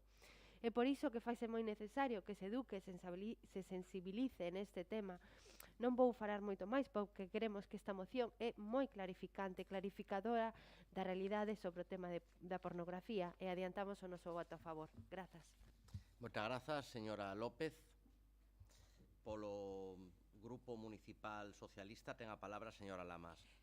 Moitas grazas, señor alcalde. Boa tarde xa a todos e a todas, compañeiros, e os aquí presentes e os que nos siguen a través de internet. Quería empezar evidentemente dando as grazas ao Grupo de Ferrol en Común por traeros aquí ao debate unha problemática que a verdade que moitas veces pois pode ser que se escape do debate local, pero que ao final sí que ten moitas implicacións e que ademais se pode facer incluso dende as administracións locais moitísimo neste sentido.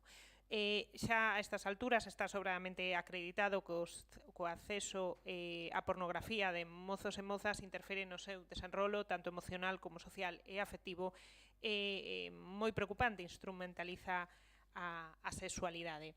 A proliferación de aplicacións que todos coñecemos e os avances en entornos digitais fan que este acceso sexa para os mozos e mozas cada vez máis asequible, anónimo e accesible.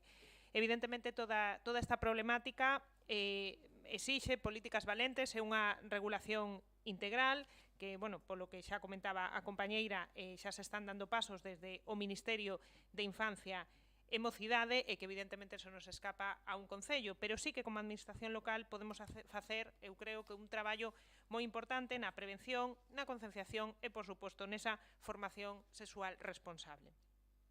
Na anterior legislatura empezamos coa aula aberta de formación cidadá con formacións específicas destinadas a familias, especialmente para uso responsable das redes sociais para familias e para menores, pero estamos de acordo que hai que ir un paso máis aló e facer unha política integral neste caso. Saudamos positivamente a proposta de que se faga dende a Concellería de Mocidade. Por suposto, non nos cabe ninguna duda de que esta proposta tamén será ben saudada polo Goberno e, por suposto, anunciamos o noso voto favorable. Moitas gracias. Moitas grazas. Polo Grupo Popular ten a palabra o señor López. Moitas gracias, señor alcalde. Boas tardes xa. En primeiro lugar, pois, como sempre dicimos, pois, cando as propostas que se fagan son pensando nos veciños e non pensando en intereses personais ou políticos, pois sempre contarán co apoio deste goberno, por iso xa adiantamos o noso voto favorable, non? Como xa se dixo aquí, pois existen moitos estudios que afirman a problemática que existe hoxe co tema do consumo da pornografía en menores. Diferentes entidades abordan este tema e é verdadeiramente preocupante. Moitos destes estudios, como xa comentaba a compañeira de Ferrol en Común, pois indican que a idade para o primeiro contacto coa pornografía é moi cedo, entre os 11 e os 13 teño aquí marcado. Falaba tamén a compañeira que incluso hai algúns que o marcan nos 8 e nos 9 anos, e con un consumo e unha frecuencia semanal case, non? Como ocurre con moitas cuestións, a exposición constante a determinados contidos, neste caso a pornografía, pois pode contribuir a que se produzcan actitudes ou crenzas erróneas de cara ao sexo, ás relacións sexuais, que poden levar a cabo pois comportamentos intolerables, non? O acceso, tamén se dixo aquí, cada vez é máis precoz ao mundo digital e aos dispositivos electrónicos, con un acceso a internet pois moi fácil, pois fan que tamén que este tipo de problemas medren exponencialmente, non? Sendo moi preocupante, como dicíamos antes, a idade na que se inicia este consumo e a facilidade do acceso, non? Dende este grupo consideramos fundamental abordar esta cuestión cunha perspectiva equilibrada, non só recoñecer o problema, senón tamén ter estrategias para mitigalos. Unha parte fundamental para abordarlo pois é a comunicación, unha comunicación aberta, sen tabús, sen prexuicios, sobre todo das familias en cuestión de relacións sexuais, pois para axudar os mozos e as mozas a xestionar a exposición á pornografía pois dun xesto máis saludable, non? A educación sexual é unha responsabilidade compartida, por suposto, neste caso tamén os pais xogan un papel crucial pola súa capacidade para transmitir valores, por crear un ambiente de confianza co neno ou coa nena e tamén ofrecer unha atención individualizada, non? As familias poden garantir que os seus fillos reciban unha educación sexual íntegra, adaptando as súas necesidades e aliñada cos valores familiares, pero insistindo tamén que isto é unha responsabilidade compartida con as administracións, non? Tamén é fundamental abordar os riscos e os efectos negativos do consumo da pornografía, así como tamén as posibles potencialidades en materia de educación sexual para consumila de forma ética e responsable, non? Dentro do Partido Popular somos conscientes desta problemática, sabemos que este é un tema que afecta a todas as administracións e a todos os ámbitos, pero tamén creemos que se traballamos xuntos con o mesmo obxectivo, pois todas as administracións poderemos poñer en marcha moitas medidas, non? Medidas relacionadas coa protección dos menores e nos entornos digitais. Promover a implantación e a verificación da idade verdadeiramente son métodos eficaces para o acceso dos menores ás redes sociais, evitar o seu acceso pois a páxinas pornográficas, violentas ou que supoñan cualquier tipo de risco para os menores, non? E tamén pois facilitar aos pais as ferramentas para que teñan o consentimento expreso para o acceso dos fillos e menores ás redes sociais. Creo que se están dando pasos, tamén comentaba en este debate, pasos para acadar estes obxectivos, non? Propúxose un acordo de país para protexer a infancia e a adolescencia na rede, que inclúe pois a aprobación, como decía Nerea, pois dun proxecto de lei para a protección integral dos menores en internet, non? É unha idea, unha medida que dende este partido sempre apoiamos, sempre impulsamos, porque o problema é moito máis complexo do que se está a falar, non? Non nos enganemos, os menores non deben estar protegidos só na pornografía, senón pois todo no que o vai gaxe nas redes. Remata agora, amosando, como xa dixen antes, o noso voto favorable, pero matizando algunhas palabras, que a problemática que hoxe debatimos non é exclusiva só da xuventude, como xa dixen moitas veces, pois é un problema transversal e que afecta a moitos ámbitos. Non é cuestión de abrir un debate estéril sobre que área debería de liderar e quen non. O que podo dicir é que este goberno estamos preocupados polo tema e que entre varias áreas estamos a traballar na planificación para implementar medidas e accións para concienciar os mozos, os pais e as familias de todos estes problemas. Por la miña parte, máis nada, e moitas gracias. Moitas grazas, señor López. Señora Purriños. Moitas grazas, señor alcalde. Bueno, antes de nada, pois moitísimas gracias a todos os grupos e felicito tamén que teña a relevancia e a consideración que ten este tema, ¿no? Que veña aquí e que realmente se aposte por isto. Simplemente engadir, se me permitides, que falo de xuventude porque eu considero que é a área relacionada directamente co consumo precoz, non coa pornografía en xeral, non? Entón, se estamos falando dun consumo precoz e dunha educación afectivo-sexual, temos que traballar primeiramente con ese colectivo, vale? Simplemente era por eso. Por outra banda, non só son os pais cos que temos que falar, realmente cando estamos poñendo a pornografía no foco, é toda a sociedade, non? En todos os contextos onde nesta pornografía precoz están as crianzas. Por eso non solamente facer referencia aos pais, senón un pouquiño máis xeral. E se me permitide xa para rematar, e volvo dar as grazas, simplemente uns datos para que como sociedade reflexionemos e nos vayamos hoxe daqui cunha visión un pouco máis real que non teña estes datos un pouco de preto, non? 134.491 visualizacións de pornografía cada minuto.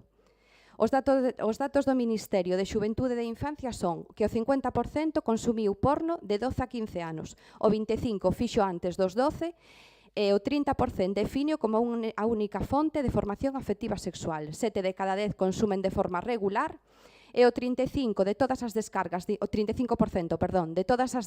internet, de todas, están relacionadas coa pornografía. Teño moitos datos, creo que estos xa son moi relevantes, así que nada, reiterar de novo as grazas e como di Arán, creo que se todas xuntas remamos cara a mesma saída, pódense traballar de cousas, de unha maneira moito máis unida. Moitas grazas. Moitas grazas. non hai máis, señora López, tal. Moi ben, pois entón vamos a votar. Votos a favor. Aprobada por unanimidade. Pasamos xa á seguinte moción, señora secretaria, última moción. Moción do Grupo Municipal de Ferrol en Común co motivo do 28 de xuño polos dereitos LGTBI ningún paso atrás. Perdón.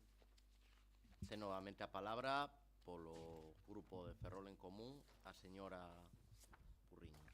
Moitas grazas, señor alcalde, de novo. Bueno, mañá, día 28 de xuño, é o Día Internacional do Orgullo LGTBI. Un día para respaldar os dereitos de lesbianas, gays, trans, bisexuais, intersexuais e máis. E para condenar a LGTBI-fobia. É importante botar a vista atrás para ver como nos últimos 30 anos os logros dun colectivo que estivo durante tanto tempo oculto e estigmatizado foron inmensos, pero aínda hai moitos obxectivos por diante e a loita debe continuar porque en todos estes anos foron moitas as persoas que sufriron a aversión, actos violentos de diversa índole e incluso morreron polos chamados hoxe delitos de odio. Debe continuar para o colectivo e debe continuar para a sociedade en xeral, para poder conseguir o respeto, liberdade e a integración social e laboral que toda persoa necesita e que ademais ten dereito. Un traballo de loita contra a discriminación por orientación sexual ou identidade de xénero, donde a educación ten un papel fundamental, porque educar en diversidade resulta primordial se queremos construir sociedades igualitarias, nas que a convivencia sexa un valor que nos axude a crecer e non nos separe. Para elo é necesario que as institucións públicas se pronuncien e garanticen o dereito a saber e a coñecer a diversidade que nos rodea. Un gran avance foi a Lei Trans e LGTBI, aprobada no ano 2022, que tras anos de loita pon de manifesto a necesidade de regulación en temática trans e LGTBI. Por outra banda, a Federación Estatal de Lesbianas, Gays, Trans, Bisexuais, Intersexuais e máis baralla e mostra as áreas con máis necesidade de intervención e donde se poden atopar máis trabas para este colectivo, como son a de saúde e prevención, de educación e cultura e de inserción laboral, mostrando unha vez máis a exixencia dunha transversalidade e apostar pola educación como punto clave. Por todo isto, hoxe vimos apoiar a diversidade sexual en todos os aspectos con esta moción e seguir loitando, reivindicando para que o colectivo LGTBI teña dignidade, igualdade, autoafirmación e visibilidade.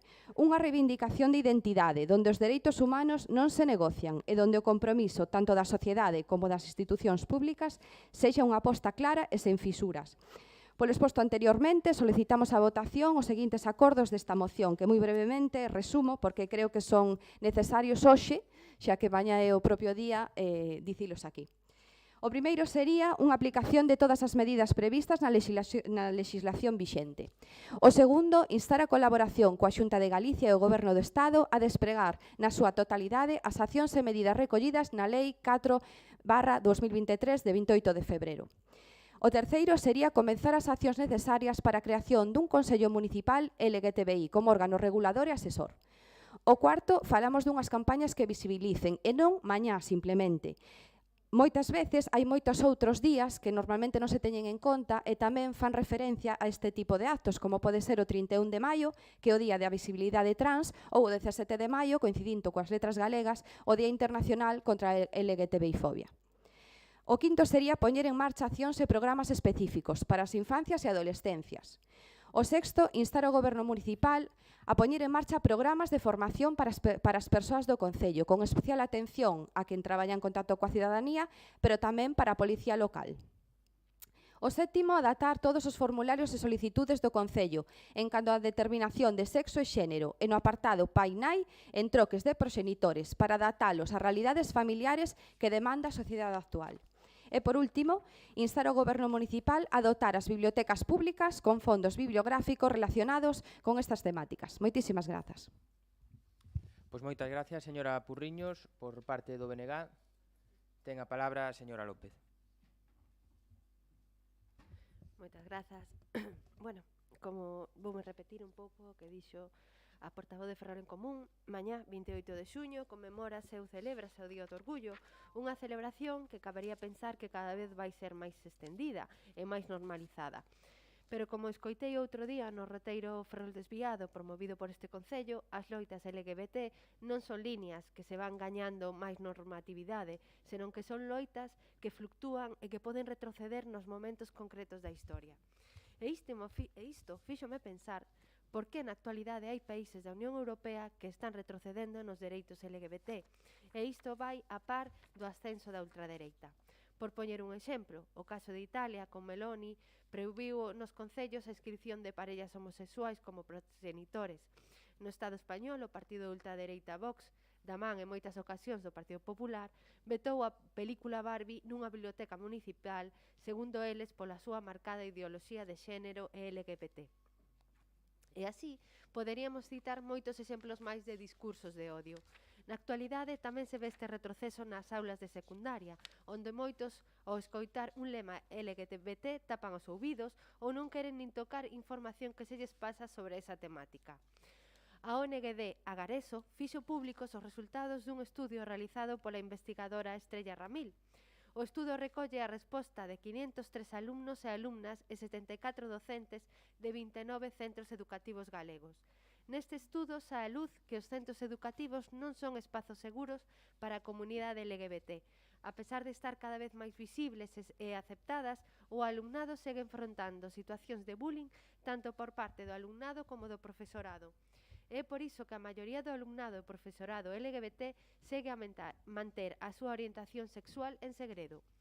Por todo isto hai que facer un traballo urxente coas masculinidades hexemónicas, que son as que maioritariamente os homes cis hetero os que menos aceptan esas disidencias sexuais. Cos discursos de odio que se estáis a escoitar dende outros ámbitos políticos e que con estes discursos de odio tamén teñen a súa reproducción nas aulas e no resto da vida cotiá. É por iso que se volve necesario educar e sensibilizar sobre a temática LGBT para que poidamos vivir nun lugar seguro e con todos os dereitos. Por último, apuntar o necesario do punto 3 desta moción, pero recordándolle a este goberno que a atención experta ao colectivo LGBT non pode recaer no CIM, como así pretende a Xunta de Galicia, xa que son dúas necesidades diferentes, aínda que poidan ter puntos en común. Pódese compartir espazo, pero necesítase máis persoal e diferenciado para atender os dous colectivos. Tamén remarcar o punto 8 de dotar as bibliotecas públicas con fondos bibliográficos relacionados coa homosexualidade, bisexualidade, transexualidade, etc. Para, creemos que o xeito máis axeitado para poder achegar calquer tipo de contido sobre a diversidade sexual. Porque xa nas bibliotecas escolares xa se está a facer. Moitas grazas. Moitas grazas, señora López. Señora Martínez. Sí, grazas. Bueno, pois a verdade é que eu, pois tendo en conta as intervencións que veñen de facer as compañeiras tanto de propoñente Ferrol en Común como do BNG, pois pouco queda por engadir, non? Dende logo, nos anunciamos o noso voto favorable ao conxunto desta moción, que ademais, como elas dixeron, consideramos especialmente a caída, non? A caída, en primeiro lugar, porque mañá é o día da conmemoración desta data polos dereitos do colectivo LGTBIQ+, pero tamén porque, por desgraza, pois estamos asistindo a, pois creo que a unha seria crise desa palabra que é a diversidade, non? Estamos asistindo a un incremento non só do discurso homófobo e transfóbico, senón que tamén estamos asistindo, por desgracia, a un incremento que sería esa posta en práctica dese discurso, non? Que sería as agresións por cuestión de sexo, identidade de xénero. Por tanto, pois lamentablemente neste caso pensamos que mellor momento que traer esta moción, na que nos suscribimos todos os puntos, pero sí que nos gustaría incidir en dúas cuestións, non? Unha que tamén falou de forma especial a concelleira do BNG, que é o aspecto da formación, non? Formación, educación, como pilar fundamental, sempre, cando falamos de defensa de dereitos, a educación está sempre aí, como punto primeiro, case diría. E, dende logo, tamén a formación, non só a educación dos nosos nenos e nenas e adolescentes, senón tamén do persoal que ten que educar os nosos fillos e fillas, as propias familias e, por suposto, tamén o persoal técnico, non? E por iso, o enlazo que sería o segundo punto, tamén que pensamos que é moi importante incorporar nese consello, nesas fórmulas que plantexa Ferrol en Común, e para nós poden ser acertadas, esa faceta técnica, en concreto falo do que sería a parte psicolóxica, non? Cando estamos falando de preadolescentes e de adolescentes, creo que introducir ese asesoramento e traballo psicolóxico creo que é fundamental, entón creo que non é necesario engadilo, non? Como achega nosa, pero sí que se teña en conta, se esta moción xa aprobada, bueno, pois que se teña en conta esa parte de psicoloxía clínica, ademais, que pensamos que é fundamental para poder traballar de verdade con estes nenos e rapaces que, bueno, pois que están sufrindo moito por diferentes razóns. Nada máis e moitas gracias. Moitas grazas. Polo Grupo Popular ten a palabra a señora Miramontes. Moitas grazas, señor alcalde. Pois sí, efectivamente, señora Purriños, así debe ser, ni un paso atrás con o tema. Efectivamente, o 28 deste mes conmemórase o Día Internacional do Orgullo LGTBI, conmemórase así a valentía daqueles hombres e mulleres que se alzaron contra os abusos generalizados en Stonewall. Era o 28 de xuño do 69 e dixeron basta. Así comenzou a loita. É o principio dos dereitos do colectivo.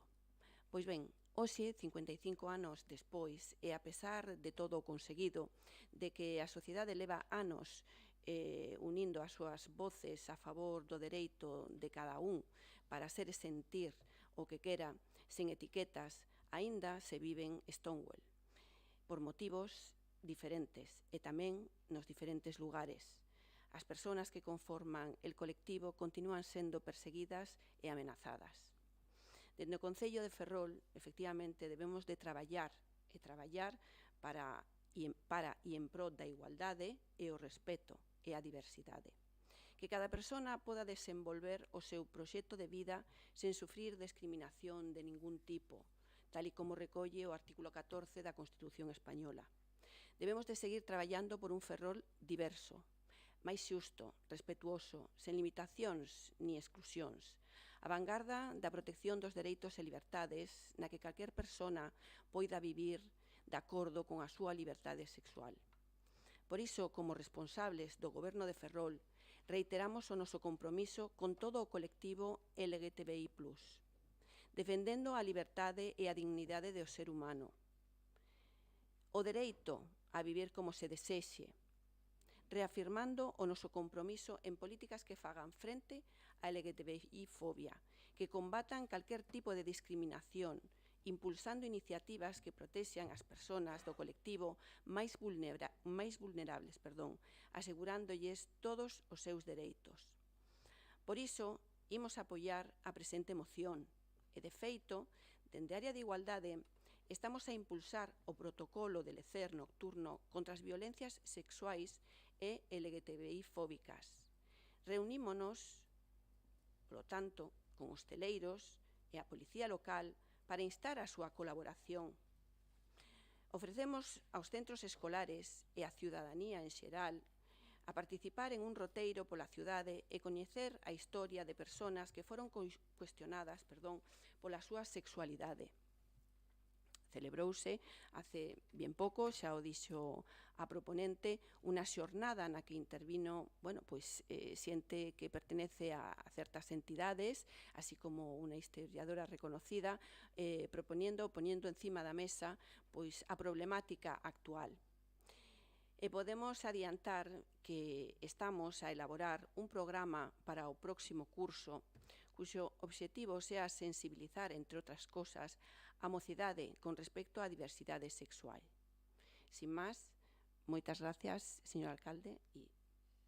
Moitas grazas, señora Miramontes. Señora Purriños, para pechar, supoño, non? Porque... Sí, para pechar xa que é moi tarde. Nada, simplemente un pouco reiterarme na moción anterior. Moitísimas grazas a todos os grupos, moitísimas grazas por acoller esta temática, esta iniciativa e esta moción. Simplemente, nada, unhas grazas un pouco especiais á concelleira Elvira por facer un programa, por poñer unha bandeira, porque sei que hai outras cidades, outros espazos do seu mesmo color que non o están a facer.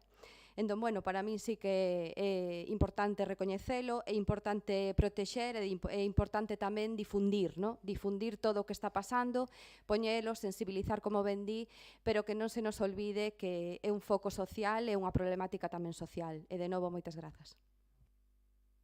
Pues moitas grazas. Procedemos, no, vamos a votar. Que era para pechar. Non vayamos estropear nada. Moi ben. Votos a favor. Queda aprobada por unanimidade. Pasamos ao turno de rogos e preguntas. Hai 3 preguntas registradas polo Grupo Socialista a última hora da mañá de onte. Polo tanto, para a súa formulación sobre o Departamento de Urbanismo, a primeira registrada, quen a vai formular? Señor Costoia. Sí, moi boa tarde. En data 18 de outubro do 22 emitiuse un informe urbanístico sobre usos na zona do servicio portuario que foi remitido á Autoridade Portuaria no que se aclara a necesidade de un plan especial de ordenación portuaria para a autorización de obras e usos ou actividades recreativas de restauración, de ocio, culturais ou calquera outra non estritamente portuarios. Posteriormente, aprobouse en Xunta de Goberno un protocolo xeral de actuación entre o Concello de Ferrol e a Autoridade Portuaria Ferrol-San Cibriao para a creación dun foro permanente de cooperación porto-cidade no que, ao parecer, pretenden regular os asuntos propios do Plan Especial de Ordenación Portuaria.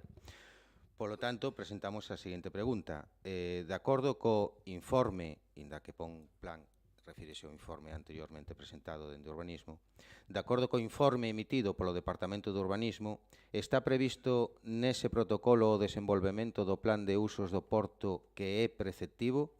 Está previsto autorizar usos lúdicos e recreativos en ausencia dese plan como ata agora nese espacio? Moitas grazas. Para darlle contestación, ten a palabra a concelleira de Urbanismo. Moi boas tardes. Dicir que a Autoridade Portuaria de Ferrol ten aprobado o DEUP, que é o que desafeutou boa parte dos espazos cedidos ao Concello, e mentres non este aprobado o plan especial aplicarase o DEUP. Moitas grazas. Moitas grazas. Sobre a oficina de policía, señor Costoia, novamente. Sí, hai tempo que no barrio do Ensancheá se veñen acontecendo sucesos de alteración de orde pública que vive a veciñanza con moita preocupación e temor. Ante dita situación, ademais de dispositivos especiais de seguridade dende a Policía Local e tamén en coordinación coa Policía Nacional, o anterior goberno de Ferrol redactou un proxecto para instalar de maneira permanente unha oficina de Policía Local no edificio de Portanova na Praza do Inferniño. Dado que o actual goberno municipal non amosou ningún interés en continuar con dita iniciativa do anterior mandato cando se ten plantexado en distintas comisións de seguridade e tampouco está presente nos orzamentos municipais, dende o Grupo Socialista plantexamos a seguinte pregunta ao goberno. Ten previsto o goberno de Ferrol a posta en marcha dunha oficina de policía local no edificio de Portanova na Praza do Inferniño? Para darlle contestación, ten a palabra a concelleira de Seguridade. Moitas grazas, señor alcalde. Boas tardes de novo. Como ben dixo, nosotros estamos co plan de seguridade que tivo bastante bons resultados en canto a trasladar a Oficina de Atención Cidadá a esa zona. Creemos que primeiro teremos que facer as cousas por orden. Primeiro estudiar como se poden arreglar os problemas de inundacións que sufre o centro comercial e que xa sufría no seu mandato e non foron arranxados, e logo xa nos plantexaremos solucións e proxectos. Grazas. Moitas grazas. Hai unha terceira pregunta sobre desplazamentos do alcalde. Señor Costoya. Sí. Dende o comenzo do presente mandato municipal teñese desenvolvido máis de 20 plenos no Senado de España, dos cales o señor Rei Varela forma parte como senador por designación autonómica. Dita actividade leva consigo numerosos desplazamentos a Madrid para asistir á actividade orgánica que lle corresponde polo seu cargo. Dado que no Senado celébranse plenos ordinarios de maneira xeral en 2 ou 3 semanas ao mes, ademais de comisións, dos cales o señor Rei Varela forma parte, dende o Grupo Municipal Socialista facemos a seguinte pregunta.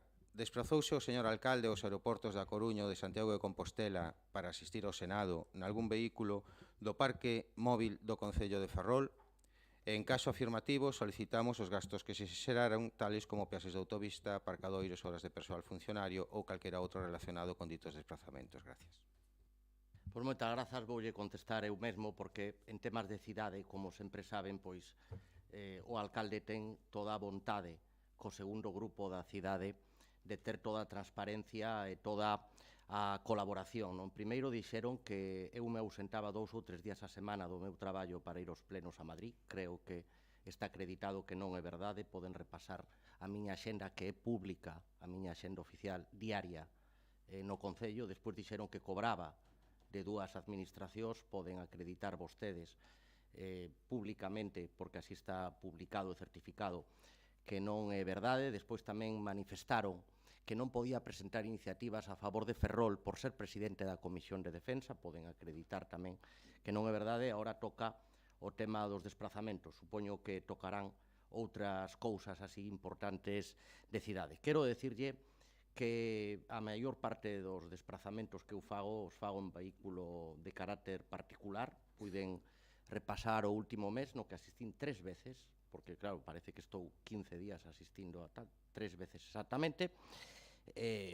As decisións adóptanse dos desplazamentos do alcalde, como sempre nesta cidade, por razóns organizativas nos departamentos da alcaldía e no gabinete, pero tamén lle quero decir, non precisamente por esa transparencia necesaria, un tema que non forma parte habitualmente do debate político, que tanto vostede como o voceiro do seu grupo que asina esta pregunta teñen a disposición toda a documentación na alcaldía. Moitas gracias. Rematado entón a orde do día, levantamos a sesión.